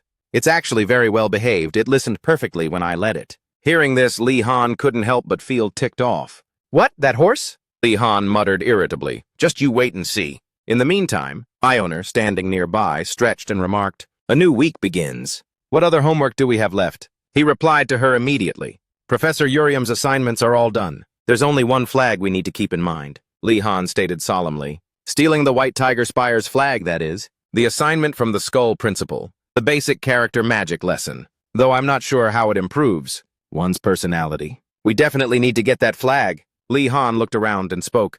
Has anyone tried yet? The other students looked visibly annoyed as they replied. Nothing's working. Damn it, I tried to bribe them with sweets. But even that failed. Infiltration didn't work and bribery was a no-go. Negotiations were a total bust. Lee Han thought to himself after hearing all that. At least they're hustling instead of just sitting around. At this moment, Gainando made a suggestion. How about we work with them and trade flags? Unexpectedly, the crowd fiercely rejected his words as soon as he spoke. What kind of nonsense are you spitting out? Did you forget how they bullied Wardenaz? Seriously? Lee Han immediately stepped in to shield him. Everyone calm down. I guess there's no choice but to ambush them. I've got an idea. The other student's attention immediately shifted back to him. We're counting on you, Wardenaz. However, Gainando still held on to his own thought. Wouldn't trading flags be better? Those White Tiger guys seem legit, Lee Han thought to himself again. It's rare to see Gainando voicing an opinion. Why do you think that? He honestly recounted, when they gave me bread and milk, they were very polite. This story made Lee Han's face turn wary. Immediately, these bad vibes started swirling in his head. They gave him bread and milk in a place like this? That's definitely a trap, big guy. Are they trying to bribe Gainando? Gainando was excitedly explaining more to Lee Han. You think so too, right? Well, you're an easy target if they're clueless. But then his eyes widened, and a thought suddenly struck him. Wait, what if... Lee Han then spoke up. Gainando, come here. He began to whisper in his ear. Gainando couldn't hide the excitement on his face after listening. Lee Han, you're really the only one who gets me. I'll be right back. Then he was seen leaving in a hurry. Lee Han just smiled as he watched him go. A while later, a voice was heard. Done. We just need to trade this with those blonde guys, right?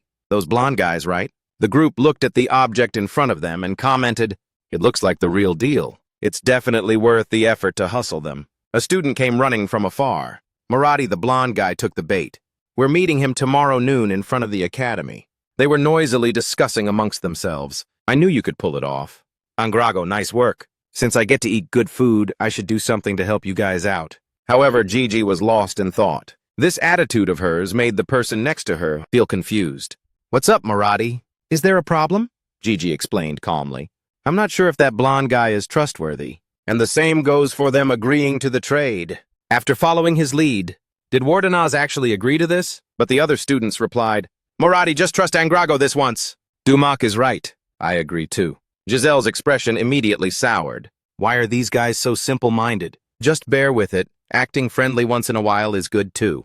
You guys are right, having Angrago around is actually helpful. Besides, we have nothing to lose even if we fail, because it's a fake flag. But they had no idea that, at this very moment, a figure was gradually approaching. It was the White Tiger Spire. Lee Han was moving with Ioner and Rathford. When he received your request, he was beyond hyped. For you to personally ask for my help. is truly an honor. Lee Han had stated then, "We need the perspective of a professional thief." Just then, Einar suddenly let out a cry, causing Lee Han to look over. "What is it?" She replied seriously, "We should have asked Nilla too." Lee Han's face momentarily froze in shock. After hearing those words, Lee Han imagined Julia despondently remarking, "You guys are doing a mission together without inviting me? Am I not your teammate? Fine, I get it. Thanks for hanging out with me until now." And he would have to helplessly try to hold her back. Wait, this sounds like it's going to be a mess. I guess I'll have to come up with an excuse later. For now, I need to focus on the main task. You guys remember, right? Thanks to Gainando, they've let their guard down. Now we proceed according to plan. The other members were completely focused. Lee Han continued thinking to himself. Actually, it wasn't much of a plan. Lee Han and Rathford would infiltrate first. The rest would follow and wait for Lee Han's signal. Since they were all nobles, they had never done an ambush like this before. Nonsensical chatter began to break out one after another. Should I bite down on this twig? Characters in novels always do that. I wrap my shoes in cloth to walk silently. Rathford could only clarify, "That's really not necessary." Lee Han finally signaled, "Let's go." He briskly replied, "Got it." The two of them headed toward the tower. Lee Han reached a hand out toward the door. "I should scan for any spells inside first." To his surprise, what greeted him was a magic circle. Lee Han's eyes reflected the golden glow from the circle. Dozens of magic circles were activated simultaneously, forcing him to step back. Rathford hurried to steady him. "Are you okay?" Lee Han reluctantly explained. "I'm fine, just a slip of the foot. You've got this." "Lee Han, it looks like this won't be a walk in the park." But Rathford was still worried about him. "If you're too tired, then—" But Lee Han reassured him. "It's fine." He rummaged through his pocket while muttering, "Anyway, the only thing stopping us is a simple barrier magic." Inside the greenhouse at that moment, a figure could be seen dozing off while taking notes, until a voice called out to wake him up. "Hey! Wake up!" this person warned. "What if the monster escapes, huh?" The young man replied half asleep, "All right, I'll pay more attention." And as soon as the other person left, he started nodding off again. Something inside the glass cage squirmed. At that moment, the glass cage began to crack from the outside. Lee Han was concentrating his mana to perform magic. Rathford was stunned by the scale of the spell. "I can feel an insane amount of mana building up." Even without trying to detect it, he couldn't take his eyes off Lee Han. As expected, Lord Wardenaz is a genius. A powerful strike was aimed toward the tower. Inside a room, Osu was reading some documents. Suddenly, he paused, and then he muttered with concern, "This feeling... Has the White Tiger Spire's defense magic failed? Are those anti-magic bastards back again?" His subordinate quickly explained, "Sir, please calm down, that's not it. It seems the new students have neutralized it." Only then did he breathe a sigh of relief. "It must be the homework I assigned them. Someone with the ability to disable defense magic? In such a short amount of time, it could only be him, right? This kid is going all out. He's a real daredevil." "Aside from the one at the gate, there are other protective spells, aren't there?" The other person hesitated slightly as they spoke. "Most of them have already stopped functioning, sir." Osu's admiration for Lee Han grew even more. To think he could stop them all, that's insane. Everyone couldn't help but marvel. Just how much energy did it take to break through all those protective spells? However, Lee Han was only focused on the task at hand. "The door is open, let's move in." His group successfully broke into the interior. They stopped when they noticed traces of mana. "The magic is gradually restoring itself," Lee Han silently observed. "This powerful magic. If it all fully recovers..." The students pushed forward with all their might. They rushed past the lamps hanging along the wall. Mana radiated from those candles, and the mana manifested into a white tiger, snatching Gaido. He was completely caught off guard by this move. It wasn't until a scream rang out that the others noticed Gaido. "Gaido is gone." I think he triggered a trap. Gainando was being tossed outside. Lee Han had no time to worry about him. "Hurry up, the magic traps are resetting." "We're in deep trouble if they all come back online." They soon reached a door. Rathford pushed it open and shouted, "We did it!" They had successfully entered a room. This was a chamber within the White Tiger Spire. The accompanying students looked around, and one by one they commented, "This place, it's my first time here. It's so different from our room, amazing." Lee Han quickly reminded them. "We don't have time to sightsee." Rathford, standing nearby, agreed. "Exactly. We need to grab everything valuable here. I mean, we have to find the flag." Only then did the others regain their focus. "Right, split up and find that flag." Lee Han himself was scanning the room frantically. He let out a sigh as he concluded, "Luckily no one else is here. Otherwise it would have been a headache." Unexpectedly, right after he finished speaking, an unfamiliar voice called out from behind, "Lee Han, Li-han jumped. Before his eyes was the figure of a student. The person was completely taken by surprise. He raised his voice in questioning. "What are you doing here?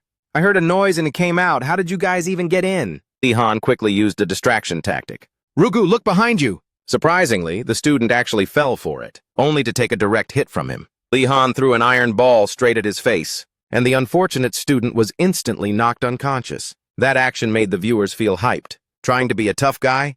This is the price you pay for being arrogant in front of Warden Oz. Ioner, standing by his side, looked a bit worried. "Is it really okay to do that?" But he explained, "It's better this way for Rugu. He'd get in trouble if he were involved in this. If others see him knocked out, there won't be any misunderstandings. He doesn't have to be isolated like Nilla either." His humane words touched the listener's heart. Li-han. But just a second later, she pondered in confusion. But why compare Nilla to Rugu? Then an announcement rang out. "Lord Wardanaz!" "I found it." However, Rathford hesitated as he reported. "But he's standing on a massive pile of flags. There are too many." Li-han began to weigh the situation. "Are they fakes? It's too dark to tell them apart. I'll just have to take them all." The white-haired student acted immediately upon receiving the signal. "Got it." But then the lamp on the wall suddenly lit up. Not just that one, but a whole row of lamps followed suit. Li-han thought with concern, "Damn it. Has it restored itself already?" The white tigers began to appear and drag the intruders away. One by one, every single one of them couldn't escape its clutches. "Save me!" Luckily, Rathford gave the signal just then. "I've grabbed all the flags," Li-han replied with satisfaction. "Good job, Rathford." He took the lead and told his teammates to follow suit. "Everyone run!" "I'm in the dormitory hallway," a voice called out. "I know. How many times have you said that?" The student followed Rowena down the stairs. "I told you there were definitely noises coming from inside the tower," but she didn't believe it at all. "No way." Then Rowena used common logic to explain. "What could possibly happen here? Outsiders can't even get into the White Tiger spire." Suddenly, the sound of frantic footsteps approached. The two of them were stunned by the sight before them. His jaw dropped. Rowena couldn't hide her utter shock either. Suddenly, she recognized the uniforms. From those clothes, they were from the Blue Dragon spire. Her heart skipped a beat. "Damn it, we've been caught red-handed." In the crowd, Rowena even locked eyes with Wardenaz. "Wait!" she shouted, but Wardenaz ignored her. Princess Rowena watched as Wardenaz's back faded into the distance. "What's going on? I just saw them being chased by tigers." "It's got me! Save me, Rowena!" She turned pale, completely confused by the situation. Her scream echoed through the academy night. What the hell is happening? Li-han was also among that group. He was running so slow that a tiger was right on his tail. Li-han quickly lunged forward. The claws were just a centimeter away from catching him. Li-han took a spill and slid across the ground. The back door closed behind him and he gasped for breath. After a moment, everything behind the door remained silent. Only then did Li-han breathe a sigh of relief. Then he spoke to his companions. "We made it, at least for now." The blonde student turned pale.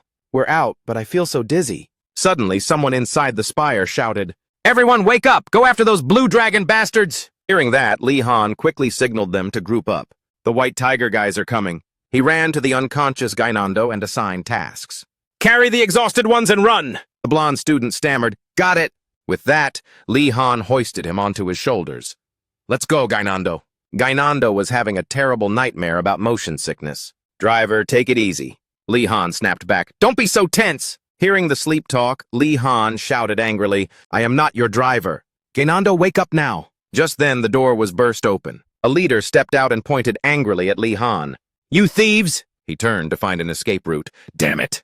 They've charged out!" Osu looked at Li-han with eyes full of admiration. "Li-han, you're incredible. To think you can run at that speed while carrying Gainando." In reality, his legs were already starting to tremble. Everyone was running for their lives, but at this rate, they were bound to get caught. No sooner said than done. He spoke up. "We need a distraction." Rathford was startled. "Are you implying you'll use him as bait?" Gainando woke up in 3 seconds. But Li-han countered, "Of course not." From behind, an insult rang out. "You bastard, Wardenaz!" The person running toward them was Angrago. Setting Rowena aside, "Rugu had truly trusted you." His face was flushed with bitter resentment. "To think you'd betray him." Li-han's brain kicked into high gear immediately. "Great, this is the perfect opportunity." He stopped and turned around decisively. Li-han put on a classic villain persona.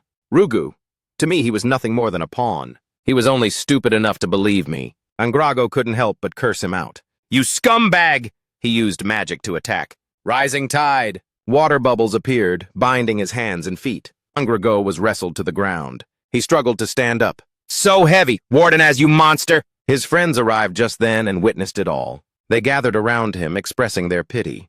Oh my God, Angrago, you poor soul! You really are a respectable person. Elsewhere, Gainando felt a bit cringe, but still managed to speak up. You guys will never beat Warden Az. Li Han's face turned serious as he warned, stay right there. Then he raised his voice to get their attention. Hey, you guys!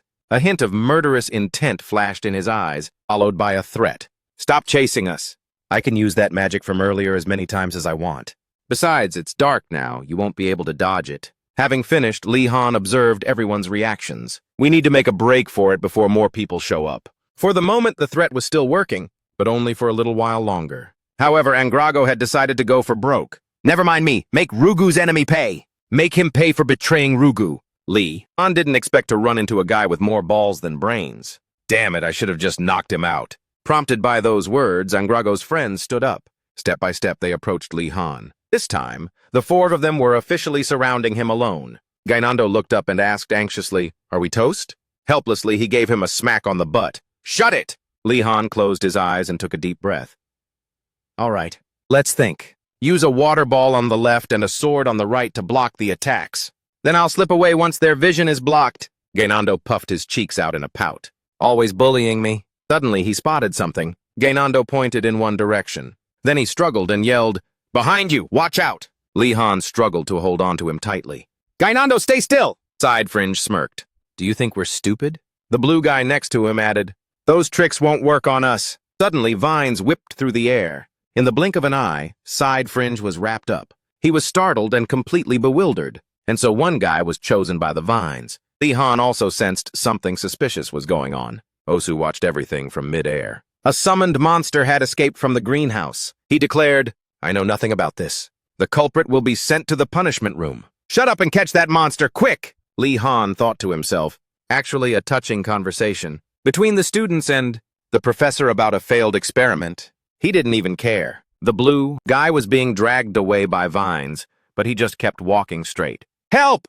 Suddenly he looked back at the two guys getting tangled in the vines. Long cursed under his breath, damn it! This is no time for emotions. What should I do? I can't fight that monster. While carrying Gainando, the vines shot rapidly toward him. Garcia appeared behind Li Han out of nowhere. She swung her staff to gain momentum and struck at the vines. Li Han watched the scene before him with his mouth agape. Garcia quickly landed. He blurted out, Professor Garcia! She didn't waste time explaining and immediately ordered, Li Han, get behind me. She stepped forward to protect him from the front. Unbelievable. Another monster escaped. This week is going to be rough for the freshman, he thought in confusion again. He immediately pulled himself together. No, now is not the time to think about that. Then he pointed toward the mass of vines. Professor, that vine monster took my friend. Garcia pointed her staff forward and began casting a spell. Wait for me. Light radiated throughout the forest. When the light vanished, the vines were dead. Everyone bound by the vines was unconscious on the ground. They were groaning and throwing up. Li Han turned to Garcia and asked, may I ask what happened? About that? Garcia didn't hide anything and explained it to him. Even though this school has a perfect defense system against external invasions, it doesn't work on things inside because we can't prevent accidents from happening while learning magic. Gazing toward the vines, she continued, this summoned monster is a case in point. It seems some upperclassmen messed up in one of their experiments. She gave a forced smile. Things like this happen all the time, you know. Li Han turned pale, thinking to himself, this is not a laughing matter, Professor. Students are literally getting jumped out here. But despite his thoughts, he didn't dare say it out loud. I see. Thank you for the heads up, Professor. He asked further, I heard some other monsters got loose as well. They'll be taken care of soon, right? Garcia smiled reassuringly. Don't sweat it. We'll have them all rounded up within a month. So just watch your back while walking around the academy, okay? Hearing that, he broke into a cold sweat. A whole month, Garcia began to free the students who were still tied up. I'll get you out right now. He thought to himself, and all the professor says is watch your back? Then he looked straight ahead. Seriously, all these professors are the same. At a tower, Osu made an announcement. Since summoned monsters are lurking on campus, students must remain extremely vigilant. Hearing the announcement, the students felt completely devastated. I repeat, summoned monsters are lurking on campus. A student on the verge of tears said, "This is unbelievable." Another student spoke up. "I bet they let them out on purpose." The green-haired student agreed with the blonde student's theory. "Exactly. Otherwise, why wouldn't they catch them immediately?" The blonde student continued. "I think the principal—" Lee Han stood calmly to the side, drinking water. Listening to them gossip, he looked completely done with it. "I think they're just lazy." He began to connect the dots. "There are so many mages in our academy. They could definitely take down a dragon if they mobilized all the professors." Then he deduced, "They'll just tell the students to handle their own mess." But what if the problem was caused by the students? The answer's pretty obvious, isn't it? He put his glass down on the table. Everyone might as well just give up. Then he spoke up, breaking up the trio's conversation. "Stop talking and let's have breakfast. I'll whip something up." The sound of slicing tomatoes filled the air. Meat was finely minced and tossed into the pot. While Lee Han cooked, Yoner was talking to the others. Lee Han tasted the dish and said, "I'll make some good food. You guys must be wiped out after last night." Everyone was so happy to hear that. They almost wanted to tackle Warden Oz with a hug. "You're the GOAT!" He immediately ordered, "Line up, everyone!" They began to eat. Gainando asked while eating, "But we're having this today too, right?" The room went completely silent. Gainando had to speak up to start a conversation. Seeing the white tigers so shook was so satisfying. Yoner smiled and said, "It's also fun working together like this." She stirred the food in her bowl. "I love enjoying good food together." As sunlight streamed through the window, she glanced outside. Then she said, "I wish our lives could stay like this forever." As soon as she finished her sentence, Osu's voice rang out again. "I repeat, summoned monsters are lurking on campus. Students must remain extremely vigilant." Asen looked visibly annoyed. "Ruin my meal." Gainando, however, didn't mind. He reached his spoon toward Asan's bowl. "Give it to me then." Asen immediately blocked him. "If you don't get your hand out of here, I'm challenging you to a duel." Yoner suddenly turned to Lee Han.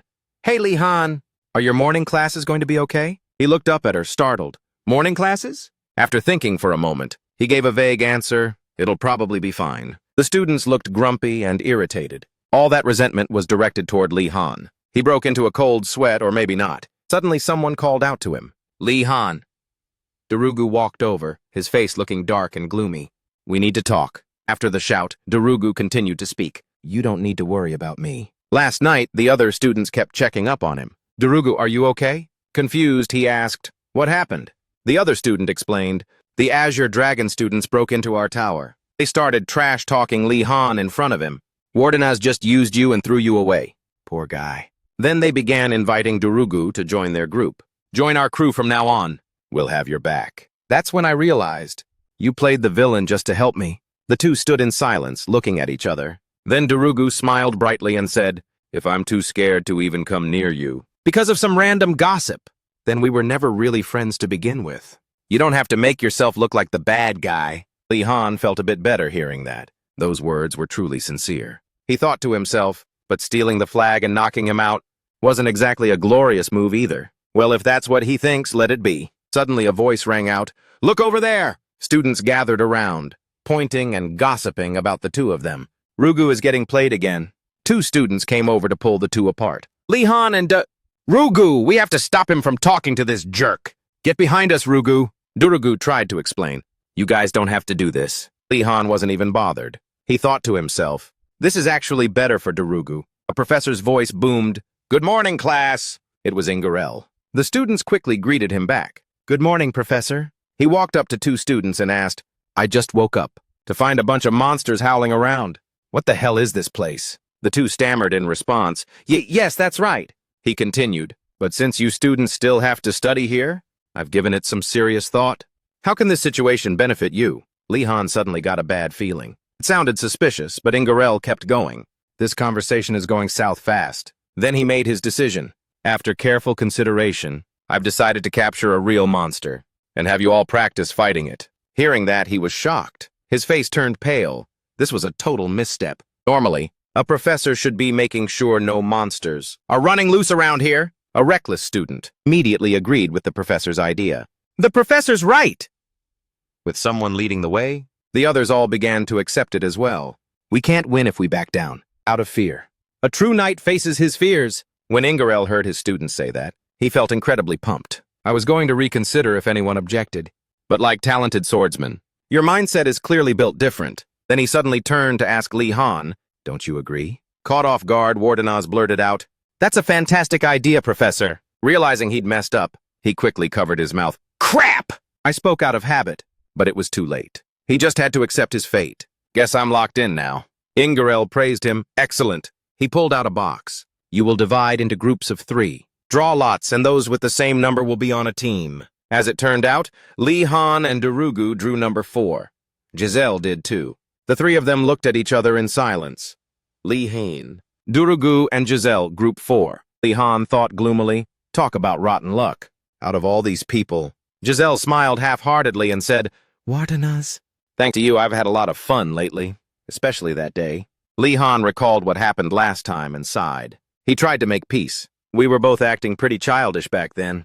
Why don't we just bury the hatchet?" Hearing that made Giselle even more ticked off. "What, forget it?" Darugu broke into a sweat and asked Lee Han, "Lee Han, you're not actually serious, are you?" Giselle stomped away, cursing under his breath. "That's the dumbest thing I've ever heard." Then Darugu warned him, "Since we're both from the north, I know exactly what he's like. He really knows how to hold a grudge. He's definitely going to get in your way. Lee Han, be careful. If things go sideways, I'll protect you." The more Darugu talked, the more exhausted Lee Han felt. This upcoming group project is going to be a nightmare. That day, Ingarel gathered everyone in one spot. "Attention, listen up! The groups have already assembled. Now for the next step." He laid out the rules. Each group must choose a leader. "I've prepared something to help you decide," pointing to a piece of paper. "Whoever has a red dot on the corner of their paper will be the leader. The leader will be in command. Everyone else must follow their lead and fight the monster." Lee Han looked at his paper. No dot. A bad premonition washed over him. "We have to pick a leader." This didn't feel right at all. He stayed silent for a moment, then spoke. "Darugu, please tell me you're the one with the red dot." Darugu's face didn't look too good either. "Sorry." The two turned around and looked in the same direction. Giselle smugly held up the paper with the red dot. With a devious look on his face, he announced, "I'll be the leader, Giselle." The other two obediently called out, "Leader?" He nitpicked, "Where's the Giselle?" They repeated, "Leader Giselle." Lee Han looked quite cheerful. "Leader Giselle." His smile was friendly, but his words were heavy with threat. "I hope you'll give clear orders.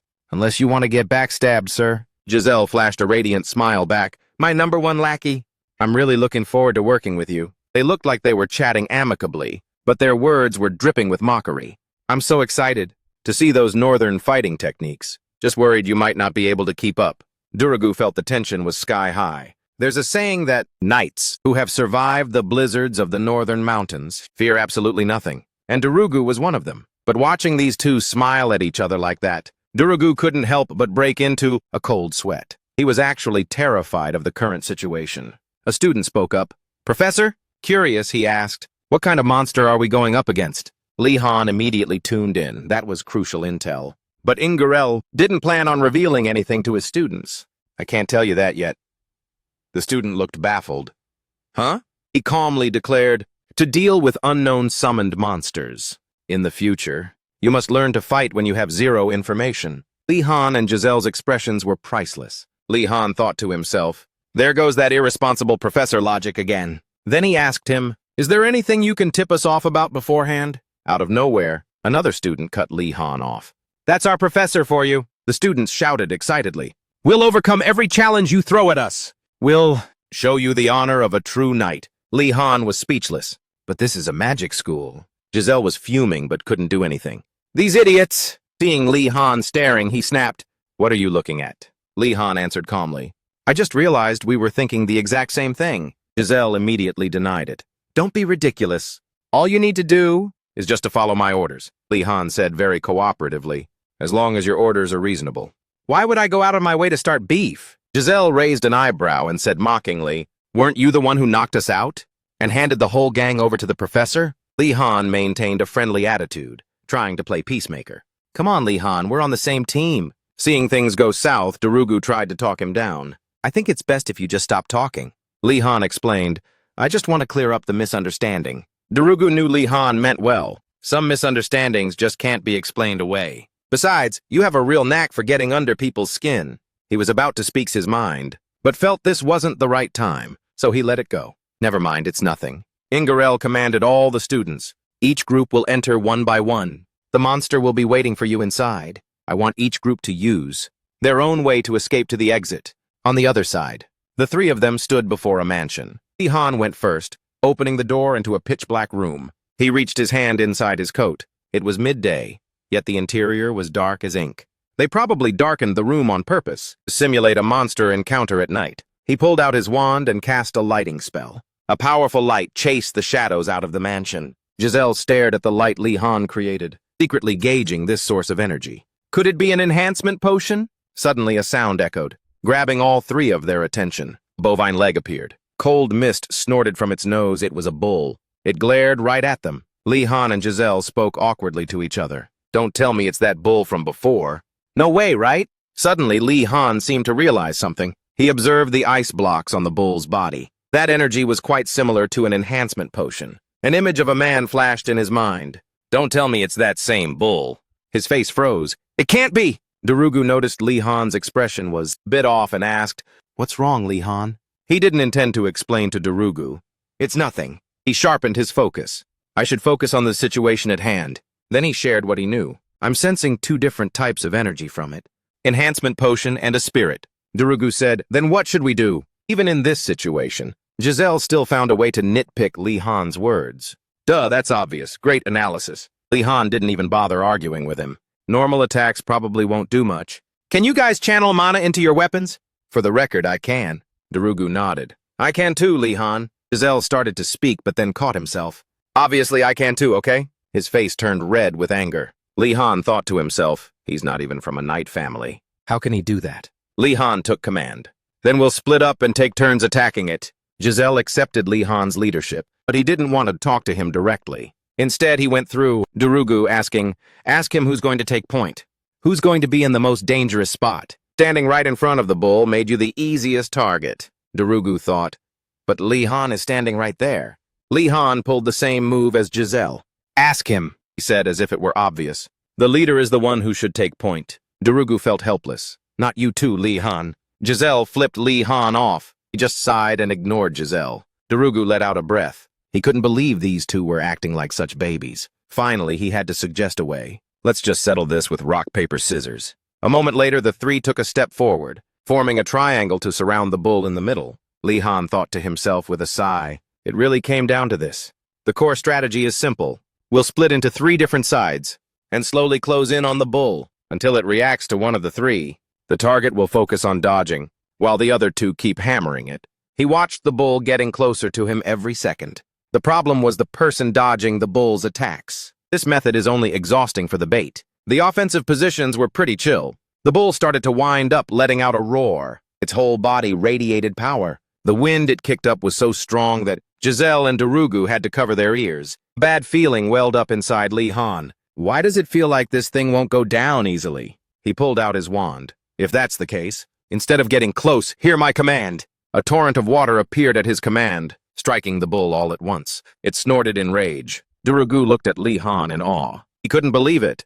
Typical Lee Han, truly the GOAT. Suddenly, he noticed something. Wait, the direction he's shooting those water spheres. Why does it feel like he's steering the bull's aggro toward Giselle? He was herding them to one side, wand pointing in one direction. Lee Han's face was completely stone cold. Giselle set her jaw and cursed, "This absolute jerk!" An idea had already crossed her mind when she was assigning positions. What was the plan? It was to bait the bull toward the Wardenaz guy on purpose. However, as they say, great minds think alike. Or in this case, game recognizes game. She screamed internally. Did he seriously come up with the same scheme as me? He quickly moved from his spot. No way I'm going down without a fight. He ran behind Lee Han. Lee Han looked at him calmly. Then he immediately cast a spell. He blended himself into the darkness. Giselle gasped. He had vanished. When she turned her head, she saw the bull right in her face. Since when did it get so close? Giselle swung her sword, stabbing the bull's throat, but it only left a tiny scratch. The bull was knocked back and she bit her lip. The slash was too shallow. It recovered instantly. Giselle tensed up. Damn it! Left with no choice. His whole body erupted with power, sword swinging wildly. Come at me then! Suddenly a sword came crashing down from behind the bull, shattering the ice block on its back with a heavy strike. The bull didn't even have time to react. It was sent flying, its whole body slamming hard into the wall, losing its ability to fight. Giselle and Darugu were both left speechless. What just happened? Lee Han's voice echoed again. He stepped out into the light. His sword was completely trashed. Lee Han watched the sword turn to dust in his hand. He thought, I poured too much mana into it. With a wooden sword, it was bound to end up like this. Durugu asked Lee Han in a daze, how did you do that in one shot? Lee Han immediately cut Durugu off. Forget about that. It's about to wake up. Then he bolted toward the door. Quick, take this chance to get out of the dungeon. Durugu immediately followed. Got it. Durugu suddenly felt a cold draft hitting his back. The pressure is too much. I don't even dare to look back. Giselle's face twisted in anger. I can't believe you had the audacity to use me again. You better watch your back, Durugu asked Lee Han. Is this really okay? Lee Han replied calmly. It's fine. The team's disbanding after this class anyway. The door suddenly made a series of noises. A group of students rushed out like crazy. We're out! Two of them yelled. Durugu and Lee Han sat leaning against the wall, watching the other groups. Lee Han sighed, thinking they were the last group. The class must be over now. Ingarel clapped to signal. All right, everyone gather round. He pulled himself up. I feel a bit confused. Lee Han started analyzing. A group could beat the monster by channeling mana into a sword. But how did the other groups get past the bull? By what means? He immediately, with praise. You all did an amazing job. Just being able to escape from the bull was already very impressive. But there was even one group that managed to take it down. Hearing this, his face turned bright red. Wait, the mission was just to escape. I didn't think he'd give us a shout-out specifically for beating it. Everyone started whispering. Someone actually defeated the bull? Who could it be?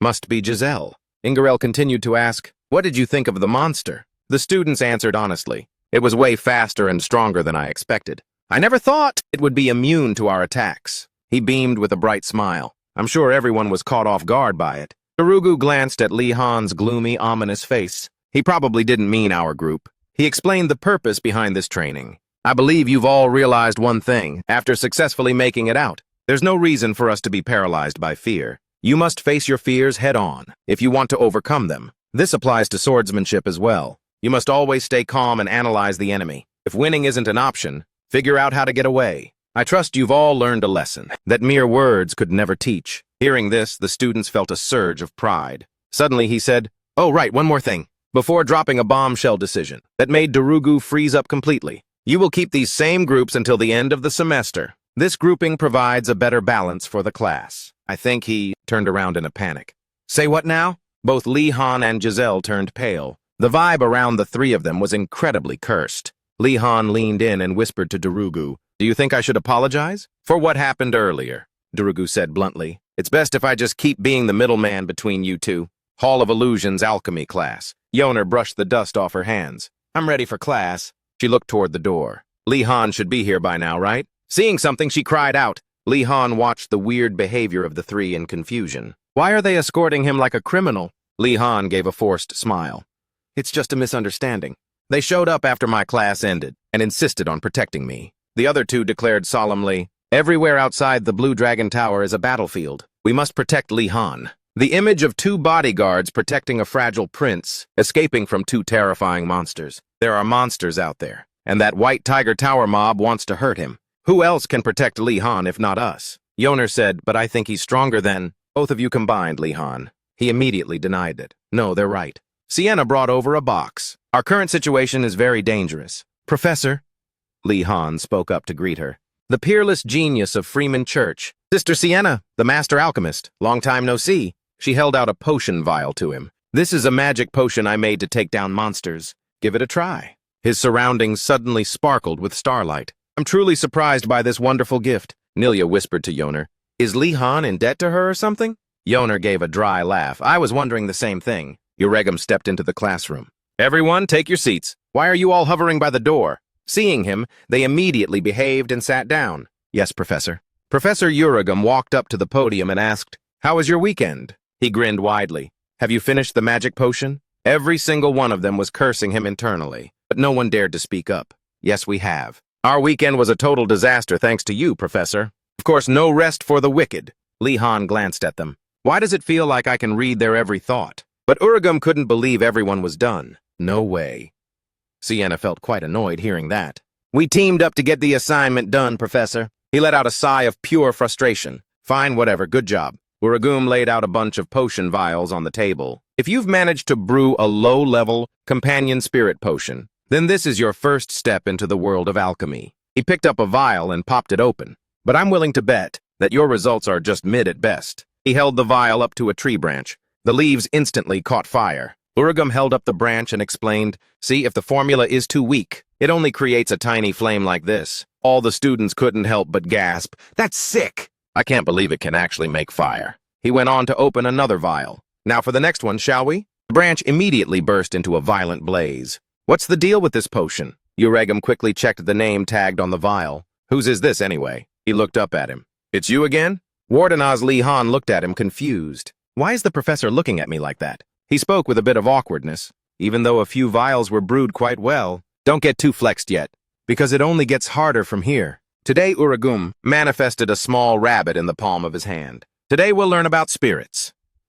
The rabbit opened its eyes. "If you want to be a top-tier alchemist, you must be able to brew high-quality magic potions, and the easiest way to achieve that is to get help from spirits." The students were left in awe once again. "This is the first time I've ever seen a spirit." Li Han observed the spirit in Uragum's hand. "Do all spirits look like that?" He pulled aside his shirt and looked at the animal footbone that he carried with him, then thought somberly, "No wonder no one wants to learn dark magic." Uragum introduced his spirit today. "This is an ice spirit I often use, Mr. Rabbit. He's small, but he's got hands, okay?" The rabbit arrogantly tilted its head up to the sky. "Because this little guy is strong enough to take down this whole class solo. It's too early for you to form a contract with him. So the class will try with low-level spirits first. You can't just immediately contract with high-level spirits. First, you need to start with low-level ones and build up some trust." Some slime was thrown onto the ground as Uragum pulled things out of his bag and tossed them everywhere. "The more this place is filled with spirit energy,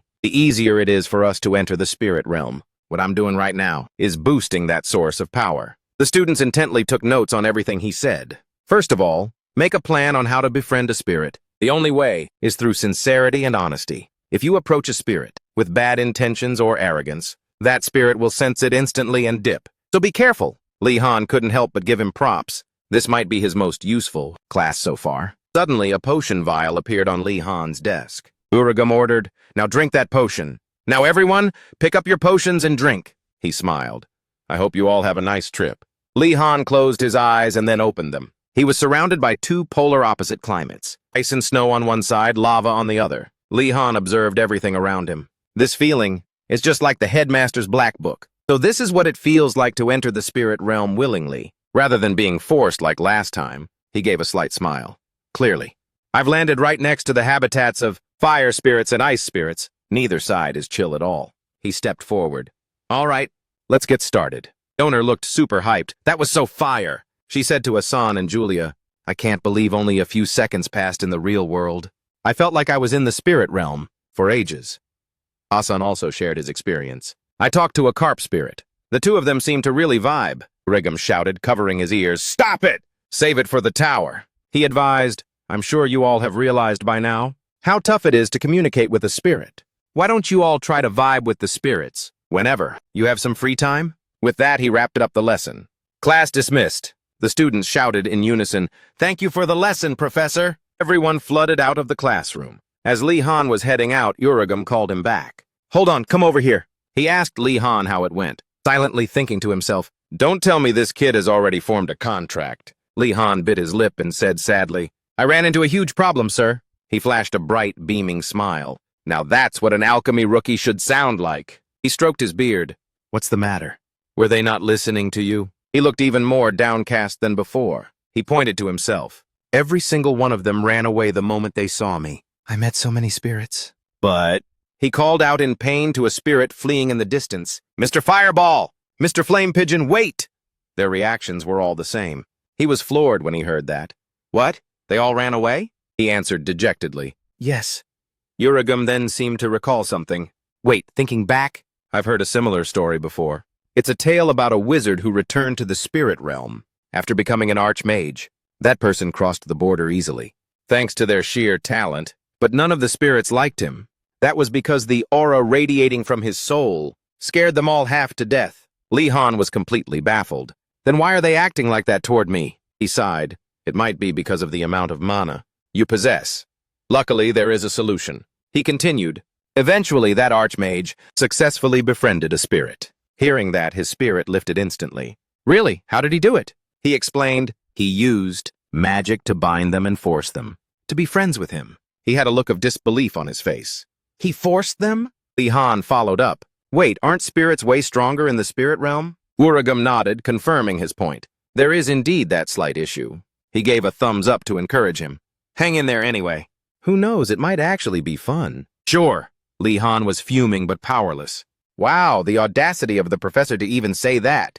He came to a decision. Next time I go to his cabin, I'm definitely spiking his food. Tiana frowned and said with concern, That's a major problem, Li Han. Li Han led the group, chatting as they walked. She continued, There are many cases where spirits fear humans due to misunderstandings. Other students were startled when they saw her. Since when has she been standing there? Earlier, I almost mistook her for one of our tower's residents. She placed her hand over her heart. That also happened back at my church. Li Han asked, Is there any way to avoid it? Siana explained, The church used magic potions. This potion is similar to the one we used in class today. It can be used to attract spirits. Li Han was floored when he heard that. I had no idea that was even possible. He pulled out a sun emblem. There's a secret brewing method, passed down in the Freeman Church, specifically designed for spirits. I've helped brew it before. If we get enough materials, I can make some for you. Anyone who needs it can just ask me. Li Han's group saw a glimmer of hope. That's awesome! Siana started taking notes. But this recipe requires a lot of ingredients. She presented a long list of required materials. See, look at this. Li Han started sweating bullets. This is way too much. He asked her, Is there any way for us to gather all of this? Siana nodded. Of course. She looked up toward the ceiling. Professor Uregam's research lab is located somewhere on the upper floors of this building. It should have all the ingredients listed here. Siana clasped her hands together. As long as you have a plan, she gestured as if praying, I'm ready to help you low-key. Liberate those ingredients. Her radiant aura was almost blinding him. Li Han's friends couldn't stop cheering. You're the GOAT, Sister Siana! No wonder everyone stands you. Li Han suddenly felt like something was very wrong here. Wait, is a nun actually allowed to do that? He stepped in front of her. Hold on a sec, Siana. I appreciate the offer, but isn't that a bit risky? Siana placed a hand on her chest and asserted, Li Han of the Wardenaz family. The school encourages such methods. This is definitely a lesson that the professors want to convey to us. He was truly speechless. I have no idea how she reached that conclusion. I can't even argue with that logic. Li Han thought to himself, to be honest, the idea is way too tempting. If we score those ingredients, we can use them for other things down the road. While he was deep in thought, someone tapped him lightly on the back. If we do it, let's grab a ton. Nelia was staring at him intensely. What's up, Nelia? Li Han's heart skipped a beat. Was my scheme that obvious? She pouted and said, Count me in. Li Han looked at her and thought, I didn't realize Nelia was like this at first. He was screaming internally. What the heck is wrong with this school? No matter how many things change, some things always stay the same. A sphere zoomed across the room, slamming right into Li Han's back. He gritted his teeth in agony. His knees buckled instantly, like Professor Volati's class, for instance. Holding the sphere, he scolded him. You're not focusing. He wiped the sweat from his face. Sorry, Professor, he muttered, complaining inwardly. How am I supposed to react? When you crank up the difficulty, the second I start to adapt? Li Han felt like life was just pure pain.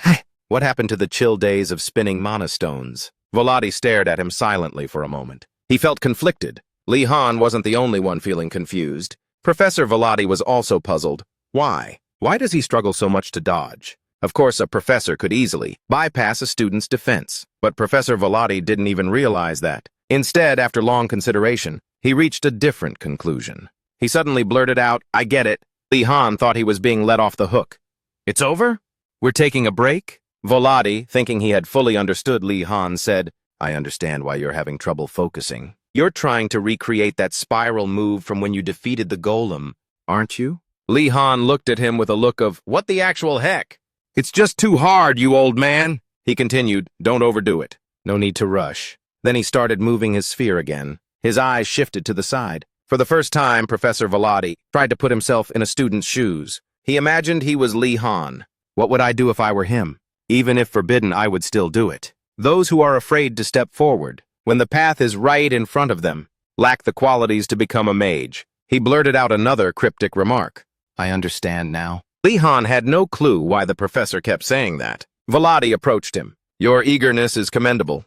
What should a professor do to stop a student from taking a dangerous path? He declared, I will help you focus. Li Han backed away from the professor in fear. The answer is simple. I'll teach them once and for all. The moment they set foot on that path. His face looked absolutely terrifying. They might just die. The sphere zoomed straight at Li Han. He panicked and yelled, "Wait!" as the sphere grazed his shoulder and flew off into the distance. It didn't hit him directly, but it tore through his sleeve. Li Han was completely shaken. I didn't even dodge that, it was pure luck. But Volati wasn't cutting him any slack. The sphere came charging at him once again. He clutched his shoulder. Again?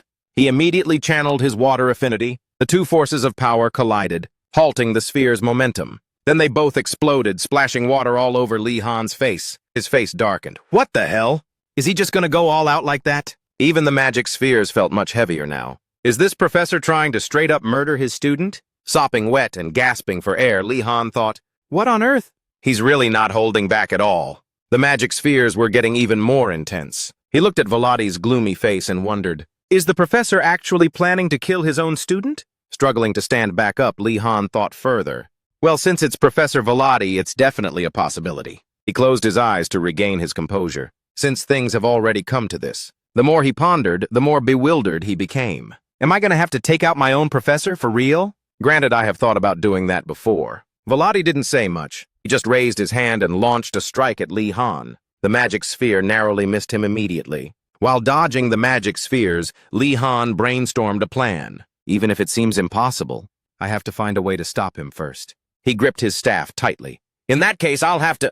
Suddenly he shouted, "Flow!" Instantly, water whirlpools manifested. Volati was slightly surprised to see this. He thought, he's trying to increase the number of water spheres he's controlling. Nice try, but you're barking up the wrong tree. It's only going to make it harder to manage. Meanwhile, Li Han, drenched in sweat, said, "Please let this work." He clenched his fist hard. Then he shouted again, "Shield envelop!" The veil of water appeared once more, surrounding him. He looked at the silk-thin water barrier with a bit of shock. Water Shield is a Tier 2 spell. Volati stood nearby, observing him closely. The spell itself wasn't overly complex, but he seemed very pleased, smiling to himself. Volati was still quite impressed. Because Wardanas had never actually been taught Water Shield, he recalled his magic spheres, thinking, this is a clear sign of his potential, Sui. Not long after pulling back, Volati attacked Li Han again. However, once I pierce through it, that flimsy barrier will be useless. Li Han gritted his teeth, bracing for the impact. The attack was so powerful that he had to pour every ounce of strength into the shield.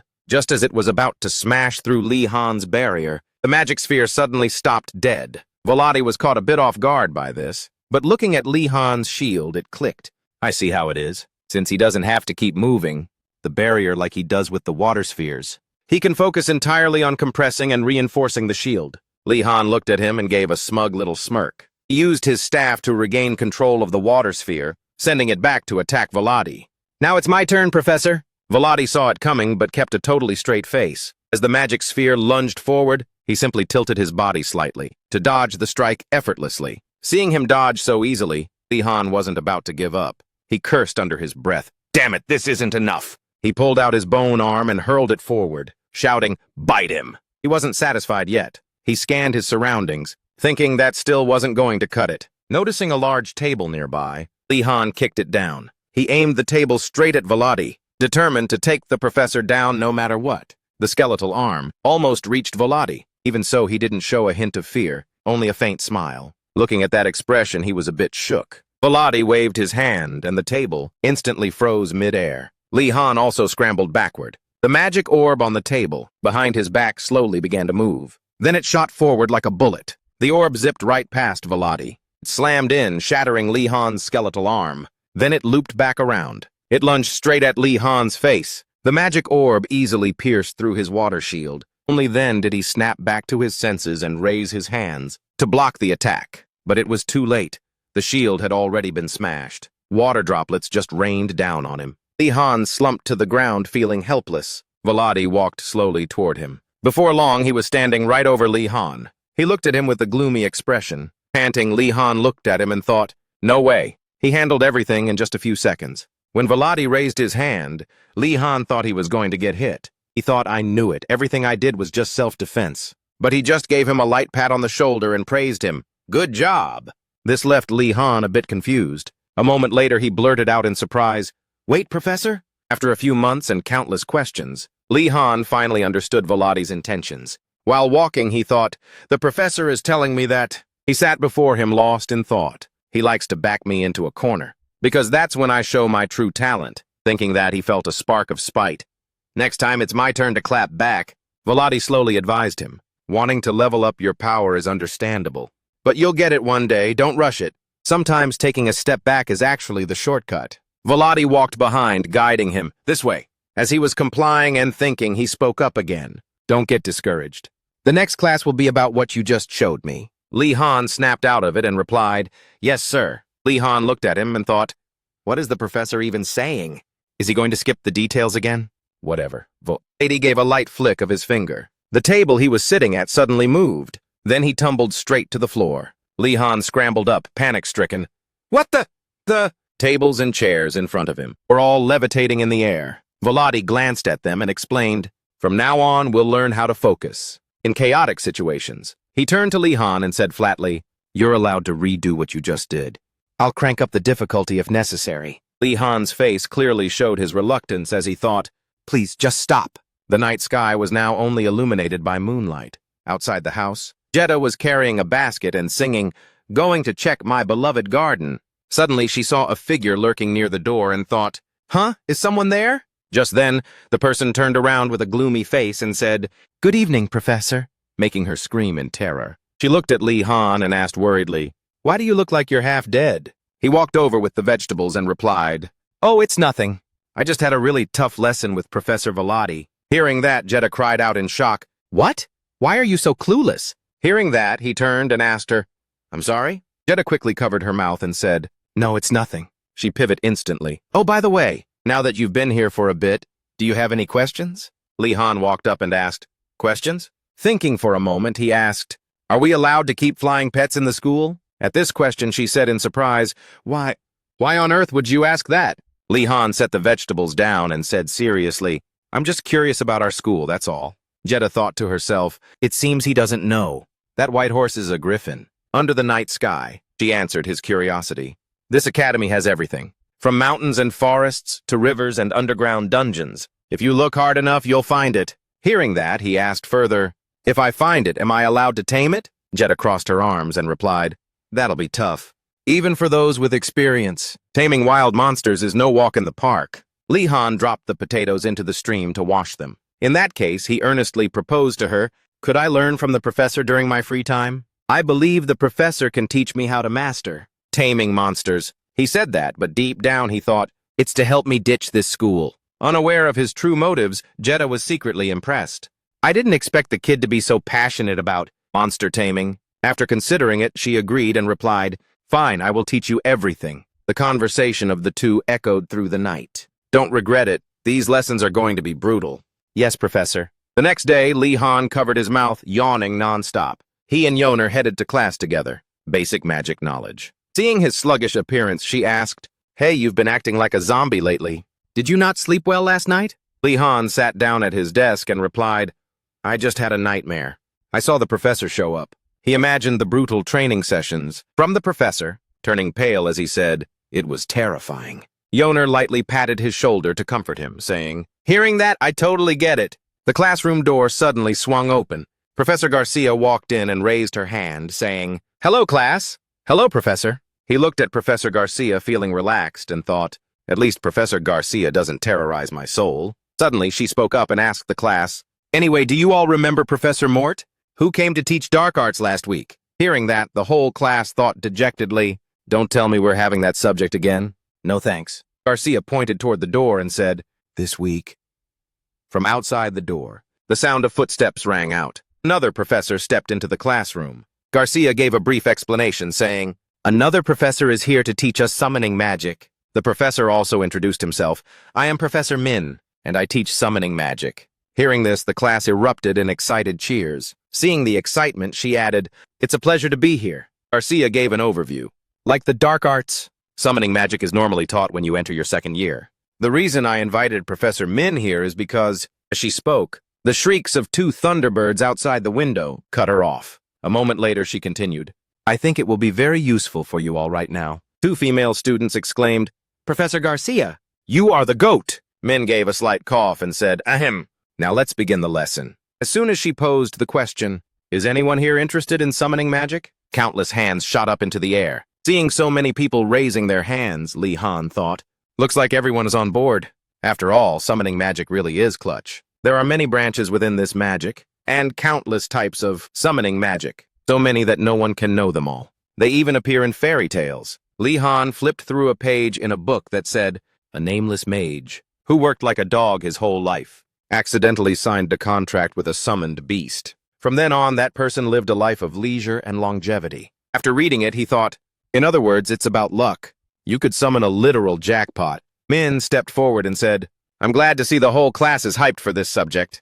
She looked up and added, but only a few students here will actually be able to learn it. Min explained further for everyone to understand. Summoning magic is an incredibly difficult discipline. If you sign up for this in your second year just out of curiosity, then you're going to have to grind hard. Hearing this, Li Han whispered in awe, whoa. He was very satisfied with this professor and thought, now this is what a real professor looks like. The others haven't realized how deep these words really are. Li Han recalled Vladi's words. Why can't you learn it? Let's see what happens if you're pushed to the brink of life and death. This made the commoners think that person isn't a professor, but as a total thug. Min stood at the podium and said, summoning magic relates to many other fields. To summon successfully, you must have a comprehensive foundation of knowledge.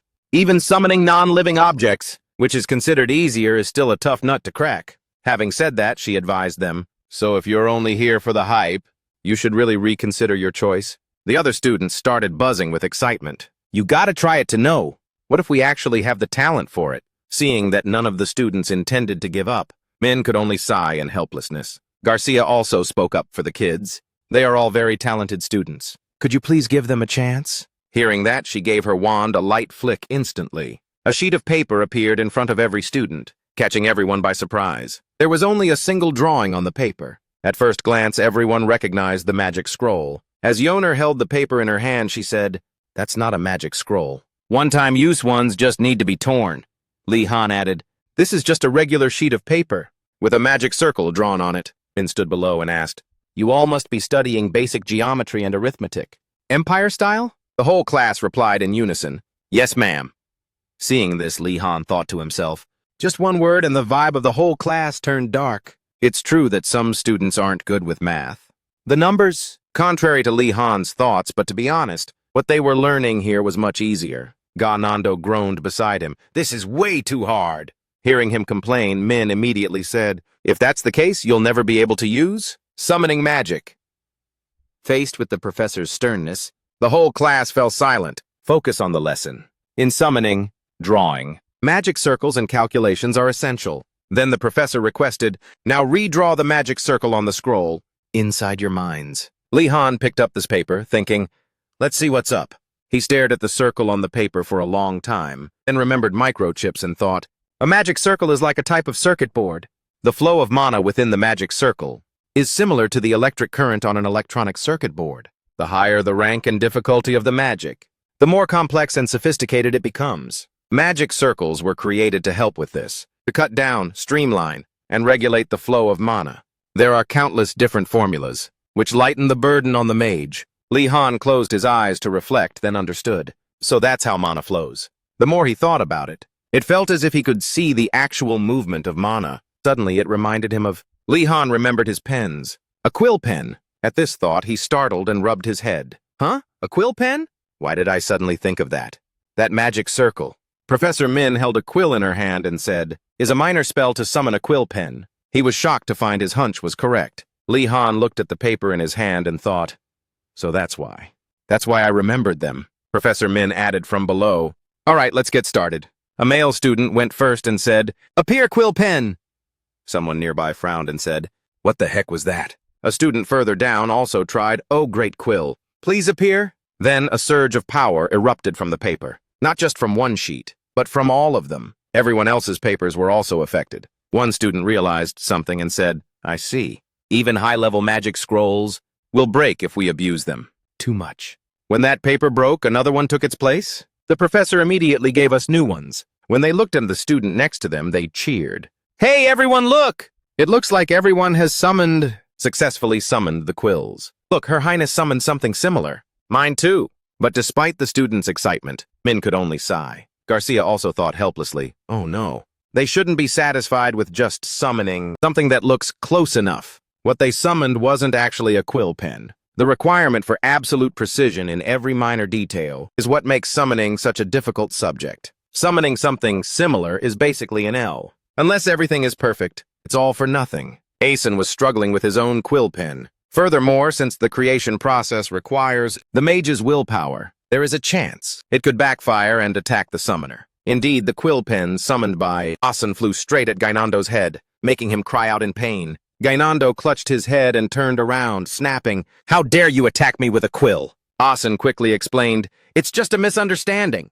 It moved on its own." Gainando didn't buy it and turned to snitch to Li Han about the attempted murder. "Someone's trying to take out the prince! Help me, Li Han!" Li Han ignored him, saying, "Quiet down, Gainando." With that, he lightly hovered his hand over the paper. Anrago, sitting a few rows away, was silently watching him. Seeing that Li Han still hadn't summoned a pen, he smirked and thought, Wardenaz still hasn't summoned his quill yet. He looked at the pen on his desk with smug satisfaction. "And have already summoned a perfect quill pen." Anrago continued to judge everyone else around him. "Not to mention, I don't think any other student could do better than me." Suddenly he slammed his hand on the desk. "I should flex this opportunity on those arrogant blue dragons." He stood up to provoke Li Han. "Don't tell me you haven't summoned it yet." "Wardenaz!" Facing the provocation, Li Han just stayed silent. Seeing Li Han ghosting him, Anrago said irritably, "Stop ignoring me!" "Look at this." The owner, standing nearby, said, "Don't you have quills at home? What's with all the shouting?" Anrago wouldn't back down and added, "Of course I do. I just want him to see what I've summoned." Li Han picked up his staff and let out a long sigh. He held the paper and gave the command, "Appear, quill pen." Instantly, the paper emitted a glow. The light enveloped Li Han completely. The drawing on the paper began to lift off the surface. It pulsed with circles of energy. But no pen appeared. Li Han was briefly disappointed, thinking, "Did I fail?" Suddenly, the entire room was filled with a brilliant light. It was dazzling. The force of the light knocked Li Han backward. Yoner saw this and asked worriedly, "What happened?" Before she could even finish, it sounded like something had just exploded, and a quill pen appeared in front of Li Han. But it wasn't just one. He had summoned a massive number of quill pens. The pens fell from above, landing in front of all the students, like falling flower petals. Everyone was stunned. "Whoa, what are these?" "I think Wardenaz summoned all of them." Anrago, unwilling to accept it, said, "No way!" Li Han held one of the quill pens in his hand. He looked at it for a moment, thinking it looked a bit off. "I really shouldn't have overdone it like this. Gauging the exact amount of mana is so tough." Thinking of that, he glanced over at his magic paper. He bet the scroll was completely trashed. But looking closely, he was surprised. "Huh?" It was perfectly fine. Li Han held the paper, feeling skeptical.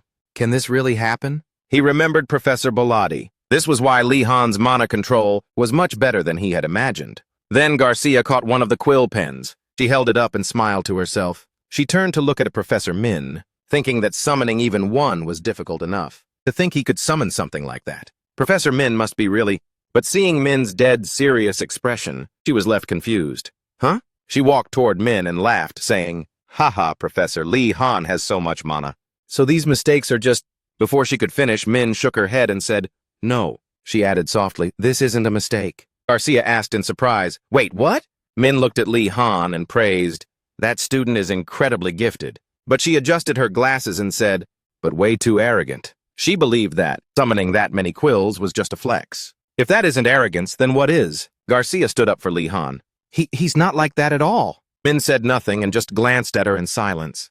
That look made her freeze up, unable to say another word. There was a hierarchy even among the professors. This was especially true. When one professor used to be the other's student, Garcia could only smile helplessly and think, "Oh, teacher." Min told Garcia sternly, "Trusting and loving your students is good, but you also need to teach them, to be mindful of their actions." Garcia quickly replied, "Yes, ma'am." Seeing her helpless face, Min stopped talking. After a moment, she spoke up again.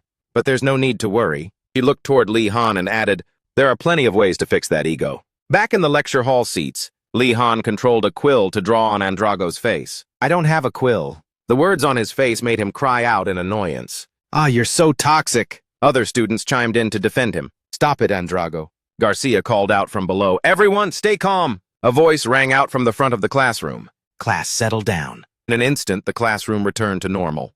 Professor Min said sternly, "Through today's lesson, you've learned that things aren't as easy as you thought, especially since today's class is the absolute basics of the basics." Hearing that, the other students groaned in despair. Bruh, that was already so hard. Min continued, "Normally you should be able to do this, without even using a scroll." It felt like she was specifically speaking to Lee Han. "However, if you still wish to learn, then come join my class." Many people believe that.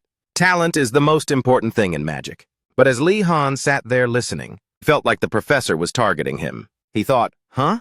Why does it feel like she's staring right at me? She kept repeating over and over again, "The most important thing is patience and persistence." Min pushed up her glasses and said with a stern gaze, "Let me repeat. What matters most is patience and persistence." Min's voice continued to ring out. Many believe that talent is the key to learning magic. But Lee Han wondered to himself, why does it feel like she's glaring at me? She continued her lecture. "The most vital thing is patience and persistence." Once again, patience and persistence are everything. Later, he and Gainando arrived at the Black Shadow building. Looking at the trash under his feet, Lee Han muttered, gloomy as ever.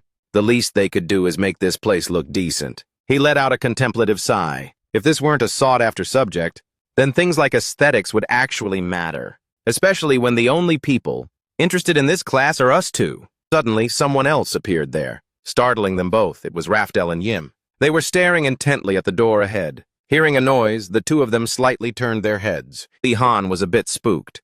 "Wait, there are others?" "Two more students." He immediately turned around.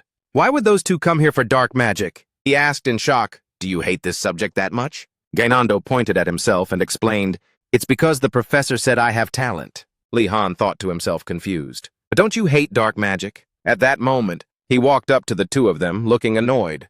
"Those blue dragon idiots are so loud." "Well, if it isn't the infamous Gonards." After saying that, Raftel's face darkened. His eyes clearly showed his disgust for the person in front of him. You reached out your hand to stop him and calmly spoke to the guy. "You must be from the White Tiger Tower." Golden eyes and a strange aura. Lee Han was stunned for a moment. "Is it possible you're a Nephilim?" Raftel raised his voice immediately upon hearing that. "That's right. The blood of great ancestors flows through my veins.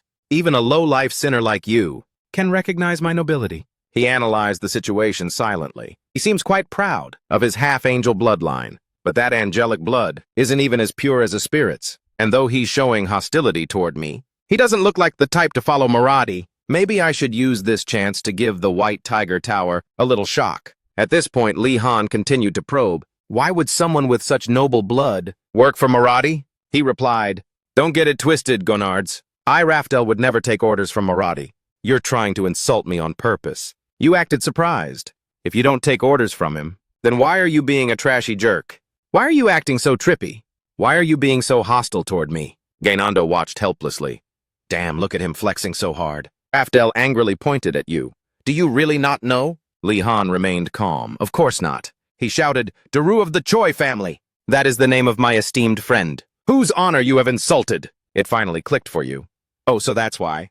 Well, if that's the case, fair enough. He was startled. Wait, speaking of which, are you from the Rowe family? The Rowe family, a knightly clan from the south. The Rowe family is very proud of their angelic blood. They are also one of the most devout families when it comes to justice, even compared to other knightly clans. Raftel crossed his arms and barked, just like that lowlife said, it's me. Gainando asked curiously, No, what I meant was, why would a member of the Rowe house want to study dark magic? Your family is famous for training knights. He looked at them with eyes full of contempt. You blue dragon lot? I really have to explain the basics, don't I? To kill dark mages faster, obviously. Lee Han was speechless. The professor would cry if she heard this. The two of them turned toward Yim and asked, So why is she studying dark magic? She had been sitting silently in the corner this whole time. Now she suddenly stood up. Her massive frame left Lee Han and the others completely stunned. Yim was twice the size of a normal person. He grabbed your shoulder, trembling. Wait, she was sitting down this whole time? Lee Han calmly looked up. She was way too tall. Probably part giant. She shyly stammered through an introduction. I'm Yim. Nice to meet you all. I'm here because I'm interested in dark magic. I hope we can be friends. Raftel was defiant. That's not happening. You agreed and proactively held out your hand. I also hope we can get along. Lee Han thought, she seems kind. Truly, you shouldn't judge a book by its cover. Are those two really shaking hands so nicely? Of course, but Yim's handshake was incredibly powerful. Your eyes widened in complete shock. When she let go, Lee Han's hand was red and shaking uncontrollably. He thought helplessly, if I hadn't channeled mana into my body, my bones would have snapped. She is insanely strong. Not realizing what just happened, Gainando jumped forward. Me too, I'm friendly. Nice to meet you. Lee Han shouted in alarm. Gainando, wait! But before he could finish, they had already shaken hands. His scream rang out piteously. In the classroom right now, Mortem's voice spoke up. Students, please come in. He gave a kind smile. I didn't expect so many students to be interested in dark magic like this. You seem particularly hyped about this subject. He quickly replied, yes, Professor. Seeing that, Lee Han thought to himself, Professor, I feel so bad for him. Mortem continued. Please stand behind the tables I've prepared. They shouted in unison, please guide us, Professor. Then he asked, more importantly, have you all found more summoning bones? Yet? The boy answered, not yet, sir. But Mortem winked. Try looking in more weird and dark places. Hearing that, Lee Han gave a confused, forced smile. He touched the book. You all remember the last lesson, right? Today we're diving straight into it. First, I need to deepen your understanding of curses first. Gainando spoke up quickly. Yes, to be honest, curses are way more fun than summoning. Mortem smiled. Curses are... He suddenly froze and asked again, wait, you've already learned summoning magic? The boy answered innocently, yes. Mortem's face turned pale. What about the other students? How did they react? Gainando was still completely oblivious. They loved it! Everyone except us went to the summoning classroom today. Lee Han thought helplessly. Gainando.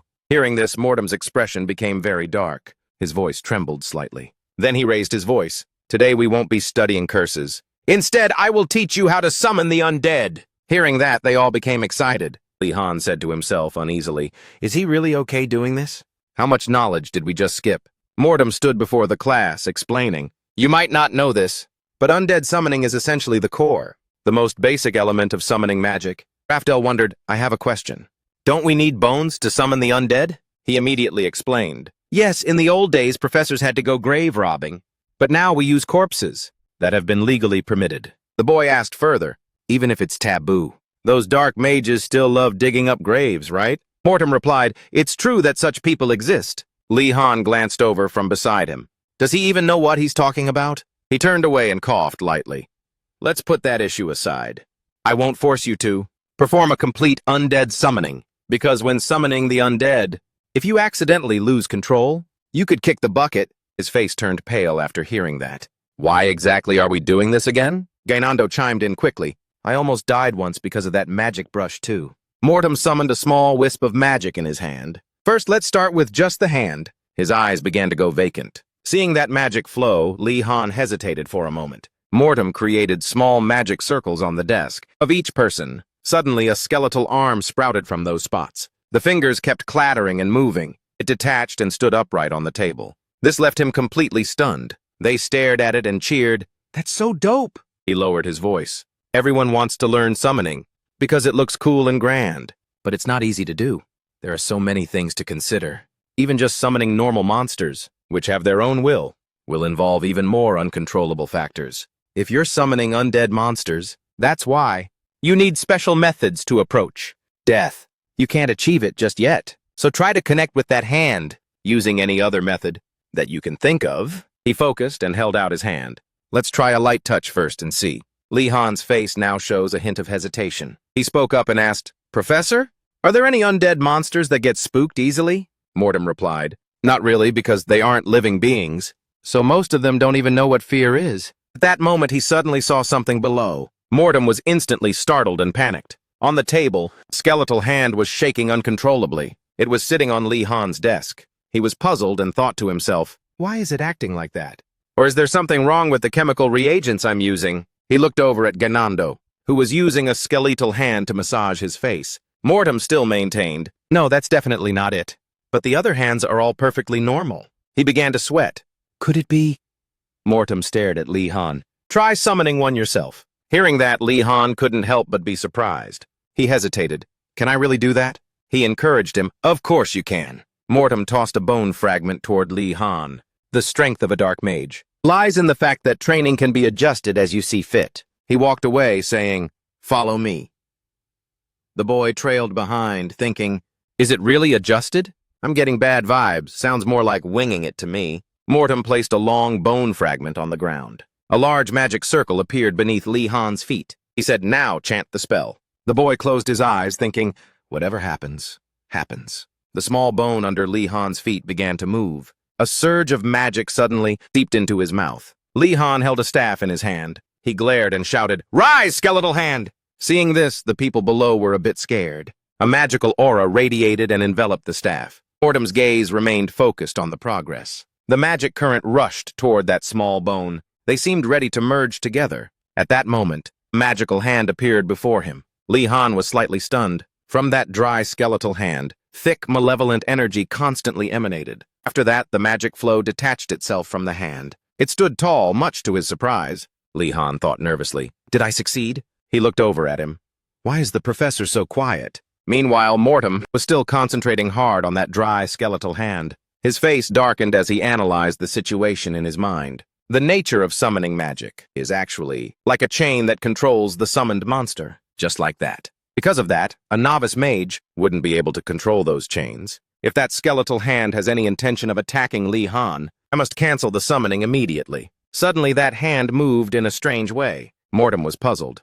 It's responding without a command? He immediately ran up and stood in front of Li Han. Stay still. I'll cancel the summon. That dry skeletal hand continued to move. Then it quickly laid flat on the ground. To their utter confusion, that hand was shaking uncontrollably for no apparent reason. Mortem and the boy watched in silence. The whole academy is now radiating a dense flow of magic. A moment later, he said to Li Han, "You have way too much mana." His face turned gloomy. Is there any way to reduce it? Mortem was surprised. Why would you want that? That's a God-given talent. You don't need to get close to undead monsters. You just need to make them submit with brute force. Li Han replied, "Yes, thank you, teacher." He thought to himself, the teacher wasn't much help at all. Gainando's voice rang out from behind. "You bastard, I'm gonna kill you!" He was fighting with that dry skeletal hand. "Come at me!" Gainando's face was now covered in wounds. Injured, Li Han turned around. Wait, wasn't Gainando supposed to be talented in this field? He replied, "Talent doesn't mean he can currently fully develop all of his own potential." At this time, they are walking outside the academy. With his face all swollen, Gainando spoke with a trembling voice. "That undead has absolutely no noble grace at all." He turned to Li Han. "Li Han, let's hurry to the summoning class. As long as it's not an